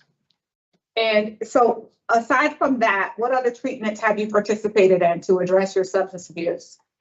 I do the NA program, and they have a program, it's called Beyond the Yellow Line. That's a program we do on Wednesdays. I take that. And honestly, that's it. So before you were in prison, what other programs had you taken to address your substance abuse? Before I was in prison, I went to Stonington Institute. Okay. And how long ago was that? That was, I want to say, that was quite some time ago. That was probably 3 years, probably 4. Yeah, it was a while ago I went there. Okay, and how long were you able to stay clean and sober? I was clean for 3 years. I started my business, very successful business. I was doing really, really well when I was home. Okay. And what caused relapse? I got into a bad argument with my girlfriend at the time, and I didn't even plan on using. It wasn't on my mind. I don't want to use at all. I said to another person that sat in that seat a little while ago. I don't really think that people plan to use. Like I don't plan to participate in criminal acts. Some people do. But for the most part, if it was something that you had control over, you could tell yourself, no, I'm not going to use it. So I mean, what was the argument about with your girlfriend? And I did have, you know, it was over money, the argument. So I ended up leaving, and I went to Cumberland Farms to get gas in one of my work trucks. And I ran into a friend, and I actually told him no when he asked me if I wanted any pills. I said, no, I'm good, man. I've been clean for almost 2 years. Then I was pumping my gas. 3 years. Yeah. Go ahead, you were pumping your gas. Yeah, and then he said, I ended up saying, hey, come back, man. And I ended up taking one of them, buying one from him, and that was the worst mistake I made, you know. It wasn't the worst mistake you made, but it was up there. One of them, yes, it was one of them, you know, because it led to all this. You know, when I was clean, I was doing great. I don't deal with no cops. I don't do nothing to get in trouble. Nothing. Well, you've done enough. Yeah, well, yes, I have. Yes, I agree. Yes, I have. Yes, I have. So tell me this. And it all stems from drug use. If I didn't do drugs, I would not ever be here. And I totally realize that, and I totally plan on being clean when I'm in the community because I have a successful roofing business. I do really good. Using the word plan again. You're saying I don't plan. I mean, if you had control. No, I said if I plan, I totally plan on being clean and doing the right thing when I'm in the community. Mr. Kinney, could you let her finish saying what she wanted, the point she was trying to make to you? Yes, I'm sorry. So when you said, I didn't plan on using, I don't plan on using, it has to be intention. It's not, you're using the wrong word. Plan is not the word. Okay. I'm going to try to maintain my sobriety as best I can. Those are more realistic. Yes. You understand what I'm saying? So the verbiage that you're using is what's problematic for me. You understand that? Yeah, I understand, yeah. Okay. Commit to the positive. Right. Yeah, yes. Commit to the positive. Yes. And I'm also, you know, I'm on methadone. So when I'm in the community, I do the groups with methadone, which that's good. That's a positive thing as well. I don't know when that was positive because you were out in the community using drugs. And you had a substantial amount of drugs, so much so that they were watching you on the federal level. I mean, here's my take on all of this. So you're on probation for selling drugs, and you get into not one, but I show two arguments or something with your girlfriend, all within a few days. So you get 2 new convictions for an assault third. Did you put your hands on her? No. So why did you get an assault third? That was for, that wasn't for my girlfriend. That was for my girlfriend's son. Why'd you put your hands on him? No, because we had an argument because he broke my 60-inch TV on the wall. Because me and his mom Why were. did you put your hands on him? He came at me and I just like pushed him off. I didn't hit him. He's 18, so I didn't do that. So why would they charge you with an assault third then? They charged me with it. You pled guilty to it? Yeah, because I mean, what am I gonna do? Go to trial with it?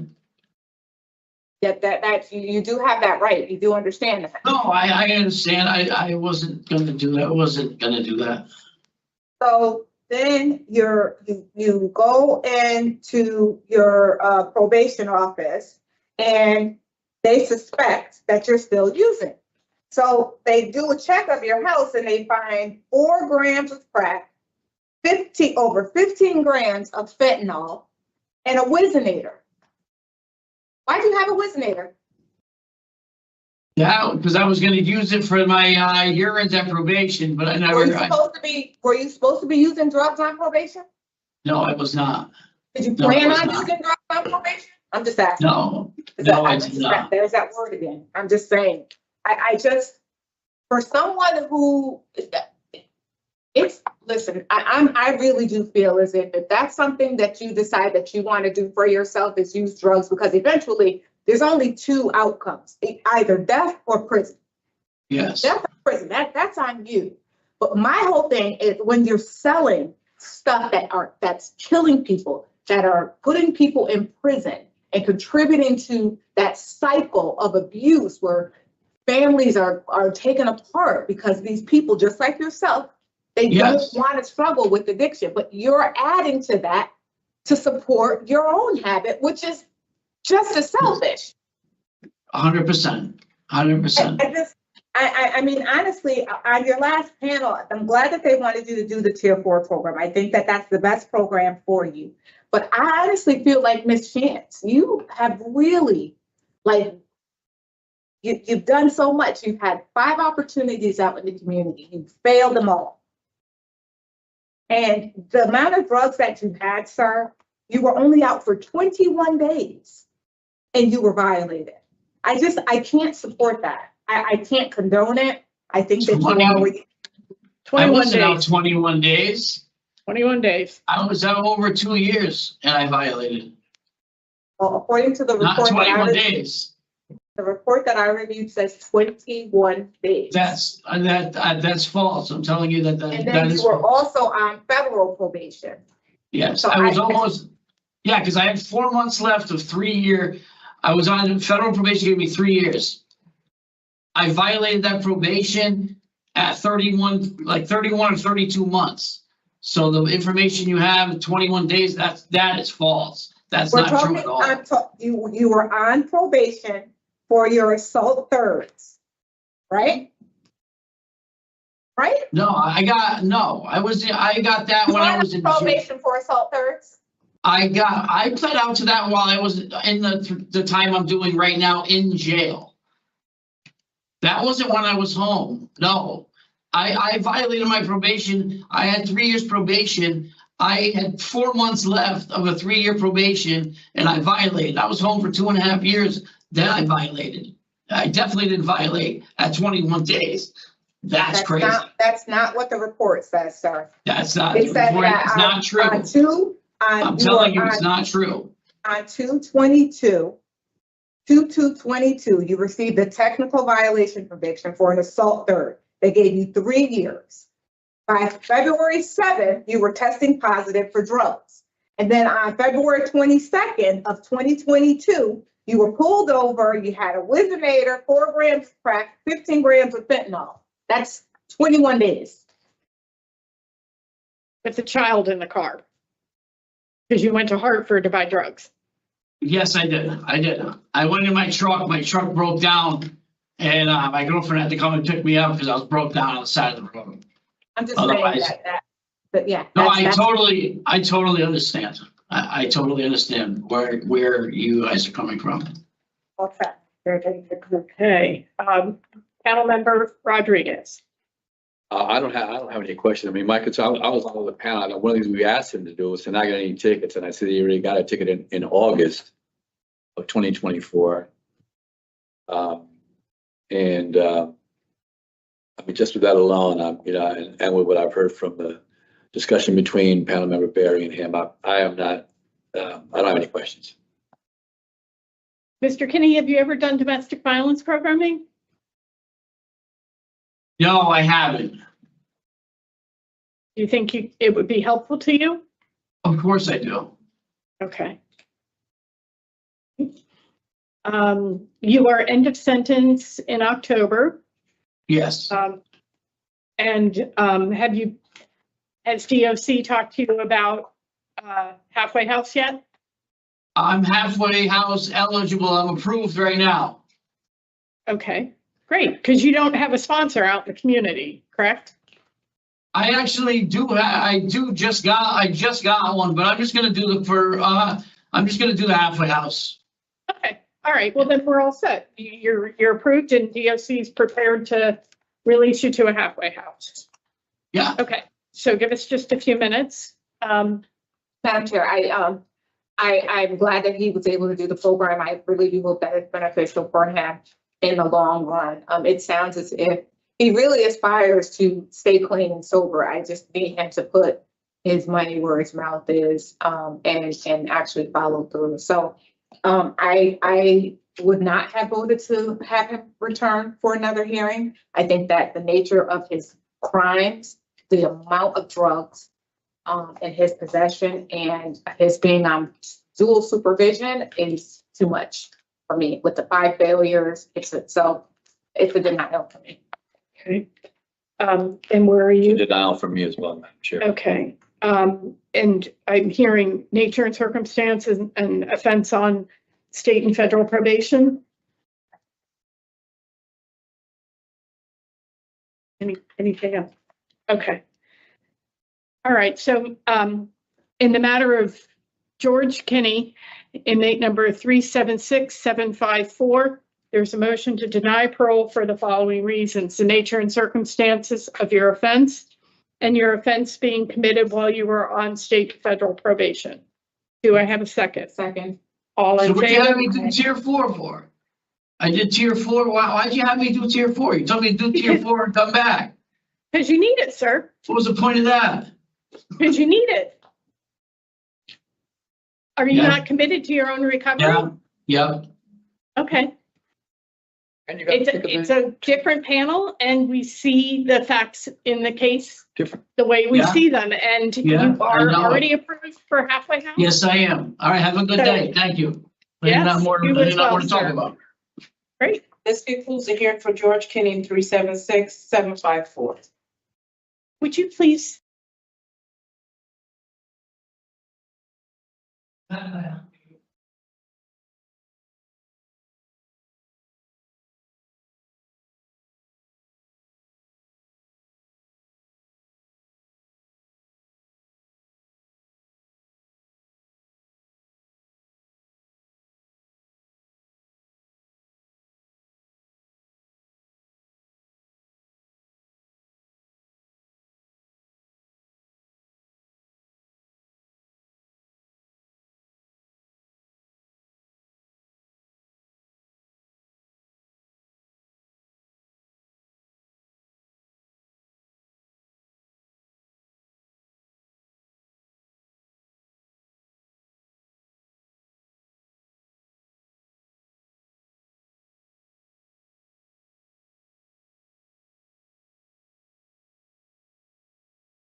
Mr. Magnuson, how are you?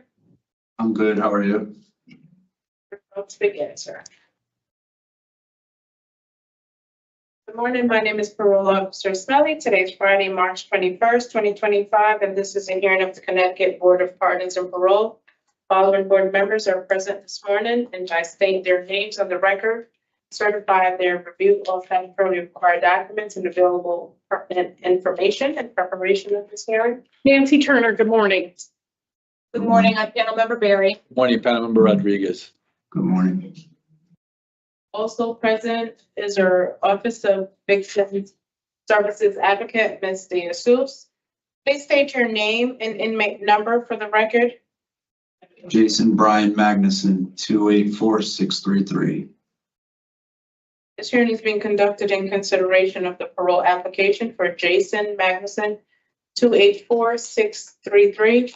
He is serving a sentence of 20 years, execution suspended after 90 months, followed by 15 years probation for illegal sexual contact with the victim under the age of 13.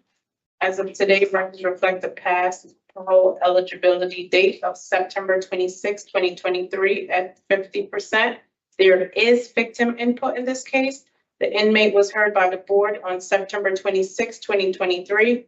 He was denied parole and a new hearing date was scheduled for March 2025. The board recommended the inmate completed sex treatment program and refrain from incurring any disciplinary reports prior to his new hearing date. Since his last hearing date, Mr. Magnuson has completed problem sexual behavior on 3/7/2024. Alternative to violence on 2/23/2025 and has been working in the building trades since August of 2024, utilizing the statewide collaborative offender risk evaluation system source. The offender overall score for recidivate falls within the high range. Excuse me. And utilizing 1 second. Yes. Second, moderate high.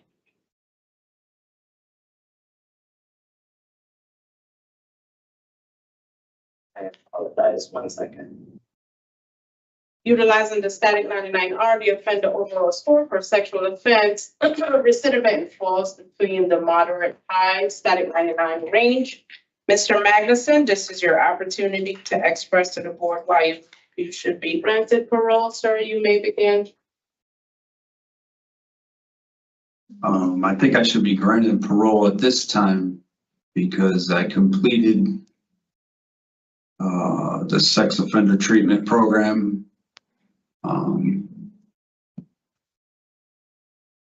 I've actually taken the time to try and just figure out what my problems are. I mean, from childhood and just pretty much my whole life. And I've definitely learned some things to that I think can help me live on the right path and just stay out of trouble. I completed this past weekend the advanced for alternative to violence program. I wasn't able to get it into my master file in time for this hearing. Okay. I'm sorry, what was the program? Alternatives to Violence Advanced. Yeah. Okay. I'm just trying to better myself. I messed up. I made a terrible mistake and I know right from wrong. And I've never actually had the chance to go home on parole before. So I just, if I'm given the opportunity, I will definitely use it to my advantage and continue to get the help once I get out of here too. That's a big thing for me. I definitely want to look into keeping my treatment going.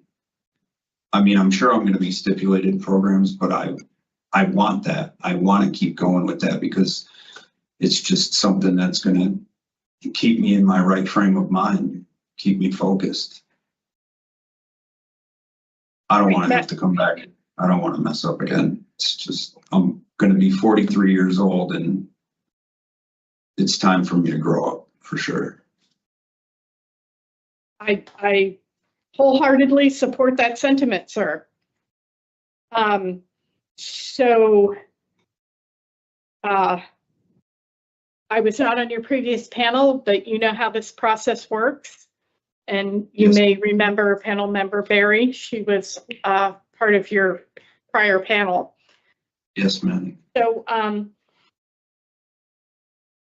I guess in unpacking your opening statement, I would agree with the terrible. I would not agree with the mistake. This was a choice that you made to violate this child. And mistake is a minimization. A mistake is like forgetting to return a library book, not committing a crime against another person. Okay, I understand. Yeah. You're right, you're right. It's all, you know, language is what we have to communicate with, and so we need to be as accurate as possible about it. And if you really are taking full responsibility, you don't minimize, you know, what you chose to do. Yes, you're right. Okay, so now that you've completed the program and you took the short track, or you took track what? No, track 2, 36 months. 36 weeks, and it was a track 1 program, not the short program. Okay, Yeah. so what have you learned about why you committed this offense? One of the big things was hypersexuality. Just like, I mean, I was just having sex a lot. Okay, so I'm going to stop you there, Mr. Magnuson, because that sounds like an excuse to me. You can be hypersexual and focused on age-appropriate partners. Yes, ma'am. Yes. So why would you choose to victimize a child? There's no excuse for that. There's really no. Well, I'm looking for some insight as to why you did this, so that we know that you can work to prevent repeating such a crime. I did it because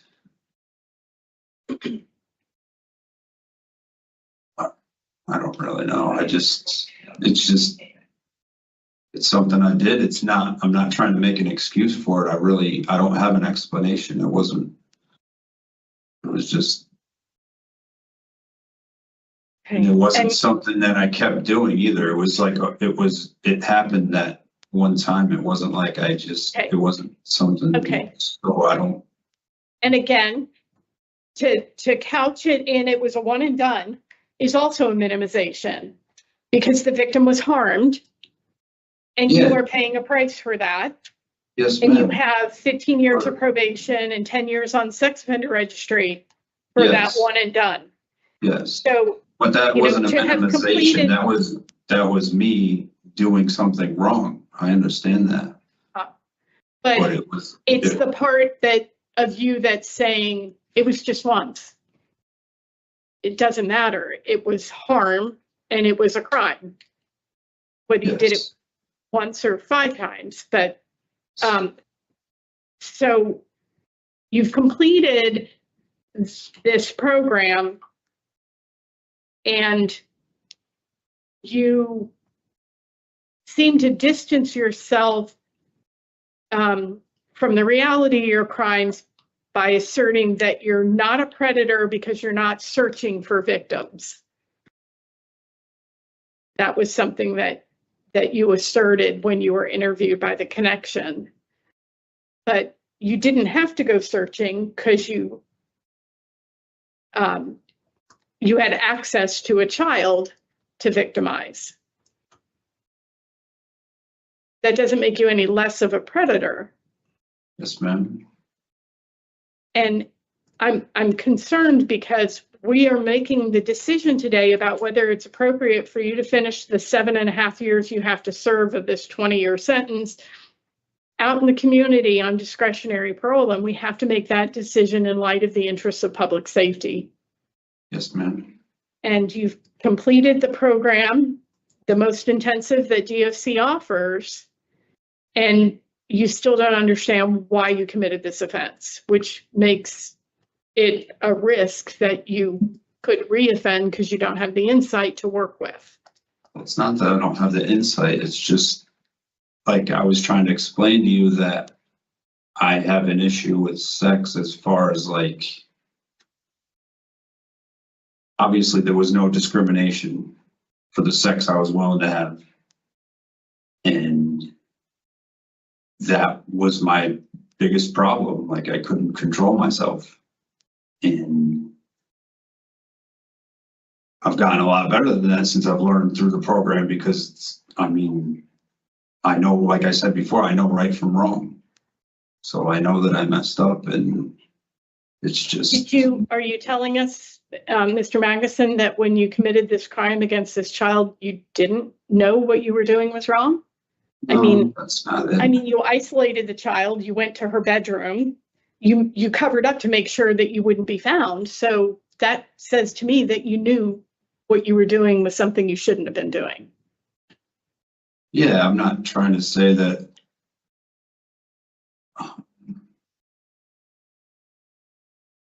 I just know that I did wrong. That's all there is to it. I'm not trying to make an excuse for anything. So in committing this offense against this child, did it result in arousal for you?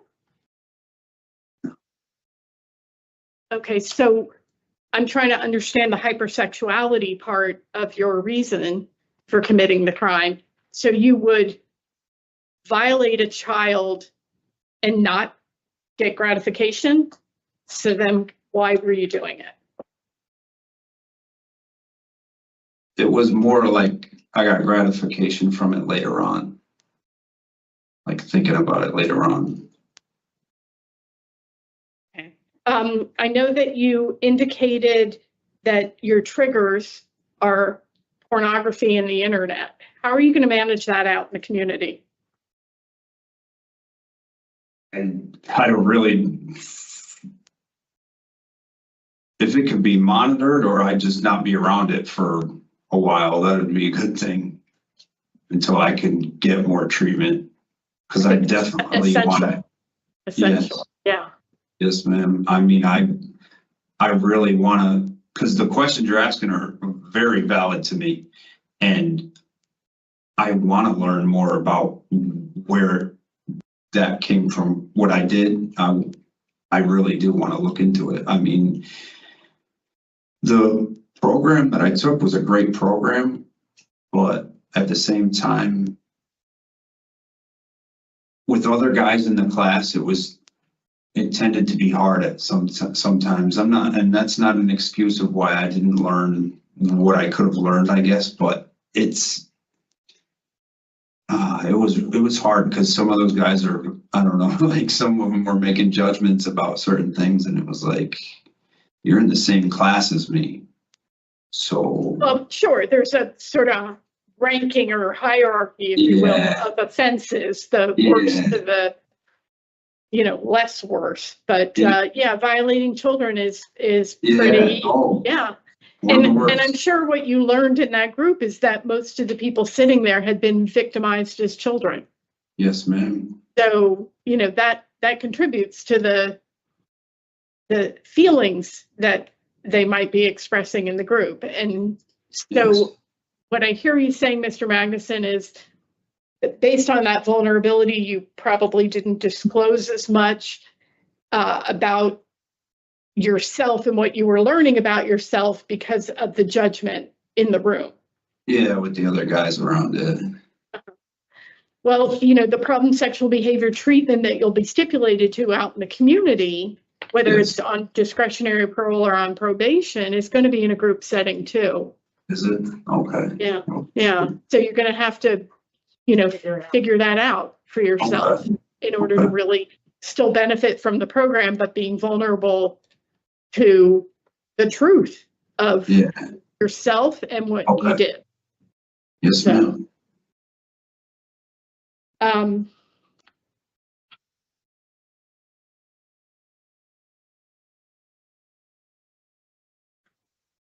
What do you think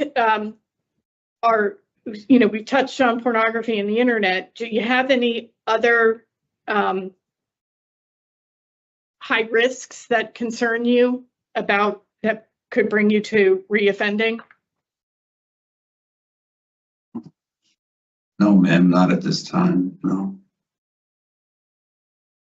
I mean, it's all part of preparing yourself to address those risks so that you don't fall to them.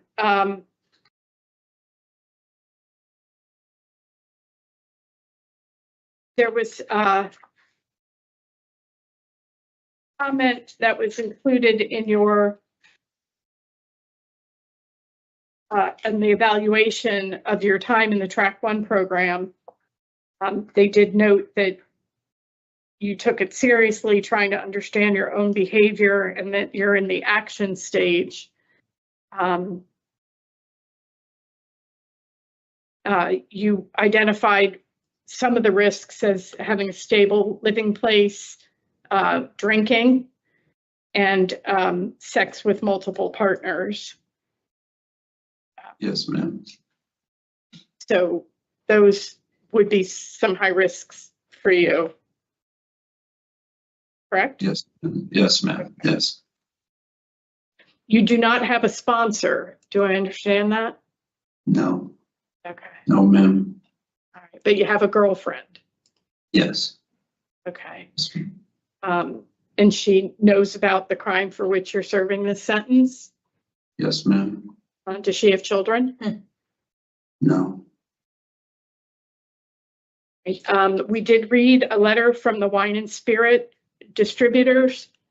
They spoke very positively about you, but they didn't, there was no offer of a position. So what are your employment plans? Well, the first step I wanted to take was actually to find out what the scheduling was going to be for any of the programs that I have to take. And then once I figure out that scheduling, find that job right away, pretty much wherever I can. I don't mind where I work as long as I can get a job.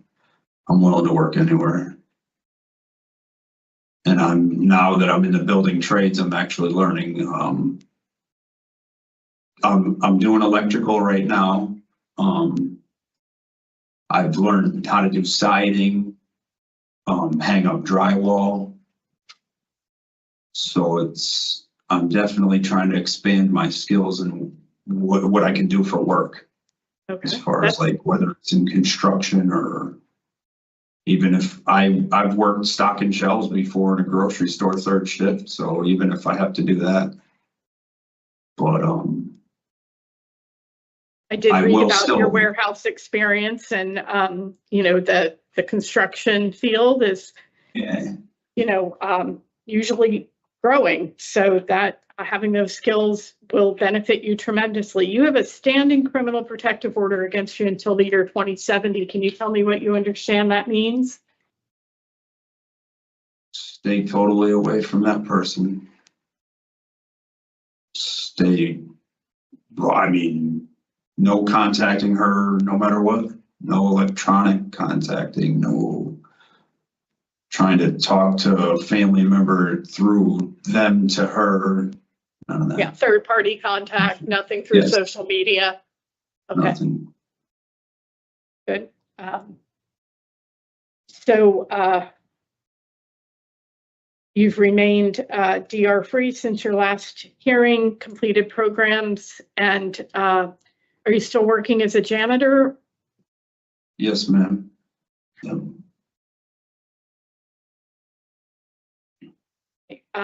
Thank you for talking with me, Mr. Magnuson.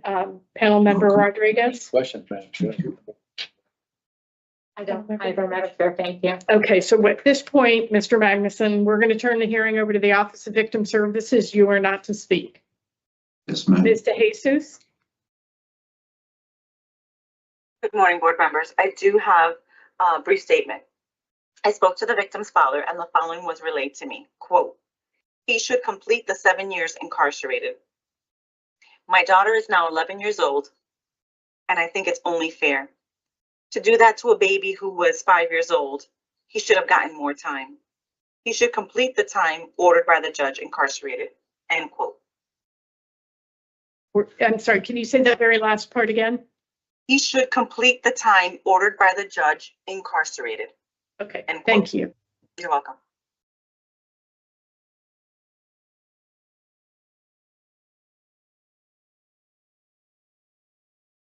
Okay. So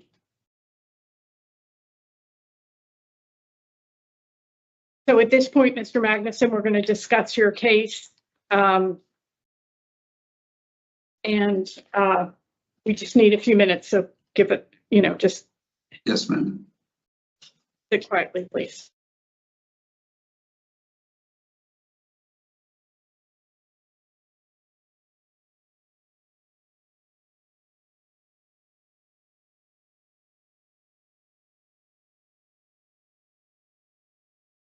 Has some concerning life circumstances.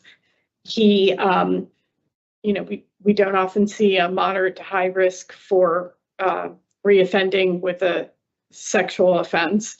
And we have somebody who presents with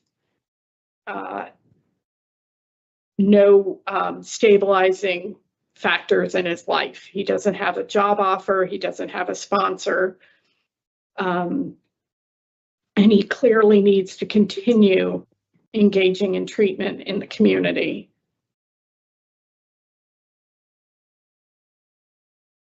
He has a number of risk factors that are frankly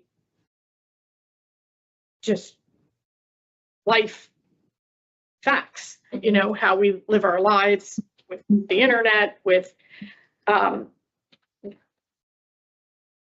stable home life, and alcohol consumption. So when we look at ensuring public safety, we are faced with an individual who has about 2 years remaining on his sentence, and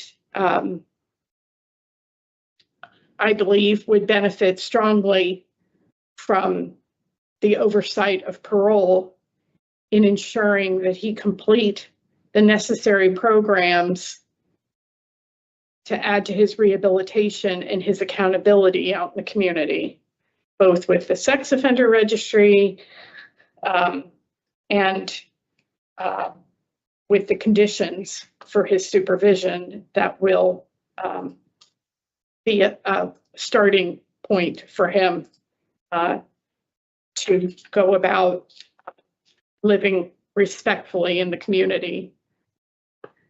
All of that is to say that I think in the interest of public safety, we would be better off with Mr. Magnuson going out to parole and the structure and the oversight that provides, rather than going out end of sentence without a guarantee of a halfway house or a residence and the mechanisms to ensure that he complete the programming that is so needed in his case. Your thoughts, Mr. Rodriguez? No, I agree, Madam Chair. I mean, I think, I wasn't so thrilled with his response around what he's gotten from his treatment while he's been there. I understand that he's had some issues with group process. He's going to have to deal with that on the outside if we decide to give him his discretionary parole today. But I would agree that in the interest of public safety, I think it would be beneficial to him to have that treatment on the outside, and for the community to have him in that treatment on the outside at this point. He's on a path of rehabilitation, and I think if we wait 2 years to release him to probation, there aren't the programs for him to continue doing. It would be developing his building trade skills, and I don't see that as necessarily rehabilitative in the sense that Mr. Magnuson really needs to prevent a reoffending in this. Well, actually, what I said, just say, I would support his discretionary parole today. Where are you, panel member Perry?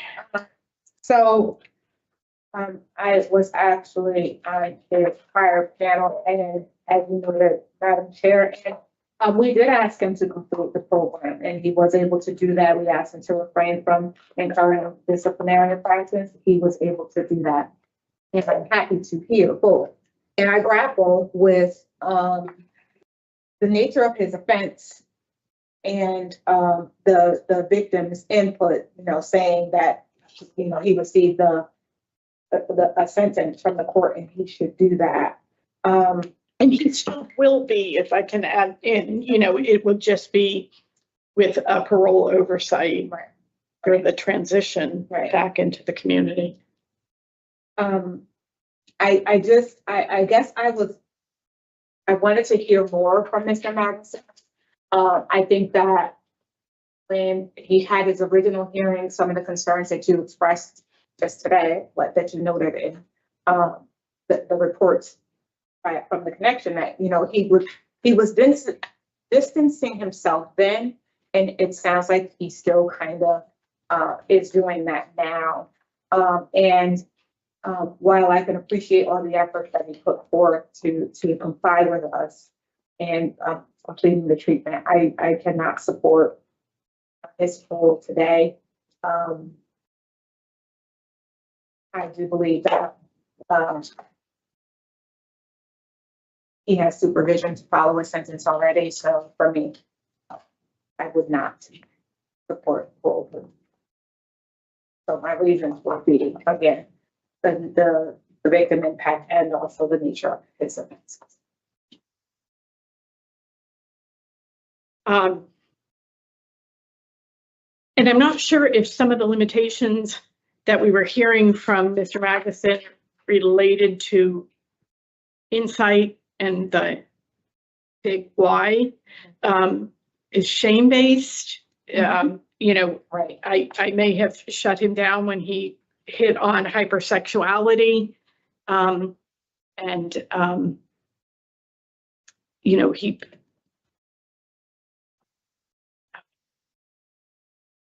The programming will continue to help him unpack what he needs to be doing in order to be responsible for himself and not reoffend.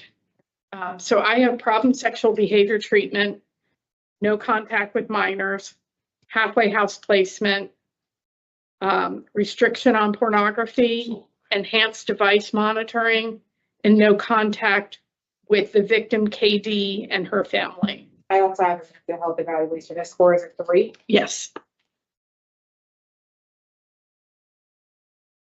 Anything to add? No.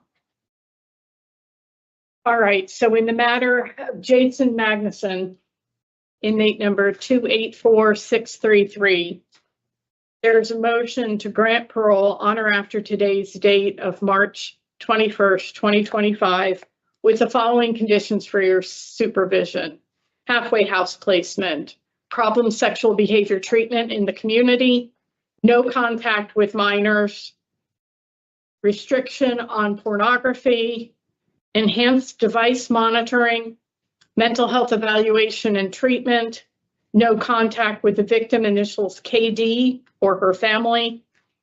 Do I have a second? Second. All in favor? Aye. All opposed? So by majority, Mr. Magnuson, you will be released to approximately 2 years of discretionary parole supervision to complete additional programming, to start your time on the sex offender registry. And we hope you will continue to do some very hard work that's needed on yourself. Yes, ma'am. Thank you. This concludes the hearing for Jason Magnuson, 284633. Mr. Magnuson, you're all set. You'll receive all this in writing, okay? Good luck to you. Yes, ma'am. Thank you. Absolutely. So you were injury and impact.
Mr. McKnight, Yes.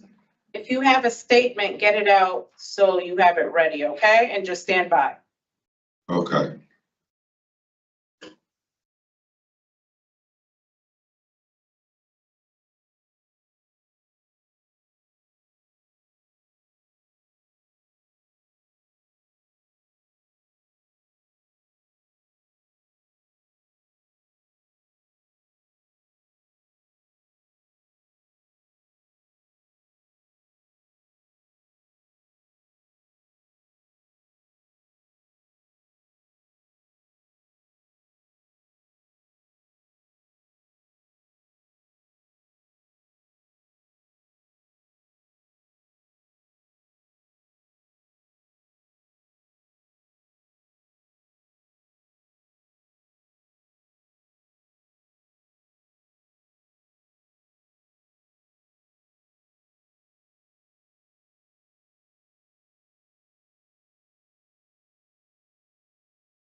Mr. McKnight, good morning.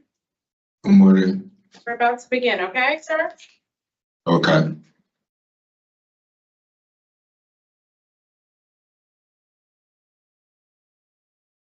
Good morning, my name is Parole Officer Snelling. Today's Friday, March 1st, 2025. This is a hearing of the Connecticut Board of Pardons and Parole. Following board members are present this morning and by stating their names in the record, certify their review of all statutorily required documents and available pertinent information in preparation of this hearing. Nancy Turner, good morning. Good morning, I'm panel member Barry. Panel member Rodriguez. Please state your name and unit number for the record, sir. Shaka McKnight, 400780. This hearing is being conducted in consideration of the parole application for Shaka McKnight, 400-780. He is serving a sentence of 7 years execution suspended after 27 months jail, followed by 3 years probation for a criminal possession of a firearm and weapon, legal possession of a firearm serial number, legal possession of a large cat magazine, a violation of probation with underlying burglary third, underlying of threatening second, underlying of violation of probation, and a violation of probation with underlying assault third, strangulation / suffocation third. As of today, records reflect a parole eligibility date of April 9th, 2025 at 50%. There's no victim input in this case.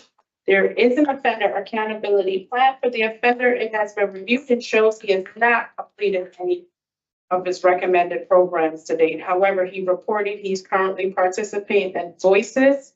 In addition, he remains on the wait list for vocational referral and a job.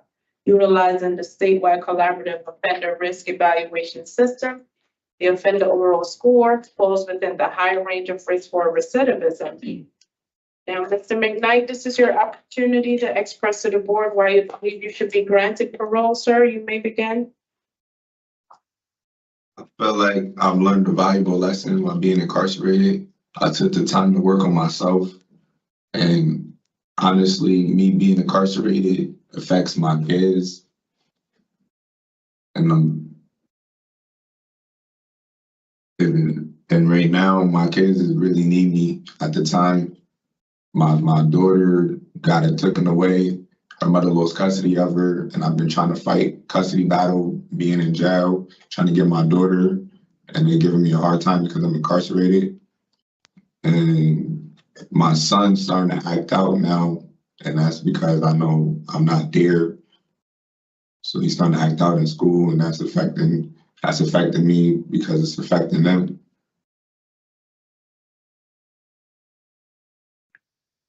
Well, thank you, Mr. McKnight, for that brief opening statement. I think your comments were more directed at why you wanted parole as opposed to why you deserve parole.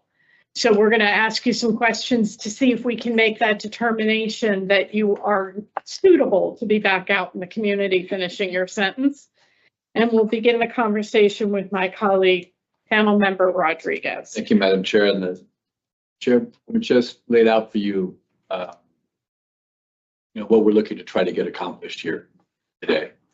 And I'm going to thank for the short, like she said, thank you for the short statement. Did not provide enough for me to make the current decision that I need to make. So just a little bit about the charges that you're here on are very serious, right? Your violation of probation, your possession of a weapon, which we take very, very seriously here, because as you know, young men are dying out in the street right now from all these gun charges and all these people possessing guns and weapons. Why did you have a weapon? I've been shot before, and I felt that I might have to protect myself if it was to come to it again. And I know that was not the right thinking, and I shouldn't have had one in the first place because I'm not licensed to carry. Correct, and you aren't trained to use one either, right? No. And how do you protect yourself if you come out now? How do I protect myself now? Well, if it was to protect yourself, what do you have to protect yourself? You said you got shot. How do you protect yourself now when you come out? If I come out now, I'm going to just change my location. I'm just going to move and stay away from negative environments. Work on it. I have a construction company. My focus is that.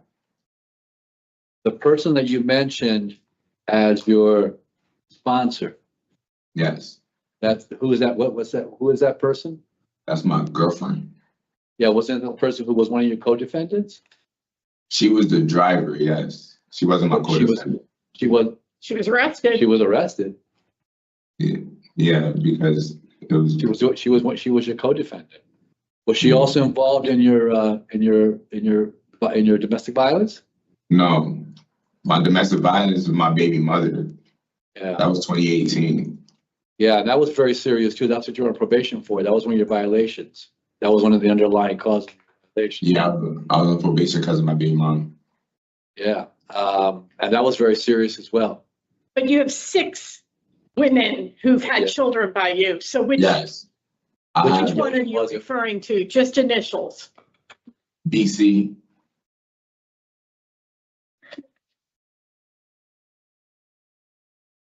Okay.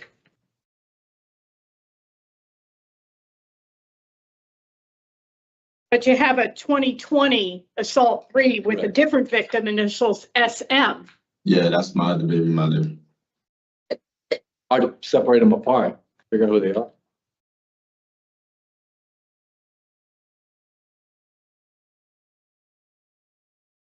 You were on probation, you committed these offenses. I think the problem that I'm having is the seriousness of your offenses, the fact that you were on probation. Not the first time. You've had 5 other releases. They didn't work out. There were, the very violent offenses. In your programming, you took voices. I didn't hear any mention in your opening statement about any apology to anybody that you affected. You've had victims, right? Yes. Yeah, and I didn't hear anything about, any apology, any remorseful response to that. You had a ticket in August for threats, right? Yes. When did you take your voices? And voices as we speak. Oh. So you haven't even completed that yet? No. Have you taken any anger management courses? I was in anger management, but then they transferred me to this facility. But I was taking anger management when I was in Cheshire. I didn't even see that listed. Yeah, I was in anger management when I was in Cheshire. And when was that? And then I had a job, but then they reclassified me. They made a mistake in the system and reclassified me, but I was working in the kitchen not so long ago. Can you understand what my concerns are? Yeah, I understand. Seriousness of your offenses, about your history. There's a lot of violence back in your history. Yeah, but that was not just here, but not just here. That was a few years ago. I've been on probation, but I haven't. The real reason why I was on probation really was I was with my cousin and he got pulled over and it was a robbery that happened and there was 3 suspects and I fitted the description of the robbery. So they took me and I copped out under the Alpha docket and I've been on probation. I was on probation because of that. And then that was 2017. And then after that, my baby mother was the reason why I kept getting violated. I got violated because my baby mom called the cops, said I threatened her. Not because you did anything. Not because you did anything. I wasn't there. I got picked up on a warrant 4 months later because of what she said. I didn't get arrested in front of her. I got arrested 4 months later. Found you. Yeah. I was gonna say when you were located. Yeah, they said that but I didn't do nothing. I was going to probation and parole. And when I was going to probation parole, they never said nothing about a warrant, nothing. The cops ended up pulling me over and ran my name and said I had a warrant and took me because of what she said. I'm still trying to understand. I'm still trying to hear from you why we should consider your suitability for release today. I learned my lesson. I'm no longer. You got a history that's showing me that you haven't learned. You haven't been able to learn your lesson. I've been in here a year and only caught 1 ticket. You shouldn't have caught any tickets. We've had people in there 20 years and not had any tickets. Yeah, you're right. I make That was for a mistakes. threat. That was I'm for a not threat. perfect. I'm not perfect. I make mistakes. These are choices you Right. make, sir. Yes. And also your lack of not using your program. If you're doing anger management, you shouldn't have had that threat involved. You should have been able to know how to handle it. That, gotta I learn- took you gotta anger learn- management. I took anger management after the fact. Oh, okay. Yeah, it happened before I took anger management. All right. Well, I don't really have a whole lot of questions for you. I mean, I'm just going to share with you that I'm having a difficult time with supporting this effort because of your current offenses, the nature of your current offenses. If they're very violent, they continue to pattern throughout your history. I haven't seen any really significant change in terms of you just started voices. So I haven't seen any significant change. There was no mention of any kind of remorse or anything The for any of the voices, things. it's not my fault. I just started voices. I was on the waiting list for 5 months. They just put me in, and I was waiting since October. That's not. I was going to get to that. I was going to get to that as well. That as I read your documents, things were just not your fault, or they were minimized, or they were, you didn't really do this. Somebody did that. I mean, you did a lot of minimization in your documents from the things that I've read about you. So Yeah, I'm having a lot of challenges with that. I don't have a lot of questions because of the nature of all these, all this that's going on. And there's no real programming for me to point to say, oh yeah, look, he's taken this and he's really learned from this, and he's talked about the skills he's learned, and he's talked about, how he's handled this particular situation. And, I haven't heard any of that. So I'm not in a good place right now, just so you know. I want to share that with you. All right, listen, I appreciate you talking to me, and I'm going to pass it on to my colleagues and see what they have to ask and what they have to say. Maybe your responses will be different. I don't know. Okay? Yeah. Thank you. Panel member Barry. Yeah, I don't.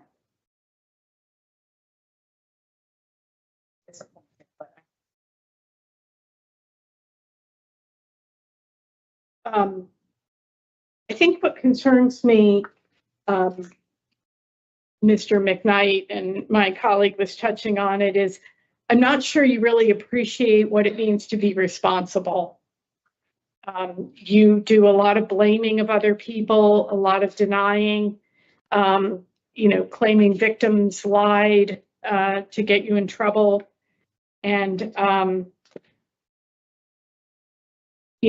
you weren't working when you were out in the community on probation. I got my papers right here. I'm self-employed. I'm a contractor. See my certification. What's your business registration name and address? It's right here. I'm asking Yeah, you. we can't read that. Don't show me the papers. McKnight's Home Remodeling Company, LLC. The address is in Waterbury, Connecticut. 135 Prospect Street. You have displayed over these. Can I finish what I'm saying? Can you stop interrupting? You have displayed across these various incidents, being detained by the police, being held in the correctional facility, a tremendous amount of disrespect towards correctional officers, police officers, your probation officer. And these are all very hardworking people just trying to do their job. And your level of verbal abuse, your lack of cooperation, your level of disrespect of them is really shocking. You're now 31, so hopefully you're starting to live your life as an adult. I get you had a really tough childhood. I read about it, and it's very unfortunate and sad that things that you went through. But I don't think you've learned how to respect others. The fact that you have multiple victims of domestic violence, that you have 6 children with 6 different women, and I'm hard pressed to see the documentation that your supporting and providing for your children. Maybe now with this business, if it takes off, you can do that. But, you know, my takeaway is that you have a lot of work still to do on yourself. I'm very glad that you want to take parenting classes. You're not end of sentence for another year. So I encourage you to sign up for Fatherhood, 24/7 Dads, anything parenting related there in the facility. I think you need a domestic violence program. If you can't get in there, maybe you can do some anger management, because you need to figure out what's behind all of your rage and work to heal so that you can live in the community without disrespecting and assaulting other people, especially showing disrespect to the mothers of your children who are out there doing the hard work of raising your kids. So, you know, you made these choices knowing that you had children, to violate your probation, not once, but 3 times. So, you know, when you sit here and say, my kids need me, they needed you before you came in. And you were making the choices that had the consequence of imprisonment. And that's how it works. You not being there is by your own design. And I really hope that you can continue to work on yourself, do the programming and rehabilitate so that you don't have a 3rd period of incarceration down the road. You have 3 years of probation tied to this sentence, but we have to make the decision about you going out, Mr. McKnight, by considering public safety and the fact that you still score high for your risk to reoffend. You're on probation when you were in the illegal possession of a firearm and an illegal magazine. And, you know, it's not because you weren't permitted. You're a convicted felon, sir. So you are prohibited for the rest of your life from having firearms and ammunition. And now you have 5 years ahead of you on the deadly weapon offender registry. And I hope you'll take that obligation seriously, because a failure to do so can put you back in prison. So at this point, sir, we're going to discuss, and we ask you to just give us a minute. Thank you, Madam Chair. And you laid that out very beautifully, Madam Chair. I don't have Mr. McKnight voted out to discretionary parole today, but the nature of the circumstances of his arrest is very, very serious. And we have a lot of gun cases going on the outside right now, people being killed by guns. Also, for me, there was an inadequate evidence of any offender change in this. He could not really share with us those things that he learned, those skill sets that he needed to be able to be successful upon release. There was a lack of institutional programming as well. So, he's taking voices and he's taking it now. And I agree that he could utilize another anger management course and maybe a domestic violence course based on his history that we've seen. And also, he was on probation at the time that this happened. So I would not be supporting his vote to parole today. Well, when he completes voices, DOC will reconsider him for a halfway house. But it's very unlikely under supervision he would be allowed to live with his sponsor, who is both his co-defendant and his victim. So, Panelmember Berry? I don't have anything to add, and I do not have a granted parole either. Okay, so I'm going with nature and circumstance, offenses on probation, inadequate release, or inadequate evidence of offender change.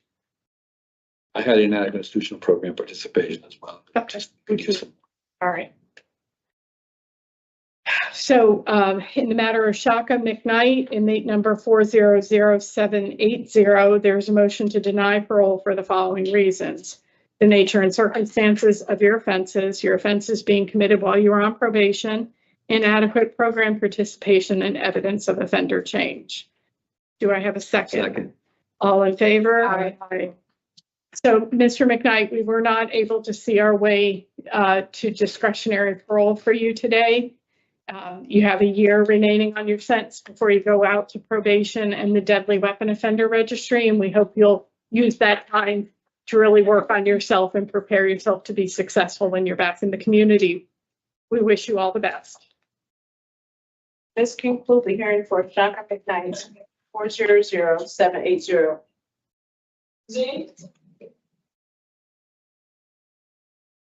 Aye.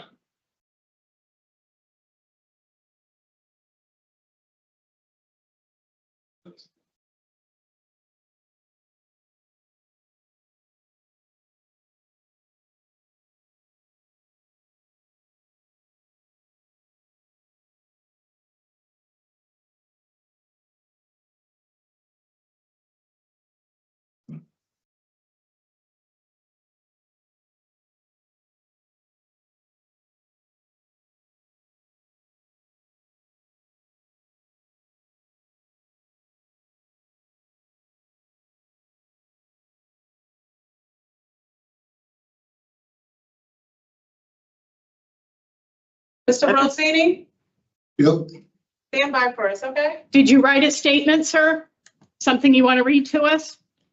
I didn't write it up, but I have one. And that's fine. I just wanted you to have it out ready if you wrote something. Madam Chair, you ready? I believe we are.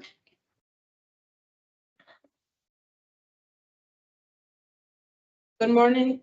My name is Parole Officer Smelling. Today is Friday, March 21, 2025, and this is a hearing of the Connecticut Board of Pardons and Parole. The following board members are present this morning and by stating their names on the record, certify their reviewed all statutorily required documents and available pertinent information in preparation of this hearing. Nancy Turner, good morning. Good morning, Good morning, panel member Rodriguez. Please state your name and inmate number for the record. Name is Christopher Rosini, 388-527. This hearing is being conducted in consideration of the parole application for Christopher Rosini, 388-527. He is serving a sentence of 12 years, execution suspended after 5 years jail, followed by 5 years probation for possession with intent to sell, dispense narcotics. As of today, records reflect a parole eligibility date of May 3rd, 2025 at 50%. There is no victim input in this case. There is an offender accountability plan for the offender. It has been reviewed and showed he has not completed any of his recommended programs to date. However, he reported he completed the fatherhood program. He remains on the wait list for a job, tier 2, and a program referral. Hold on a minute, sir. Utilizing the statewide collaborative offender risk evaluation system, the offender overall score falls within the high range of risk for recidivism. Utilizing the static 99R, the offender overall score for sexual offense recidivism falls within the low to moderate range. Mr. Rosini, this is your opportunity to express to the board why you believe you should be granted parole. Now you may begin, sir. What were you about to say? First, I'd like to thank you for coming, for taking the time. I'd like to say I apologize for the community, my family, my friends, for all the mistrust and hurt I've caused. I see not only from what I've done, but from being in here, what drugs are still doing to my community. I've lost way too many friends since I've been down. I'm tired of it, and I did have it right for a while, and then I took an easy way out, and now I'm here just trying to serve and cope with anything. I'm addressing other problems besides just stopping drugs that have caused me to use drugs. So. Okay. But also Go ahead. I do actually have had a job since January. I work in the clothing factory. I did read about that. Okay. That's great. Okay, so we're going to ask you questions that we've prepared from the documents that were available to us. And when we're done with the questions, we'll discuss your case and give you our decision. Ready to proceed? Yes. Okay, so we're going to begin with my colleague panel member Barry. Thank you, Madam Chair. So, Mr. Rosini, you've been serving that period of probation for a number of years for your underlying offense, right? And so why you I know that you were not you were not charged with a violation of probation, but were you able to complete that successfully? Yeah, I actually completed it early. I completed probation early. I was granted early release of probation back in 2015 or something like that.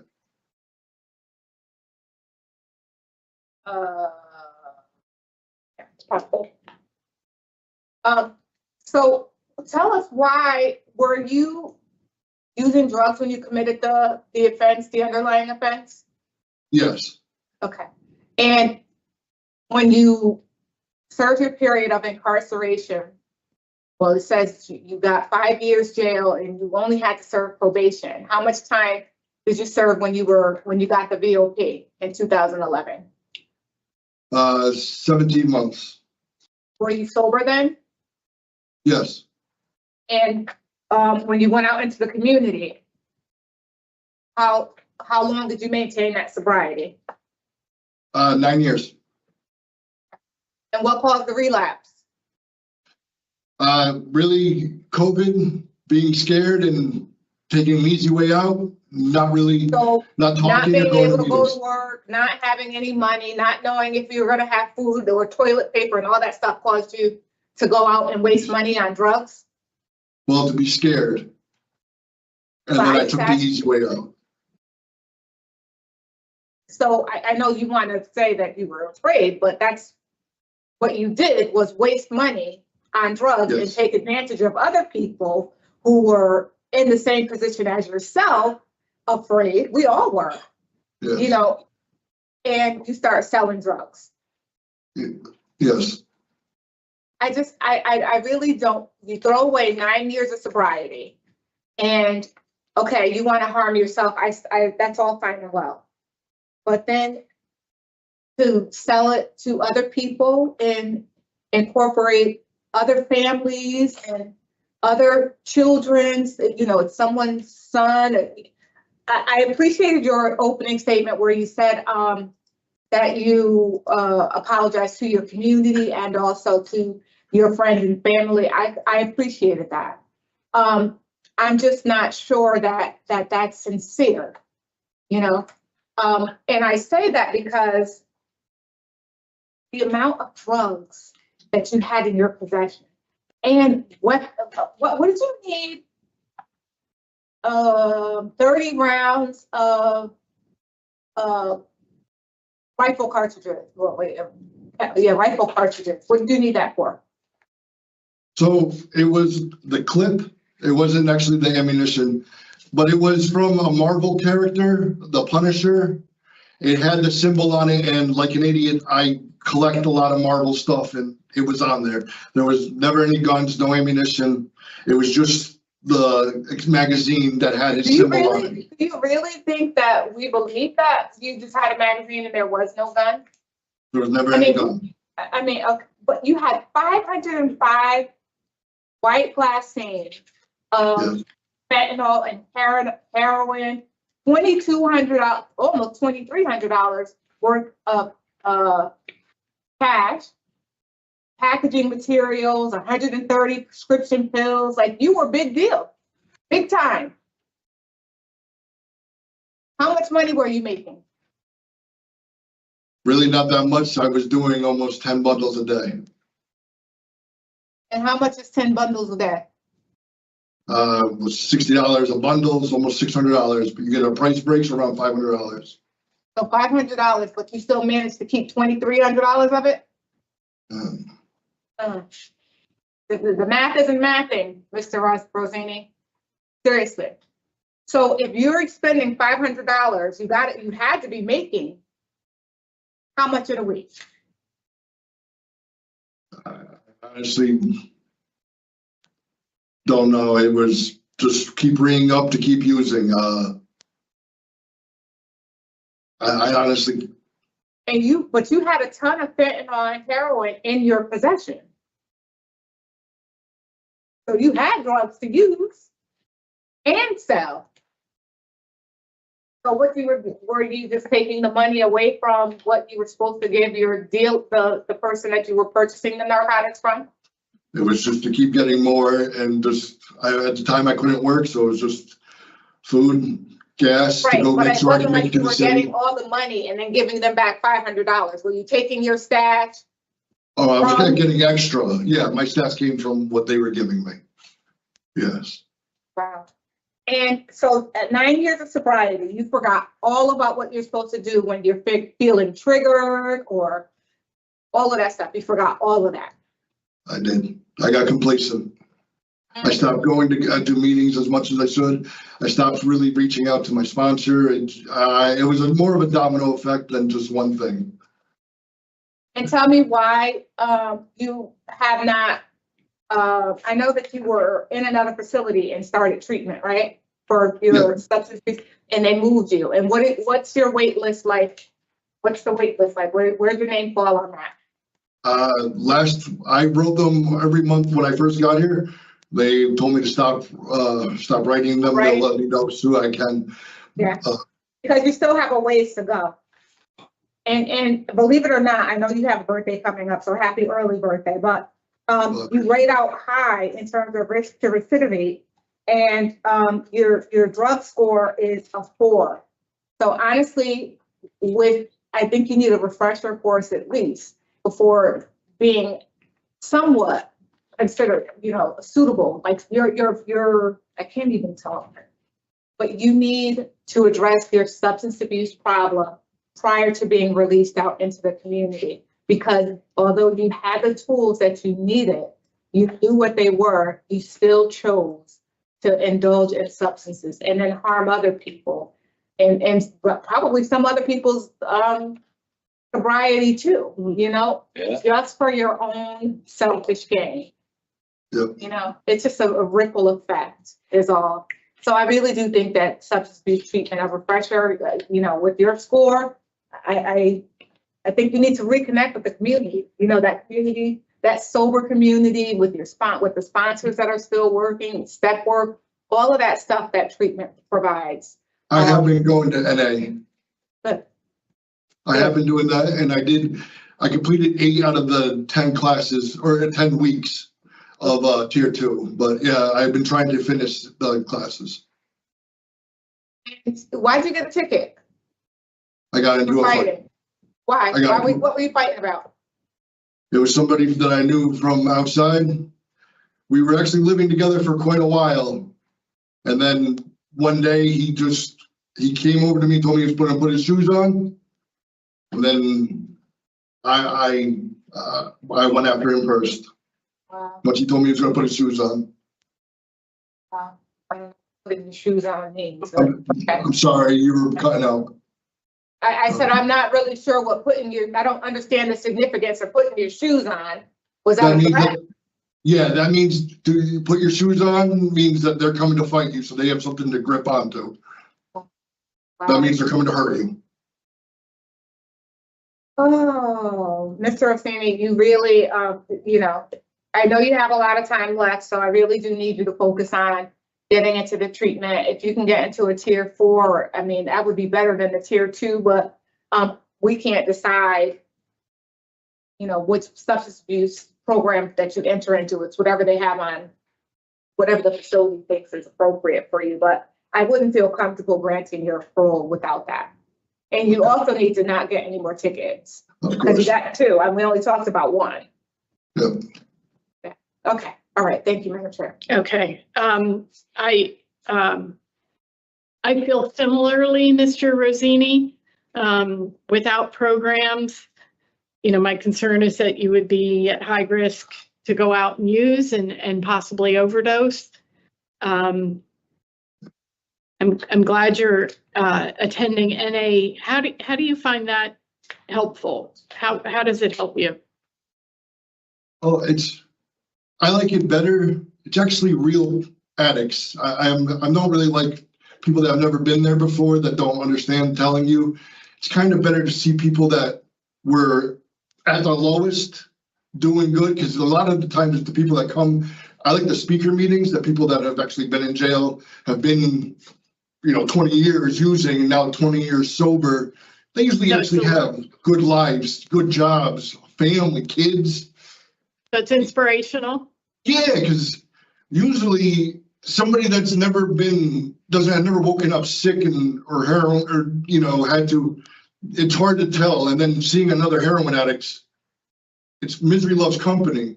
So seeing somebody that's been in misery, been in joy, because, you go from joy to misery, it's hard to get that joy back. So seeing them being like, there is hope. There is something out inspiration. There. Okay. Yeah. You took the fatherhood program? Yeah. What was the name of the program? I believe it was just Everyday Dads. Okay, Everyday Dads. Okay. And you want to go live with your parents. Correct. You weren't living with them when they did the search of your residence, right? You weren't growing marijuana in their basement? He was. Oh, you were? You were growing, okay, but that was, so they've moved since then? No. No. Okay, because we have a Toby Lane in Brookfield, and your police report is Danbury. Yeah. Okay.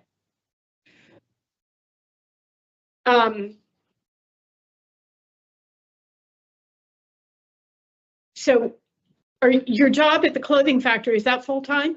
Yep. Uh-huh. So your plan to release when you met with the parole officer was to work part-time. Why? Oh, not part-time. No, I mean, I'll get as many hours as I can. It's not part-time. It would be full-time, basically. This wasn't related to the fact that you were in that car accident in 2008? No, after I got arrested when I was on bail, I got a job at a smoke shop, a cigar store, and I started doing full-time jobs there. You told the parole officer you were working part-time at Stokey Cigar. It should have been full-time. I'm sorry about that. Well, it was just checking because, you are 37. Yeah. And I would think that some of this was fueled by financial considerations and your choice potentially to not work full-time made me concerned for your risk to relapse or return to the easy money of drug sales. Sorry, I'm got a tickle in my throat. Okay. And you are interested in programming there in the facility? Yeah. Okay. All right. Thank you for talking with me, Mr. Rosini. Panel member Rodriguez. Sure. Yeah, Mr. Rosini, I'm glad to hear that you believe you still need to do some additional programming on this. You've had a very serious problem, and obviously it sounds like there's a lot of greed involved with your selling drugs. It wasn't just for your habit. Because my colleague is right that the addition doesn't add up. The numbers just don't add up. You're probably making quite a bit of money weekly on your sales. So I'm hoping that you do consider taking some additional programs. As I said before, I do think you really need it, and I don't really have a lot of questions for you at this particular point. Right. Good luck to you. Thank you. Okay. So just to cut to the chase, Mr. Rosini is end of sentence, end of June, beginning of July 2027. I would propose that we rehear him, and I'm looking at June of next year. Okay. We want him to be DR free. We want him to address his OAP, specifically an addiction services program, and come back with a relapse prevention plan. Does that sound good? Yep. All right. So in the matter of Christopher Rosini, inmate number 388-527, there is a motion to deny parole at this time due to inadequate program participation and poor institutional adjustment. And I further move to rehear you in June of 2026 with a recommendation that you not get any more disciplinary reports and that you address the programs on your OAP, specifically addiction services, continue with your employment and other programming to benefit yourself, and would like to hear a solid relapse prevention plan from you when you come back before the board. Do I have a second? Second. All in favor? Aye. So we'll see you June of next year, sir. Okay. Get busy. Good luck. Thank you. This concludes the hearing for Christopher Rosini, 388-527.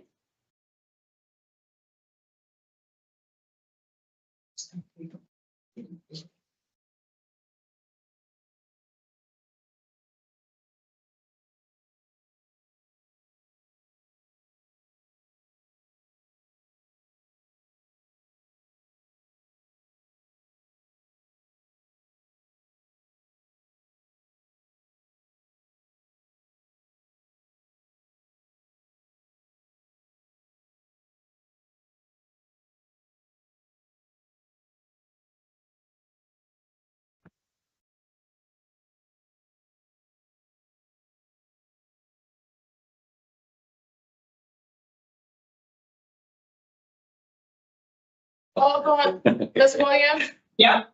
You could send, your Right. last one in, because I know I got your last email and you did confirm, and they did say he knew about it, right? And still didn't move. Yes, he was notified Yep, okay. at the service. Yes, thank you. Okay, So you can Right. send the last one in, thanks. okay.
Hi, sir. Yes. State your name for the record? Keith Wright? Yes. No, it's not you. Can you call Officer Williams in for me? Who is it?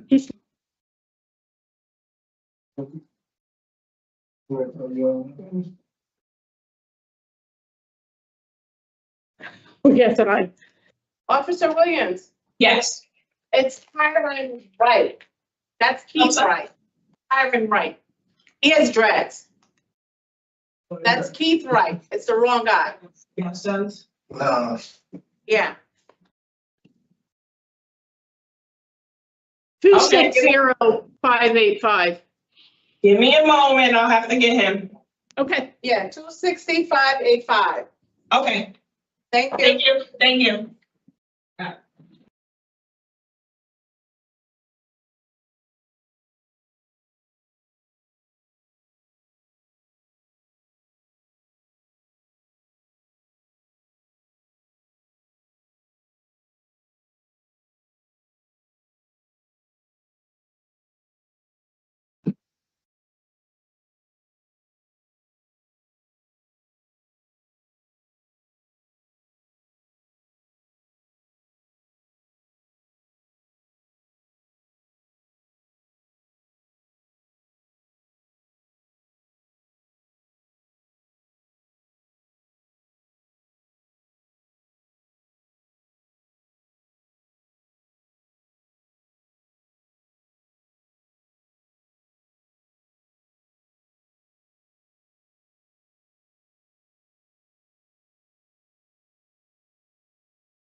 You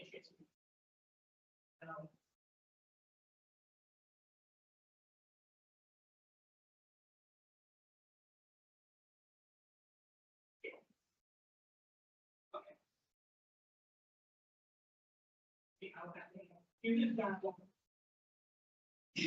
I can't do the holding that thing. You guys have. Yeah.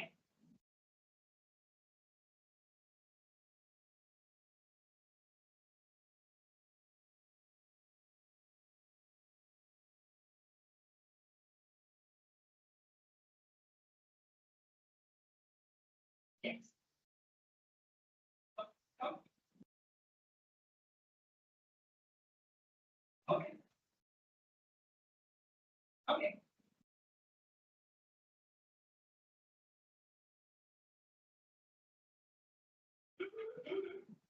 And when you see it happening, remember the night at Bartlett, everybody has had their own speed.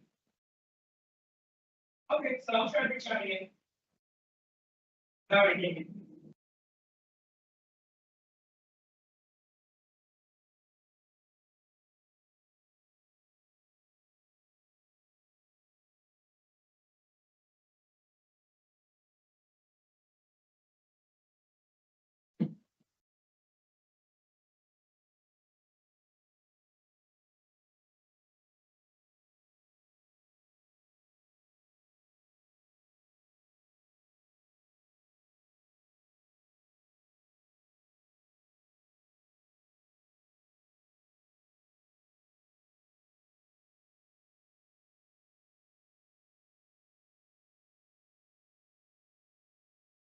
you. Okay, thank you. Yes.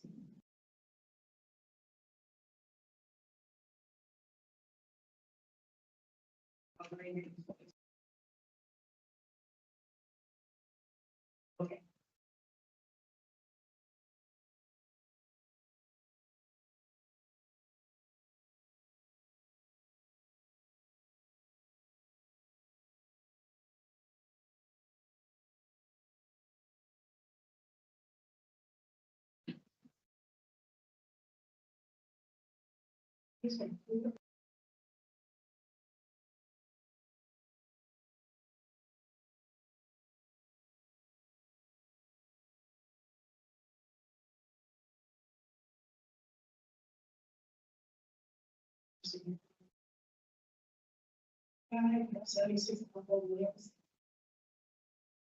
They must stand for the price.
No, this might be it. It's not- it's gonna be okay.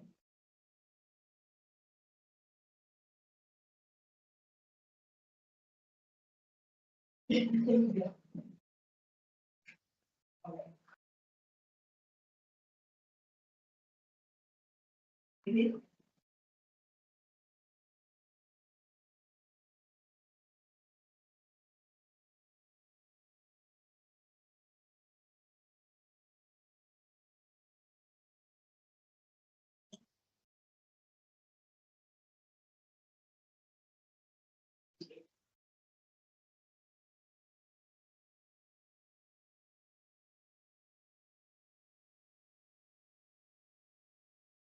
Appreciate, like, you keep on the way I'm doing that.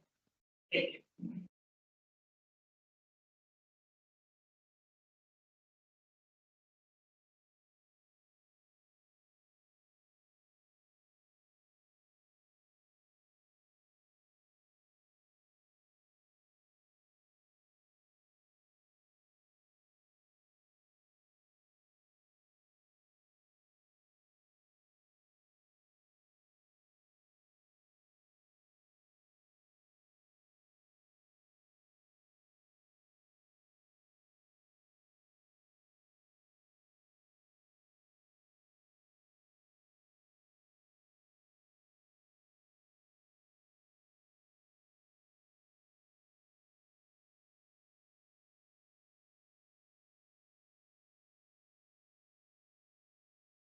So I am, I spoke with CSD. With the possible supervisor, but I didn't hear that.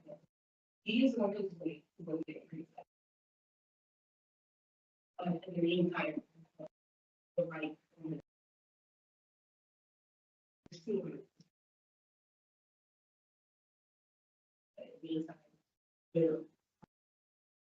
Supervisor, you know, about the so.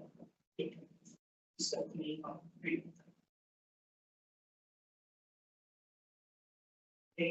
so just, I'm sorry. Sometimes. Got to add the heck into it. She thinking we should be getting the whole material.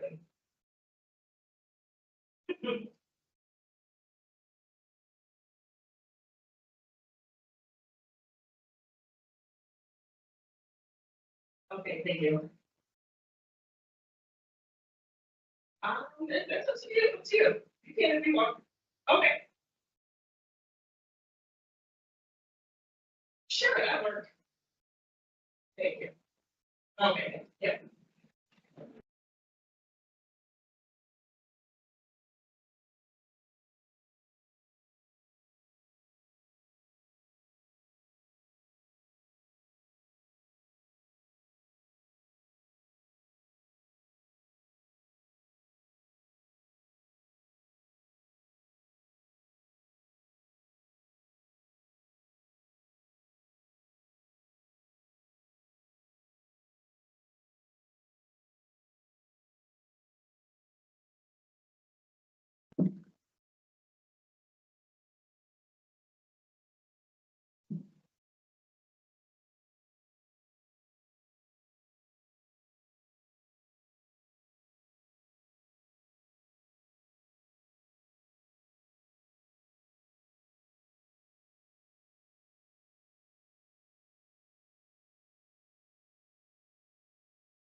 Hi.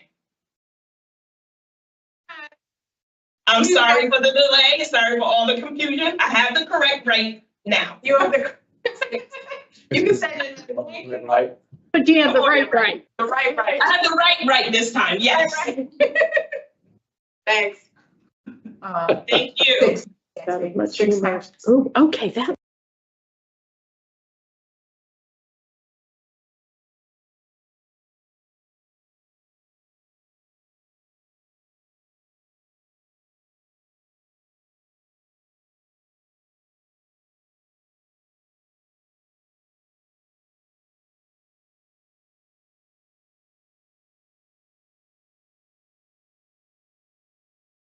Good afternoon, Mr. Wright.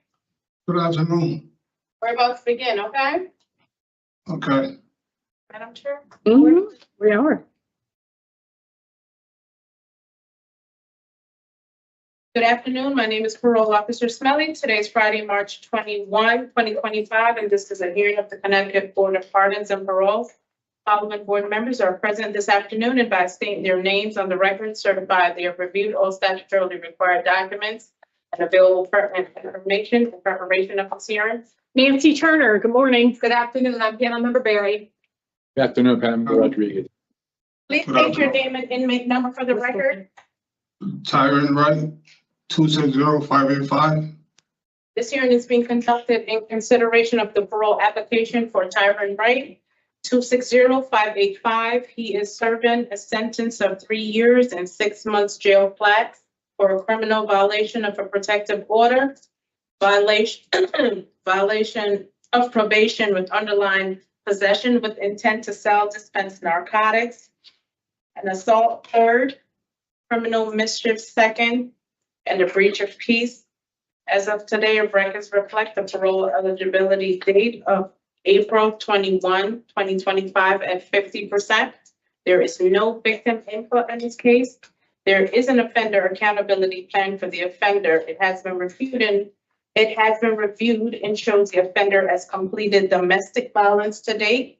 He remains on the wait list for addiction services, education, and vocational referral, and he's currently working in the kitchen.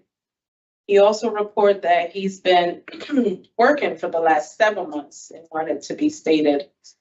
And he also stated he completed voices. However, I could not find any evidence that he completed voices to date. Utilizing the statewide collaborative offender risk evaluation system, the offender overall score falls within the high range of risk for recidivism.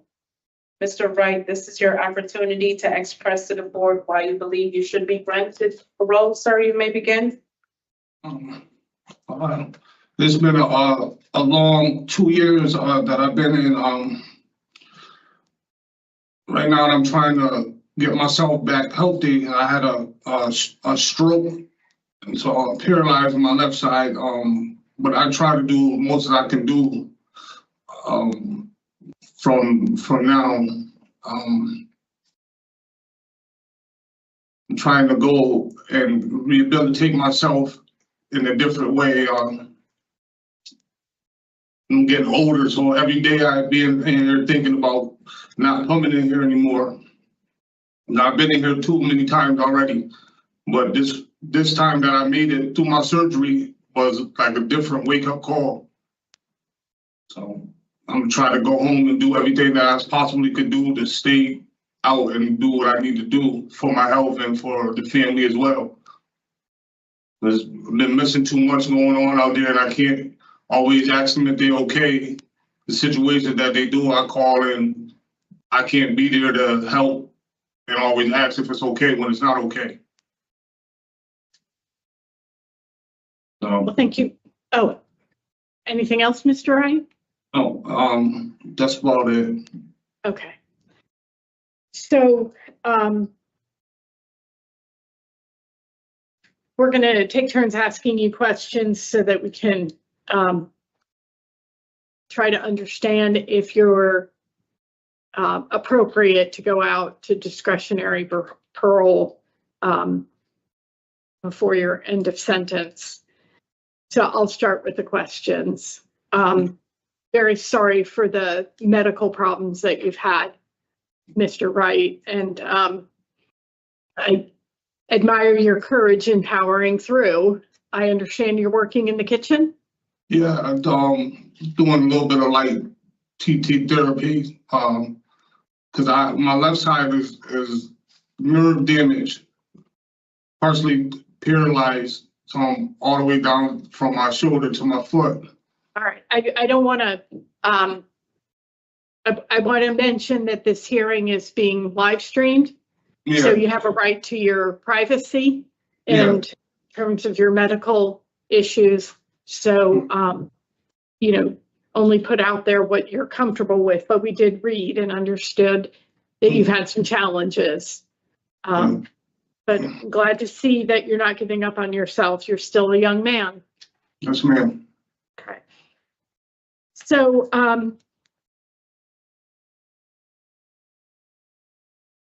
you were on probation, as Officer Smelly said, for drug sales when you picked up all these new crimes. 2023 was a pretty bad year for you. What was going on? I was still dealing with I was losing a lot of family members, so my mind wasn't really focused on too much of everything, and I couldn't really make up lost time. So I was like in the dark place.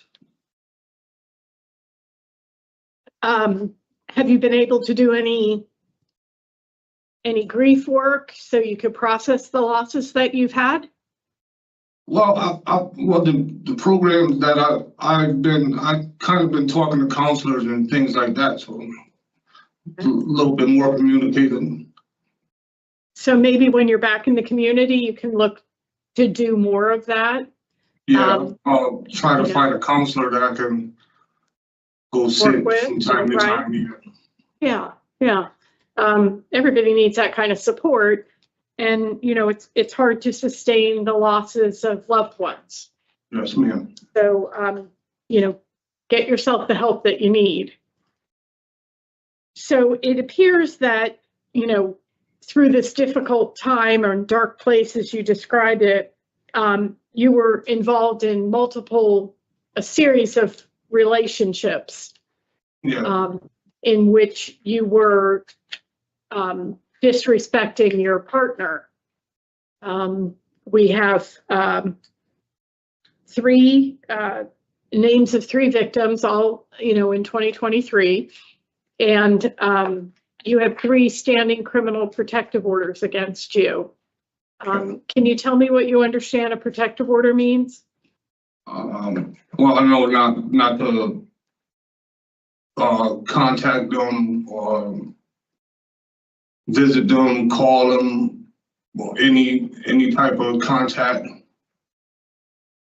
And that includes, you know, messaging through social media.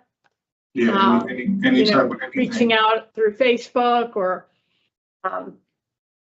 you know, it also includes any kind of third-party contact, like you have a friend in common, so you ask that friend to tell this person X, Y, or Z that you want them to know. You can't do that. Okay. I understand. Right. Okay. Well, it's important to talk about because one of your charges is criminal violation of a protective order. Yes, ma'am. So, you were on probation, you were not working, you were using substances, and you were violating protective orders.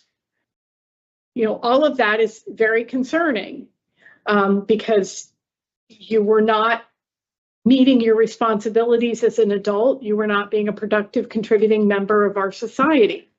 And given that you have a criminal history that goes back to 1997, you really need to be engaged in positive things to give back to your community because you've caused a tremendous amount of harm. Yes, ma'am. Through the crimes that you've committed. So I understand you do not have a sponsor. No one, I got that right? Yes, ma'am. Okay. You've been halfway house approved?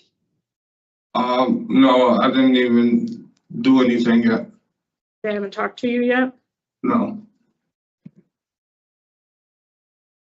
I have that you were halfway house approved, February 28th. That's new to me, but I didn't know. Okay, 'cause I was trying to figure out why you were coming for discretionary parole when you don't have a sponsor and DOC has already approved you for a halfway house. So it's because you didn't know you had that approval. Okay. So you've taken the Voices program? Yes. Do you have a certificate? Yes. Okay. I have all the paperwork that I did. I asked the counselor several times. He was supposed to, I guess, put it on records. Yeah, okay. put on records. All right. So in the Voices program, you get information about how victims experience the crimes that are committed against them. So in your opening statement, you didn't say anything by way of an apology to the victims in your case. And I'm wondering if they're listening, if there might be something that you'd like to say by way of an apology. Yeah, I'm sorry for all the wrongdoing I did. And I didn't mean to do any harm to them.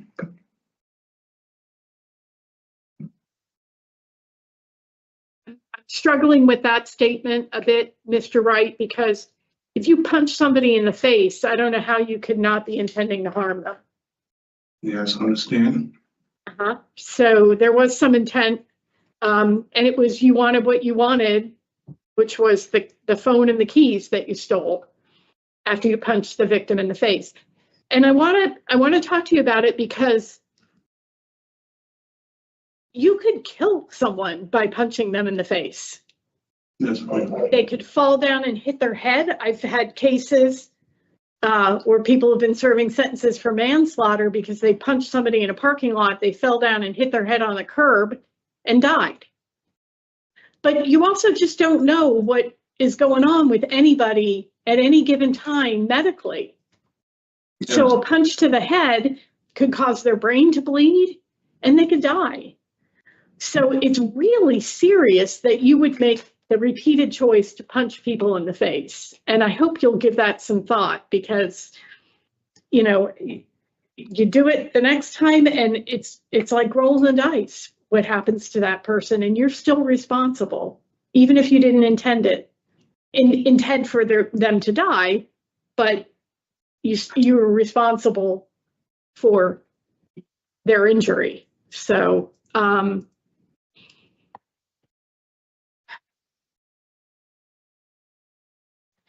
I read in the pre-sentence investigation that you're seeing someone, a Ms. Freeman. Is she still in your life? No, ma'am. Okay. What happened? I don't know. It was getting complicated, but you know, just I guess time away. Okay. Nothing really bad. All right, but haven't you known her a really long time? Isn't that what I read? Yes, ma'am. Does she know what you're serving your sentence for? Yeah. Okay. Because she has a right to know that you have a history of beating up women. Yeah. If she's going to be in a relationship with you, she needs that information in order to protect herself and keep herself and her children safe. Yeah. Okay.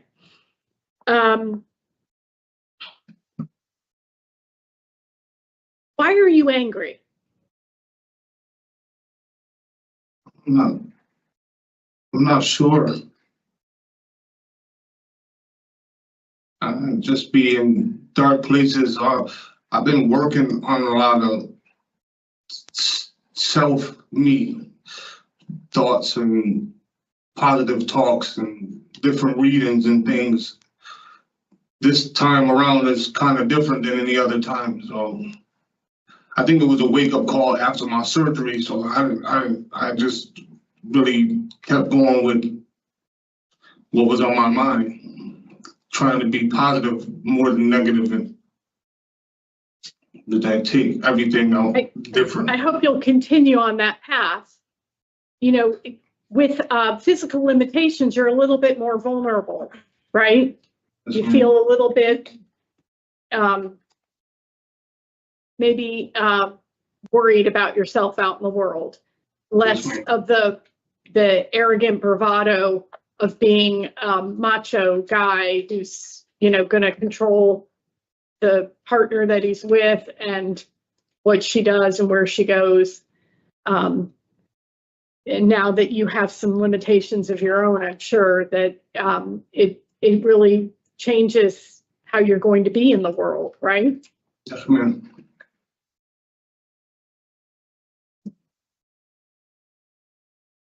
Your last incarceration, how long were you in for? 2 years. Did you take any programs then? Yeah, I was in the time program. Time? Yeah, tier 4. Okay.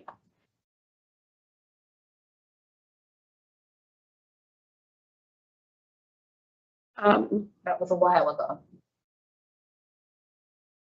Last incarceration, it would have been, That was 2019, 2020. So you have a problem with various substances. You have the highest possible drug score of 5. Okay. And your drug of choice is PCP? Yeah, that was a while ago. Okay. When's the last time you used that? About some years.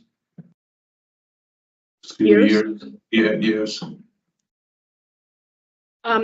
What did you like about that substance? I don't know, it just took me to another place, like, didn't feel anything.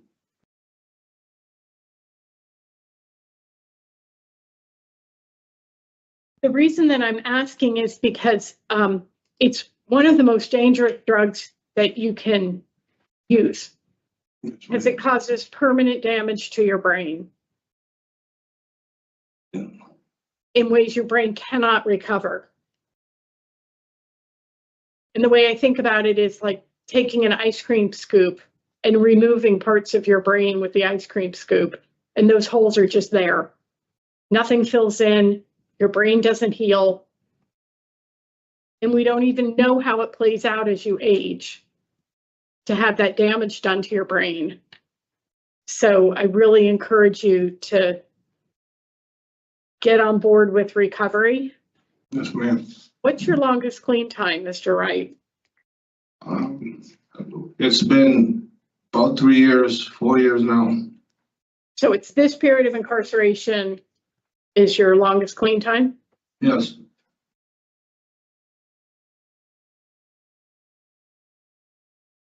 How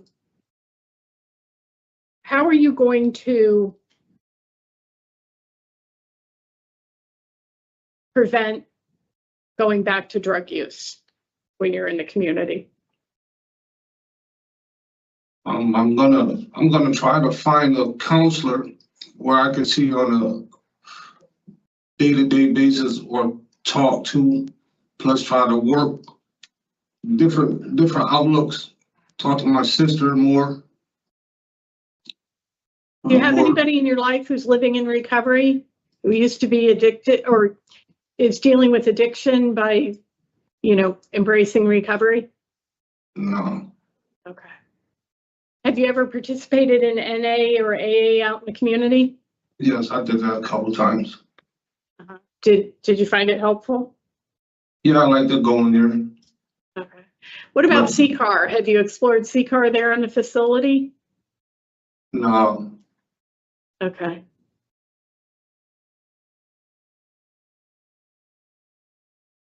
I'm worried about you, Mr. Wright. I wouldn't be able to grant you discretionary parole without you taking a program through addiction services. Okay. You know, you need a really big relapse prevention plan that's got a lot of different tools in it. Okay. You know, like, have you ever worked with a sponsor through NA? Yeah, the one I was going to before, called the Open Door. Okay, but did you have a person that was sponsoring you? No, I would see them when I go to night programs, night meetings. Okay. Because I would encourage you to figure out how to identify somebody to ask to be your sponsor. Yeah. Somebody you connect with at a meeting that you think could be helpful to you. And they're a resource that you can call when you are in between meetings and maybe, you know, struggling not to use. Do you think you're an addict? Oh, man.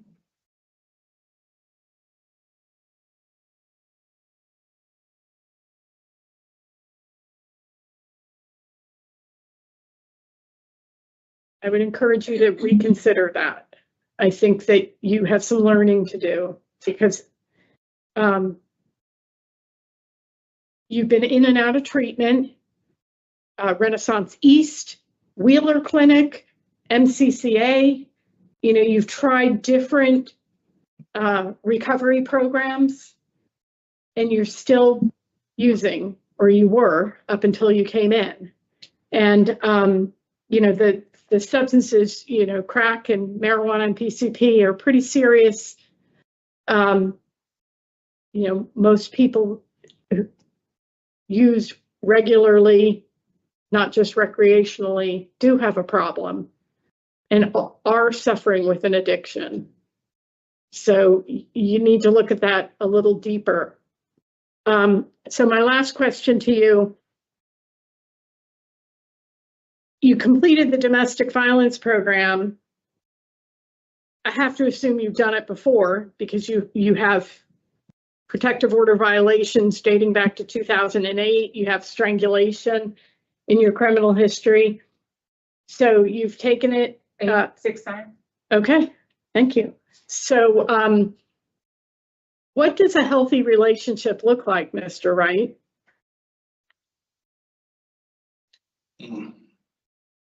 Communication.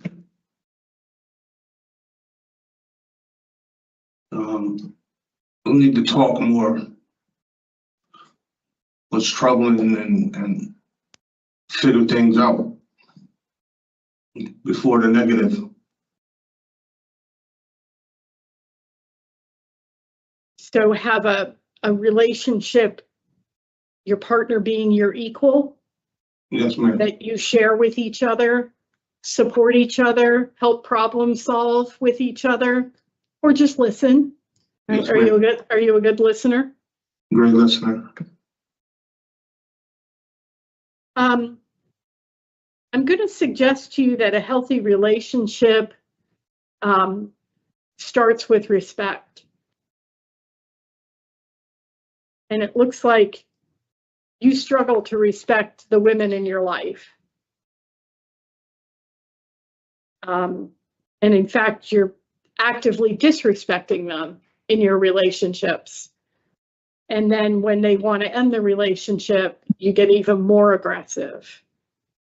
So if somebody doesn't want to be with you, why would you want to be with them? And if somebody's with you because they're afraid of you, that's not a relationship, that's a hostage situation. So, you know, if you respect your partner, you're not verbally abusive, you don't call them names, you don't insult them. You have to have healthy boundaries. Your partner can talk to their friends on the phone. They can email with other people without you getting in their business. And if you're insecure because of what your partner might be doing, that's a problem with you, not the partner. And you can't fix that problem of your own insecurity by controlling your partner. Yes, ma'am. And that's why you have serial relationships, one after the other, where you are violent and abusive towards your partner.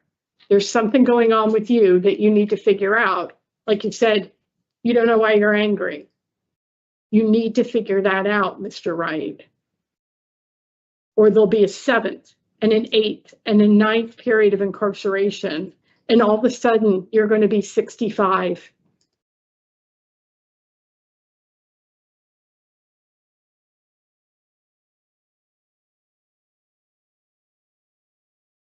I really hope you can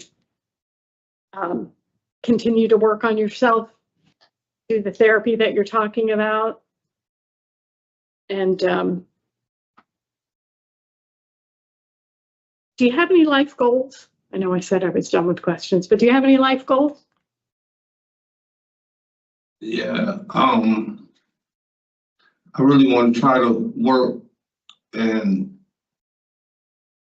own my own business. Doing what? Move those, the carpentry, painting something. Mm-hmm. Is that realistic with your limitations right now? Yeah, you need well, to think about something else.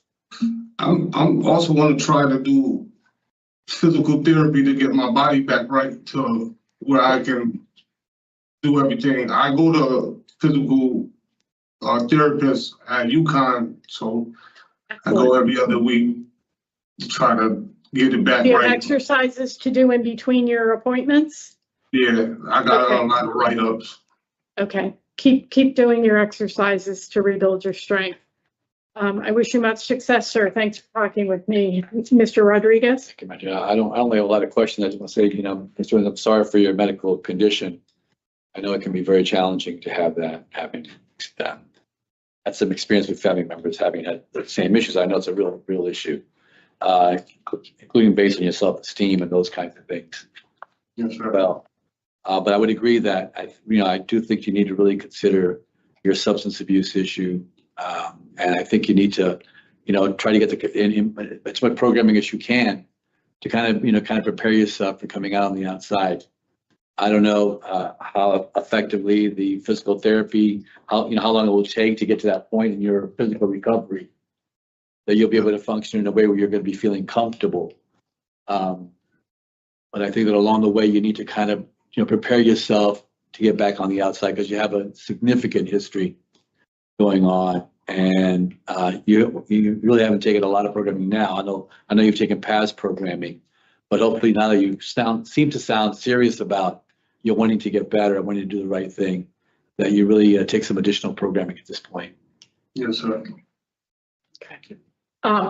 Mr. Wright, I've gotten some additional information. What we had previously wasn't correct. You are halfway house eligible for DOC release in July, not last month. So it's coming up. So you'll have an opportunity at that point. Thanks. Panel member Page. Thank you. Thank you, Madam Chair. So Mr. Wright, you have daughters? Yes, ma'am. How many? 4. 4 daughters. How would you feel if someone punched your daughter, if her boyfriend or her husband punched your daughter in the face? I'd be upset. Right. You'd want to fight that man, wouldn't you? Yes, ma'am. So why do you think it's different for somebody else's daughter? It's not. It's not. No. Nothing gives you the right to put your hands on anyone else. Nothing. Especially a woman. Yes, ma'am. Did you see your mother get beat on? No. So what, I mean, honestly, you're 47 now, and I know that there's this new fad out where, young people really believe that the only way that they can show love is through craziness and being in toxic relationships where you're checking each other's phones and I got to know where your location is at all times. Like, that stuff is crazy. If you have to go through all of that to be with someone, you don't need to be with them. And why on God's green earth would you want to be with someone that doesn't want you?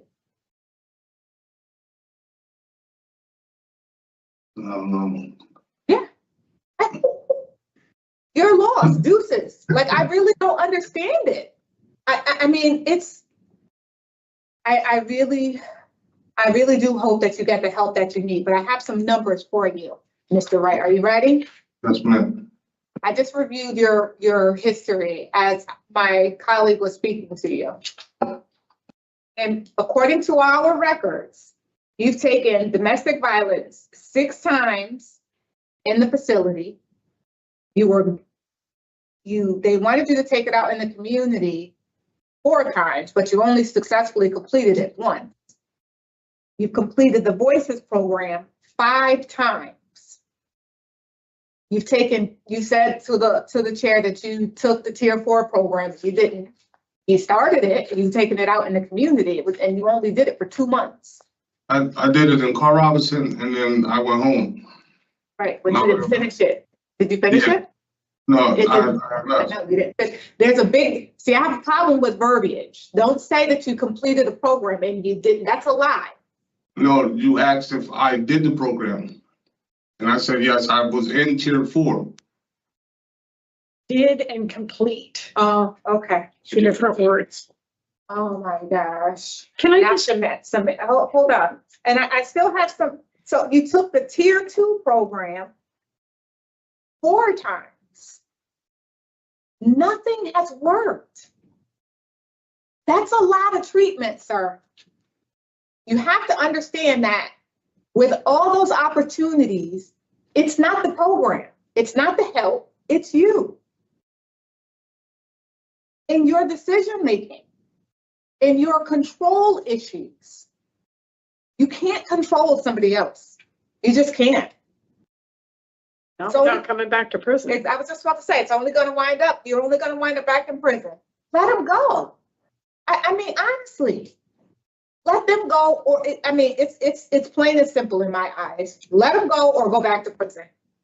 You like your freedom or prison? Freedom, prison. I don't care how crazy she is. I don't care how pretty she is. None of that stuff. Seriously. Nothing is more sacred than your freedom and peace of mind. Don't you want to lay down and wake up to someone someday who is happy to be with you? Who shows you a healthy love? Like, I just don't understand. You don't need all of this drama to be in love, Mr. Wright. I'm done lecturing. I really am. I just really need you guys to start thinking about things differently. It just makes no sense. It's enough of you in prison. It's enough. All right. I would add to what you were saying. I'm reading the DIS based on the report that the parole officer put together after she interviewed you. And what you got from the voices is it taught you not to put your hands on anyone. How have you not learned that lesson before? I mean, especially if you've completed this program 5 times before and domestic violence 6 times. I mean, that's absurd. That tells me that you didn't take it seriously. And from the domestic violence program, you said, I've learned to work on my anger.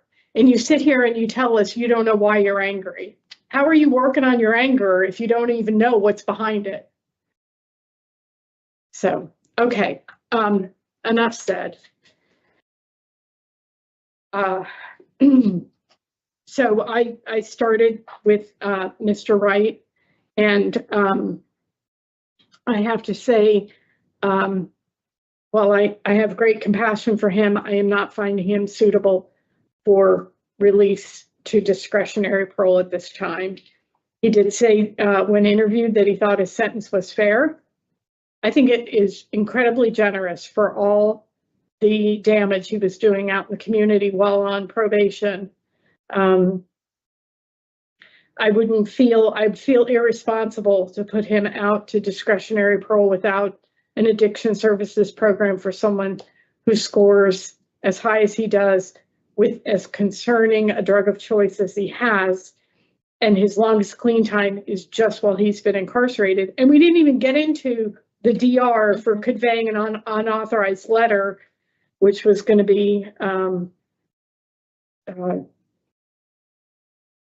contraband. So I am not going to be voting for Mr. Wright to go out to discretionary parole. I'm sure I will not be supporting Mr. Wright's discretionary parole today either, for many of the reasons that have been outlined today. And I think he just needs to have a lot more programming. Even though he's taken a lot of programming already, he needs to kind of begin to change himself kind of man up to this whole situation and, you know, try to understand the things that he's doing are just not the right things. And hopefully he will do that.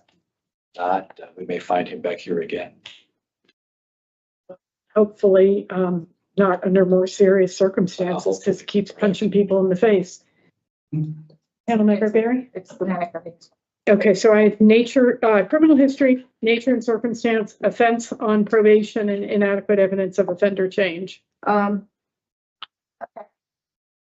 I mean, he has taken the programs, and I can That's hear. what I'm just saying, okay. You know what I'm saying? Like, I do hear some insight. He just has an issue with applying. Well, and you know, what I just read from the report, that his takeaways from the program are, in my estimation, you know, wholly insufficient for someone who's taken these programs time and time again, that he gets to this age at 47 and he's learning not to put his hands on other people. So in the matter of Tyreen Wright, inmate number 260-585, there's a motion to deny parole for the following reasons: your criminal history, the nature and circumstances of your current offenses being committed while you were on probation, and an inadequate evidence of offender change. Do I have a second? All in favor? Aye. Motion carries. Parole is denied. This concludes the hearing for Tyrone Wright, 260-585. Mr. Wright, did you understand that? Yes, ma'am. Okay, good luck to you. You'll receive all this in writing, okay? All right, thank you. Okay, take care, thanks. We wish It's right. we wish you much success, sir. Okay, thank you.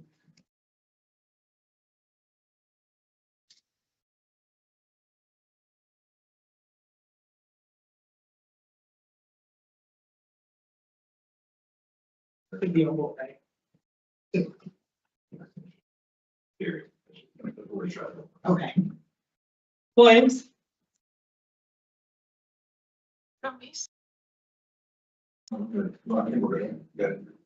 Yeah.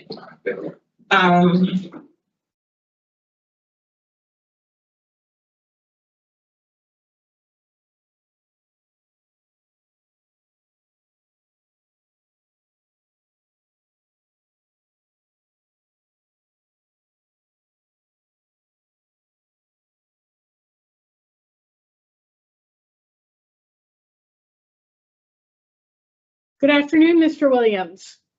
Good afternoon. How are you today? Good to have you with us. Yes, I do my apologize. My understanding was that you were not interested in today's hearing. Do Oh, you no, want to that's go not, forward? that's not what was said. I did not know a time that the hearing was taking place, and I was in the middle of Sweat Lodge. I just was told that there was going to be a hearing today. So I went to Sweat Lodge. In the middle of Sweat Lodge, they called the tower and it told the tower that I need to come in, but they never actually sent a CO to bring me in. So that's where I've been the whole time until a CO came out there and got me. Right, so you do want to go forward with today's hearing? Okay, I'm here. I'm here. I'm here. Okay, well, I'm just checking because there was a lot of communication around your not being available. Okay.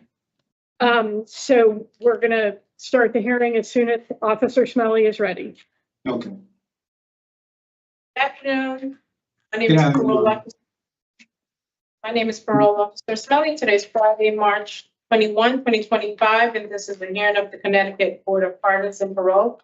Following board members are present this afternoon and by stating their names on the record, certified they have reviewed all statutorily required documents, information in preparation of this hearing. Nancy Turner, good afternoon. Good afternoon, Councilmember Barry. Good afternoon, Panelmember Rodriguez. Please state your name and inmate number for the record, sir. My name is Raymond Williams, 334451. This hearing is being conducted in consideration of the parole application for Raymond Williams, 334451. He is serving a sentence of 8 years, execution suspended after 3 years jail, followed by 4 years probation for 2 counts of violation of standard criminal protective order and burglary first. As of today, records reflect a parole eligibility date of May 20th, 2025 at 85%. There is no victim input in this case. There is an offender accountability plan for the offender. It has been reviewed and shown the offender has completed domestic violence and he remains on the wait list for a job, voices, and vocational needs. Utilizing the statewide collaborative offender risk evaluation system, the offender overall score falls within the high range of risk for recidivism. Mr. Williams, this is your opportunity to express to the board why you believe you should be granted parole. You may begin, sir. I don't know, basically, I have 8 months left at this time. I'm waiting to hear for eligibility for a halfway house as well. As for my release, being in this situation, it's just, I sit back and I see like a lot of things that I could have done different, but at the same time, I've done percentage of my time. Have I attempted to use my time wisely? Yes, I have. With the fact that there's a lot of other things that are happening in here, so you're on a waiting list for basically everything. When I came here, I was left with a year of my time left. So, as for my release, I could sit here and say I want to be released so I can go home and be with my kids and all that stuff. But at the same time, that doesn't really make a difference because I was given the time that I was given, and I don't really look forward to anything except for the date that I get released. The opportunity of sitting in front of you and trying to convince you why I should be released is hard for me because no matter what an individual says here, most of the time the decision's already made. I would like to be released so I can start the next stage of my rehabilitation, as you say. Give me the opportunity to prove myself before I actually get out the door. And then, I had never had the opportunity to prove myself ahead of time. So you can see and people can see that what's behind me is behind me and what's ahead of me is what I'm looking for. Basically, I don't know what else to say in the situation. What was done, basically, I'm a piece of paper when it comes to the court system. I'm a piece of paper when it comes to you guys. So basically, nobody really knows me as in the grounds of saying that I know the person and what happened is the cause of this or whatever. But in the end, the thing that matters to me is my kids, and 8 months I'll be there anyway. So, I don't know what to say when I'm sitting across from you. Okay. Well, Mr. Williams, I can appreciate that it's a challenging position to be in. We do our homework. We are required in our jobs to read statutorily designated documents to prepare for the hearing. We give it consideration, but we mostly want to hear from you or who's ever in the chair about their own efforts to understand themselves and to engage in rehabilitation. So I would not agree with your statement that it's already decided. We're responsible as, a panel of three to one another to come to the hearing prepared and with some leaning towards a decision, because otherwise, each individual hearing could take 4 or 5 hours. So we do our homework, but there's more we know to people than what's on paper, more than what your worst moment was in life. And I think we do a good job at giving people a fair shake. There have been probably at least one person a hearing that I think, wow, I'm really impressed, and I didn't see that coming. So, we're not all said and done before the hearing starts. We do come into it with an open mind. So with that said, we're going to begin the questions today with my colleague, panel member Rodriguez. Thank you, Madam Chair. And I think the chair, really laid out the foundation of how the meeting works. And so this is really your opportunity to kind of be able to tell us what are the things that you've gained from your incarceration this time that really makes you a suitable person to be released. And she's right. We've read a lot of information on you already. Some, where we have some concerns. But even with that, we want to be able to hear from you. What is it that makes you the person that we should say, yeah, it'd be good for him to go out. He'll benefit from this particular service or from that particular service. So why don't you, kind of begin to share with us, what is it that you've done? I mean, what you've taken DV programming, right? Yes. But why don't you tell us, what have you learned from that that's going to make you a different person? Because you've got a prior history of violating protective orders, of issues of threatening, right? And those are the things that concern us, right? I mean, you would see concern with if you knew somebody was doing that, correct? Yes. All right, so why don't you tell us why should we consider you today based on the programming that you've taken, which I can only see right now is DV programming. I don't think you've taken voices yet, correct? On the notes for that. Yeah. Because the other thing was when you started out, I mean, you did talk a lot about, what you wanted, but you never mentioned any of the people who were involved as part of the victims in this situation. So go back and tell me what you learned from DV, and then move forward from there. As for to help you with the victim situation, the courts, when the situation took place, it was told to the courts by the victim that she wanted nothing to do with this. She did not agree with what occurred and took place at the time. As you can see, she's not here. She's not trying to be here on any of it. As for me, since I've been here, I was in Walker, basically most of my bid, which was up to September,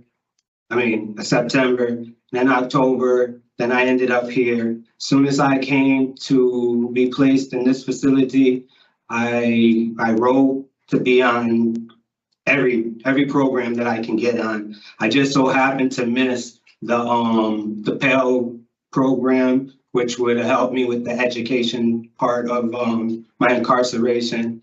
Since I've been here, I basically been working on myself. I did take the domestic violence class. I was given the opportunity of the domestic violence class after I applied for the halfway house, and then I was told that I was put on the list for domestic violence, and I had to continue to reapply after I completed the grounds of the domestic violence. I did take the domestic violence class. They gave me the opportunity to also see that violence isn't just a physical thing, that violence is part of other things as well. One of the biggest situations I would say with it is the control aspect of domestic violence. Feeling like you have any ability to control anybody else or in any direction. Basically growing up, I did not have my father in my life, so me being a part of my children's life has been a very significant part of me. I have been a part of my kid's life on a lot of grounds. I also have hit brick walls when it comes to co-parenting with my kids, and basically violating orders and stuff. My violation of orders, as you can see, there's no physical violence in my past or in my present. Most of my situation is, as I said, if you read my my police report and all that, it was stated by the police officer, asked by the police officer if she was in fear, and she stated no, she just wished me to leave. My situation is basically, I don't like to walk away from my children. Realizing that sometimes in the society that we live in, there's no control on that. You know, there's always gonna be the one person who controls and another person who is just at the mercy of the control. And me, I try to be significant in my children's life. I have 3 kids' mothers out there. When it comes to an end, and it comes to an end, then I accept that it comes to an end. But when it comes to my children, I'll never be at an end when it comes to my children. So But there are other ways to resolve those kinds of situations. Oh, no, I was getting to that. And basically the only way to resolve a situation like that is to go and have the courts take control and basically decide which way things go.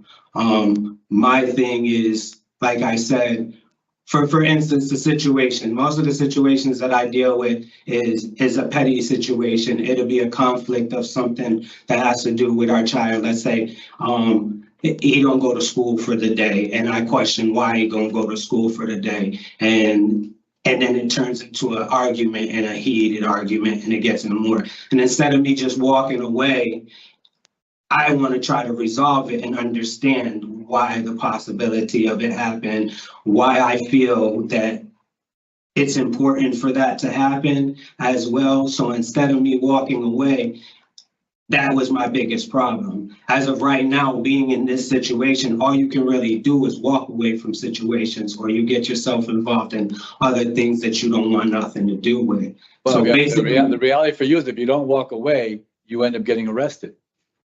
oh yeah, Right? but I mean, But you know, and now you've got 2 protective orders, that one goes to 80 and the other one is lifetime, it's 99. Oh, yeah, who are those 2099. on? I have Who are those two on? protective orders with the victim Leanne, I don't name her name. LM is in place until 2099. Your protective order with AR is in place till 2080. Yes, and it's my understanding that the Leanne protective order is not in effect at all. There's no protective order in effect when it comes to her. I'm explaining it to you. When I resolved everything, that was told that the protective order was not in effect. I'll get my transcripts on the grounds of when I go home and deal with that on the grounds that I have to. But as for AR, that just turned real bad when it came to those are my first kids, and they're not kids no more. They're grown. My kids, they were 20, they're 22, 25 now. But I mean, there's no reason for me and her to have words. And as I said, I was released before, and I had nothing to do with her, and I continued on my release. Go ahead. I guess that was another case. That was another situation.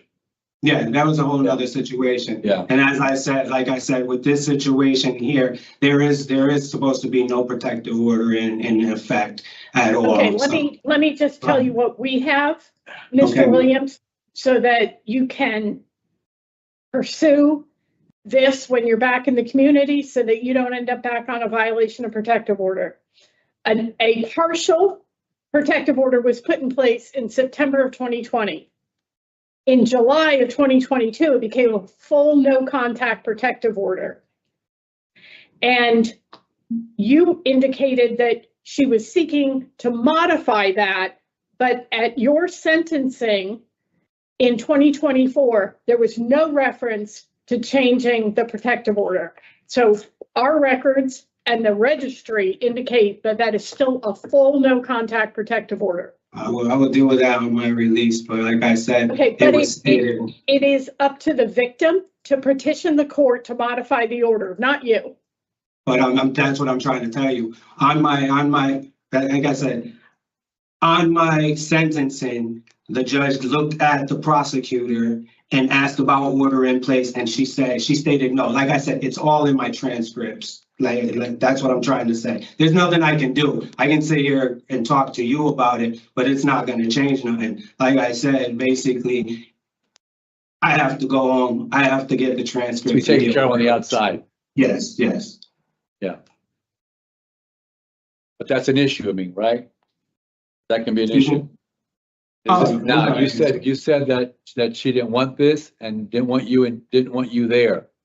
No, Correct? she didn't want nothing to do with it. It was what was taking place that I had a lawyer at one time up until I want to say not even a month before I got sentencing. And then they switched up to another lawyer that wasn't familiar with anything, wasn't given the opportunity to become familiar with anything.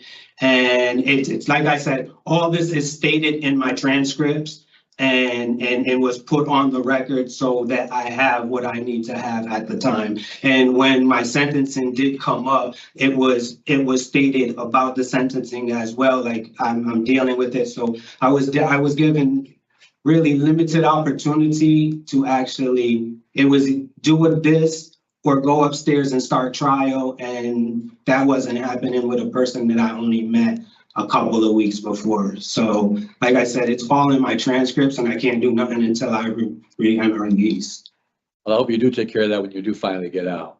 Oh, no, I just take care of it. Otherwise, we're going to see you back in here again. If you don't take care of it. I'm going to tell you my challenge. My challenge is when you give me responses, I always get a sense of that you're not taking full responsibility for things, but that you're kind of laying it off on other things, either the system or the person was supposed to do this or It's attorney. Or your attorney. I mean, there's always, I'm trying to figure that out because it's always somebody else versus you taking, you don't stand an opportunity because the system kind of is going to, controlling you, is controlling your situation. And I'm just, I have some concerns about that kind of response. Okay, as I said, I understand what you're saying, but basically most of the stuff that you do know about me is part of what's been written and stuff. It's a reading material. As me as a person, you really don't know me. It's not like you reached out and talked to people that know me. It's not like you went and interviewed people and know me. When it comes to the situation of you saying that I am blaming I'm here on grounds of the situation that occurred. I could have handled the another way. And I chose to handle it the way I handle it, and there was consequences of the situation. But throughout my time and everything that I've dealt with, you're not familiar with my environment that I dealt with. And I mean, I'm not saying the environment I grew up in, the environment meaning the situations I dealt with the police that was part of this situation. You didn't deal with. I've walked through this whole thing, and on the grounds of me walking through this whole thing, the only way that I have any, how do I say it, any show for it is the fact that I was outspoken in the courtroom. So my transcripts read a lot more than just my paperwork does in this situation. As I said, sitting in front of you and saying, I don't take accountability. I do take accountability, but at the same time, what happened to me isn't all about the situation that took place. There's more to it besides that. And the only way that I can prove that there's more to it besides that is the fact that I have to get out today, whenever y'all say, or 8 months, no matter which one comes. And then I'm able to go and prove the parts of me. As for what I said, I ran into a situation. I handled the situation incorrectly. Not everybody is able to communicate in a situation. Not everybody's on the same levels. Like my situation sitting in front of you is different than your situation sitting in front of me, because you guys go through this with a lot of people that I don't go through this with a lot of people. You know what I mean? I don't sit in front of people and have to sell myself And because I know what kind of person I am as a person, I also know that people make mistakes and situations occur, and not all situations go the way they're supposed to go, and not all the situations go bad or good. And there's situations that occur. I'm here. I mean, I didn't come in here acting a fool. I didn't come in here losing myself. I came in here and did all that I can do to do the same thing, which is build myself up and stick to the fact that I'm still a person. I'm not a bad person. I'm still a person that basically I won't give up on something that is mine, something that I feel that It's not a matter for me, it's not a matter of giving up. It's a matter of finding the appropriate way to handle the things that you have to handle. And you haven't been handling the things that in the way that were best for you or best for the individual that was on the other side of the whatever you were doing. But as I said, I mean, when it comes to the situation, there's two people involved. I'm the individual who basically sitting in front of you. That's the bottom line when it comes down to it. Now, the other person, she's not here. She had nothing to do with it. She don't want nothing to do with it. But at the same time, when I go home, I'm still going to be a father. We're still going to have to deal with it. I'm not going to be able to just walk. I'm not going to walk away from the something that I gave life to. And I understand all that. I understand all that. My point is that I think you still need to find the skills that you need to have to be able to deal with those things in a way that doesn't put you back in prison. Oh, and I understand that. But that's what I'm trying to share with you. That for me, you haven't taken the significant kind of programming that will help you. You haven't taken an anger management course, have you? Oh, no, I wasn't. So, there's something that might be helpful because you seem to have at some point some issue with that, with, controlling your anger. You don't see it that way? And actually, you got all these prior protective orders, the threatening. You don't see it as part of your. Go ahead. No, go ahead. You can respond. As I said, the protective orders, the violation of protective orders is, like I said, when I've been in many relationships, I've had relationships, and you don't see my history of any relationships. What you see is an individual who have children with a person. And as I have children with a person, I earned that. I brought that child into the world. But while you're sitting there in prison, Mr. Williams, the mother is raising that child and is worthy of your respect for doing that, for doing the parenting that you're not there to do. When the police made contact with you, were you not in possession of the lug nuts and the handle to the jack of the car? The police did not come in contact with me. What they did is they went to my house and took a picture of a car that had the lug nuts and the jack in it. And as I said, yes, I did take it. And I took something that I purchased. That was yours. Huh? I mean, you took something you said was yours. Out of spite. I was attempting to take something that was mine. However, it was put on a vehicle, and like I said, I reacted in a negative way by doing such a thing. My thing with that is, if you do something for somebody, you just walk away and leave it alone. I mean, that's basically it when it comes to that. Mr. Williams, I really want to try to, figure out a way to help you, but I'm just having a difficult time with it right now. I'm trying to find a way to help you to figure out, how you get to programming that might be more beneficial for you for when you go on the outside. It gives you the skill sets that you need to be able to deal with some of these situations a little bit differently. But I don't seem to be getting to that point with you. So right now, I'm going to stop asking you any questions. I'm going to allow my colleagues to ask you some questions, and we'll go from there.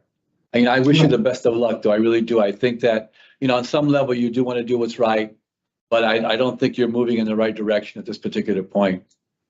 And you've got, also 4 years of probation after this. So you're going to have to be dealing with the system for an additional 4 years, even when you do get out. I had no problem doing it any other time that I had it. Appreciate your time. All right. Listen, thank you so much for talking with me. Panel member Barry. Thank you, Madam Chair. So, Mr. Williams, I'm just curious to know how many children's mother, how many baby moms, as you guys call it? How many? I apologize. I have children with 3 women out there. I have older 3 children. women and how many children? Oh, I have 5 children. I have kids right now. I only have 2 kids right now under the age of 18. I have a 13-year-old and a 12-year-old. Okay, 12-year-old and a 13-year-old. And is that with the current victim? Yes, I have one with her and one with another woman. Okay, and how long did you know the one with her? I don't know. How long did you know her? Know her? Yes, how long were you with her? I knew her for a little while, and then you got pregnant? It was an agreement. I mean, we were friends, and then it expanded upwards, and then she got pregnant, I'd say maybe 6 months later, 6 months. But how long before she got pregnant? Did I know her? Yes. Without her messing with her? I would say maybe 2 years, a year. And how about the second one? The second one? Yep. We weren't really in a relationship like that. I basically I knew her. Lies, Mr. Williams. This is where the problem. I said this is where the problem lies. You lay down with people that you really don't know, and you create life, and then it's hard to deal with these people for the rest of your life, and you don't know them. Oh, well, like I said, understandable. The son you're talking about right now, the girl, I actually had custody of my son at one time. I had custody of my son for 3.5. That's not my issue. My issue is it's so difficult for you to parent with people because you don't know them. If you would have known that this lady was the way that she is, would you have pursued a relationship with her? No, actually, I apologize to laugh, but no. I mean, I stated that to Smiley as well. I mean, I did state that to her. We choose. It's the choices that we make. It's the choices that you make that put you in this situation. Because if you would have probably waited another year or so, you would have seen true colors. But when you meet someone, the sex is good, you feel good about because it's so new. Oh, no, that's not about me. I apologize, but no. My biggest thing was my children. But you don't have children if you didn't have all of that stuff before. You wouldn't I said you wouldn't have children if you weren't in that before stage, the stage where things are good and she's so pretty and, sex is regular. And that's how you get children with people that you don't know, is all that I'm saying. And had you been more precautious, I'll say, about who you conceive with, your life wouldn't be so difficult. That's the long story short that I'm trying to get at with you. But let's move forward just a second. And so how do you think the interview went with Officer Smelly? I guess I overthink things. So when she asked me questions, I basically was overthinking them and getting more in depth. I didn't realize that it needed to be a certain way. And how do I feel that it went? I feel that on my grounds, I was just trying to be open as I can. Do you think you were rude to her at any point, in any way, or disrespectful? Oh, I mean, if she took it as that way, I can't say how a person takes something. Asking you. But I don't feel that I feel that when questions were asked to me and I was attempting to answer them to the best of my knowledge and understanding, that I was basically corrected. And at that time there was bumping of heads, I guess you could say, or the rudeness there. As for me, I was just trying to be as open as I can. And when it comes to me being as open as I can, it takes me a minute to sit back, think, and then start the question. To answer the questions. If she took, like I said, it was an interview. It's not about how she took it. You just admitted though that you guys bumped heads. So that can be uncomfortable because if a difference of opinion will lead to that. You know what I'm saying? And I mean, at the end of the day, we're all here trying to do our jobs. And none of us know you, sir, because if any of us did know you, we wouldn't be able to do our jobs. That's not our role. We don't get to sit down with people and get to know them, because if I do know you, people do come and sit in that chair that I do know, that I have had interactions with, because I grew up in New Haven. You know, I know people. And when I do, I have to recuse myself from the case because I can't sit on it. My job prohibits that. So they want people who do not know the individuals that we're coming across, so that we can look through the file and make sure, just from an outside eye looking in, is this person suitable? Not, oh my God, I love him so much, he's so sweet, he's so kind. That's not our job. Our job is to look at what we have in front of us, and this is your resume. This is it. This is all we have. We won't, no, we don't go and ask people your personality.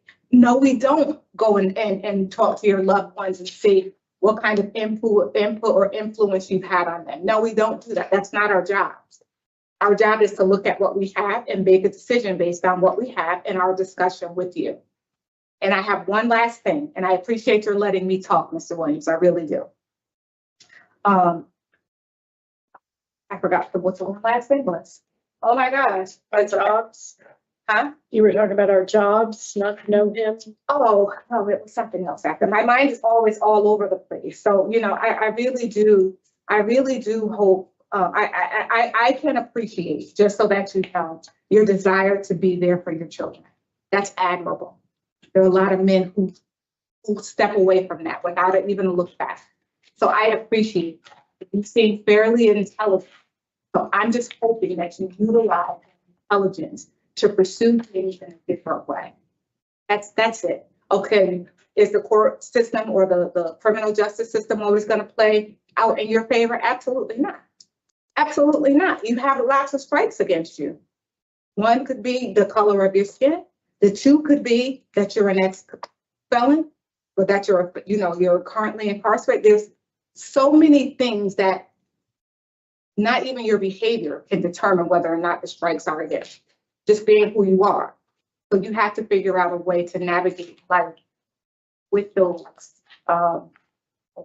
challenges, yes. Because otherwise, like Mr. Rodriguez said, you're going to be right back here in prison. And that's not our desire for you. We want you to be home with your kids. We want you to be a good father to them. People need their fathers in their lives. They do. But you have to go about it in a different way. That's it. That's it.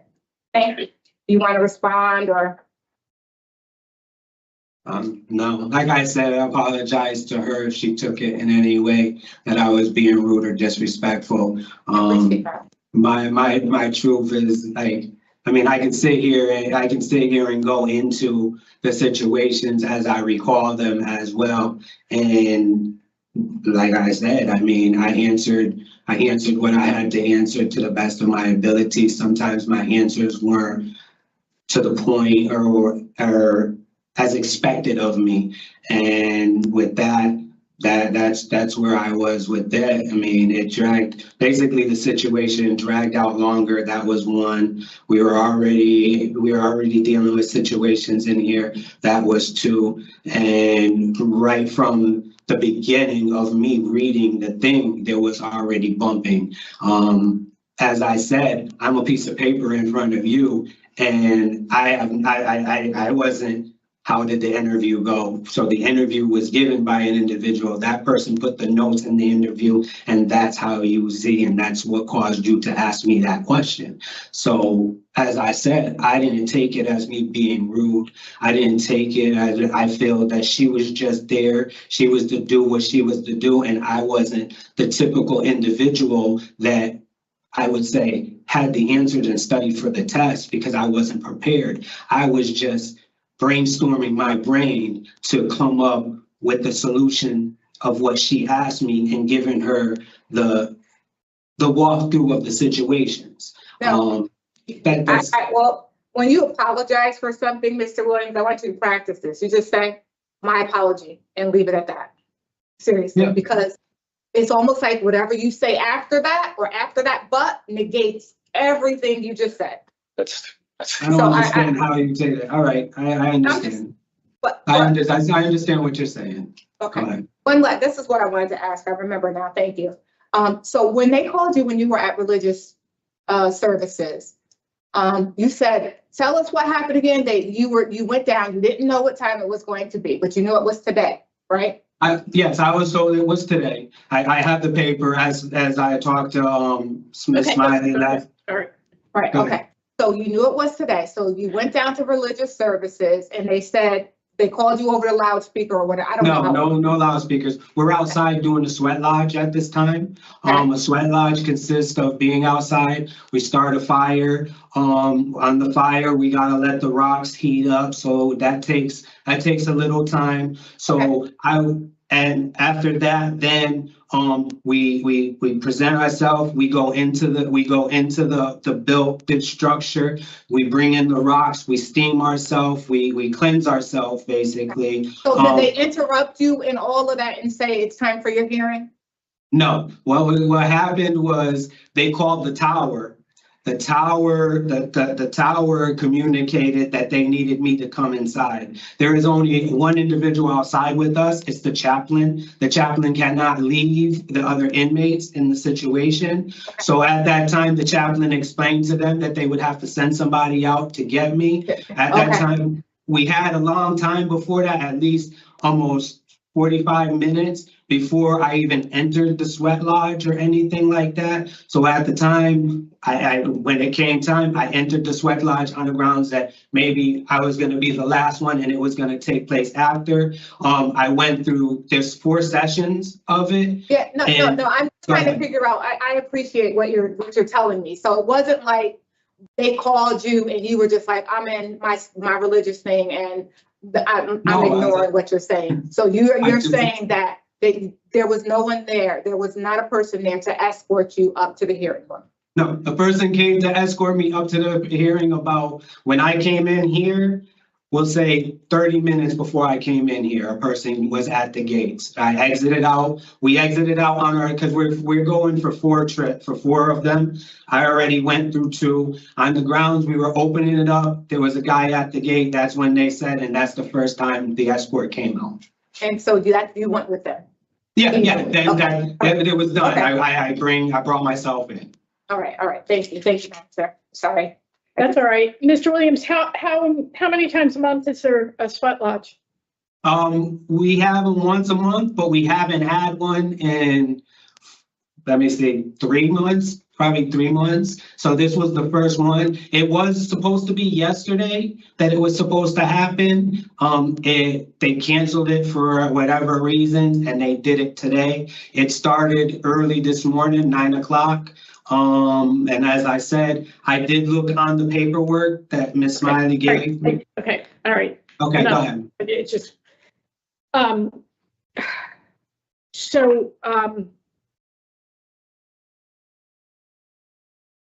you ever taken a fatherhood program? Yes, I did. When I first came home, in 2009, I did take one. So out in the community, not there in the facility? No, in the community. Okay. I don't think they offer one in this Yes, facility. They do. Yes, they do. Forever Dads, 24/7 Dads, fatherhood, parenting. And I'm mentioning that because one of the key components of those programs is that it helps you build your skills to effectively co-parent. And that's clearly, part of the problem, as you've explained to us quite a bit today, where the conflict comes in with you is over parenting. So I would encourage you to take a fatherhood program, get some skills and some tools to help you effectively co-parent and communicate, because, your discussion with us today about walking away doesn't help get the situation resolved where you can actually hear one another and she can explain to you why he didn't go to school that day. But most importantly in the program is they talk about, the emotional caretaking of your child that's done through respect of the co-parent. And, you know, you really do a lot of damage, or anyone does a lot of damage to a child when they disrespect the custodial parent. Because that person represents stability to the child out in the world and safety. And when you come in and you argue and you disrespect, it does damage to the child psychologically that you're targeting their safe person in the world. And you need to appreciate that fully in terms of, you know, your children being your priority. Well, part of it is you have a responsibility to their mental health in how you treat their mothers. So something to think about. Because one of my takeaways from today is that you like to argue. You like to be heard. We all like to be heard. But their communication styles and arguing is one of the least effective. So we're done with the questions at this point, Mr. Williams. So if you'll give us just a few minutes, we'll have a decision for you. Please don't interrupt. So Mr. Rodriguez, you began. Thank you. What are your thoughts? You know, I would like to help Mr. Williams. I think he makes it kind of difficult to do that. You know, I can't get through his minimizing some of the things and his, you know, continual, you know, I don't think he's just gotten the insight about himself in terms of how he handles situations. He talked a lot about the transcripts. When I read the transcripts, I remember reading a part that where he was by the victim labeled that he gets hot-headed. But that to me tells me that there's some issues there. It's not the first time it comes up. Also, this isn't the first time he's taken DV. He's taken domestic violence before. What happened that, you know, he couldn't integrate what he learned then with now. I mean, so I'm having challenges with that. I mean, I really would like to try to help him. I see that he wants to try to be a good father. I think your suggestion of a fatherhood program was very appropriate at this point to not only help him with his kids, but to help him figure out how he gets along with the women in those kids' lives, which is very impactful, as you well pointed out. At this moment, I'm a denial. I would like to hear from my colleagues and hear what they have to say, but I think I'd like to see him take maybe an anger management course if he can before he gets out, which is only 8 months away from now, or a fatherhood program that would help him kind of at least get set up on the outside when he goes back outside to deal with his kids and with his situation with these women, because he still has these protective orders that are out there. And I'm just concerned that he's not there yet. And that's not to say that I don't think he's making some progress and doing some things that are positive, but that's kind of where I'm at. So I want to hear from my two colleagues and see if there's anything that you see that's different, because at this point, I'm in denial. Panel member Barry. Thank you. I just think honestly that Mr. Williams is passionate. I'll call it that. You know, he loves his children, and it's not understanding that he really wants to be a part of their lives, regardless of whether or not it costs his freedom. The problem is that that's the problem. You know, he has to figure out a different way to do it. And I'm glad that he's taking the programs. The tickets I do not like, and the nature of his crime I do not. But I do understand his position. And he was a halfway house approved already, so he is going out, regardless of our situation today. But based on his criminal history and the fact that he rates out high, I could not support discretionary folks that. I have concerns with Mr. Williams' ability to regulate his own emotions, coming inside the facility and getting a threatening DR for how he addressed a correctional officer.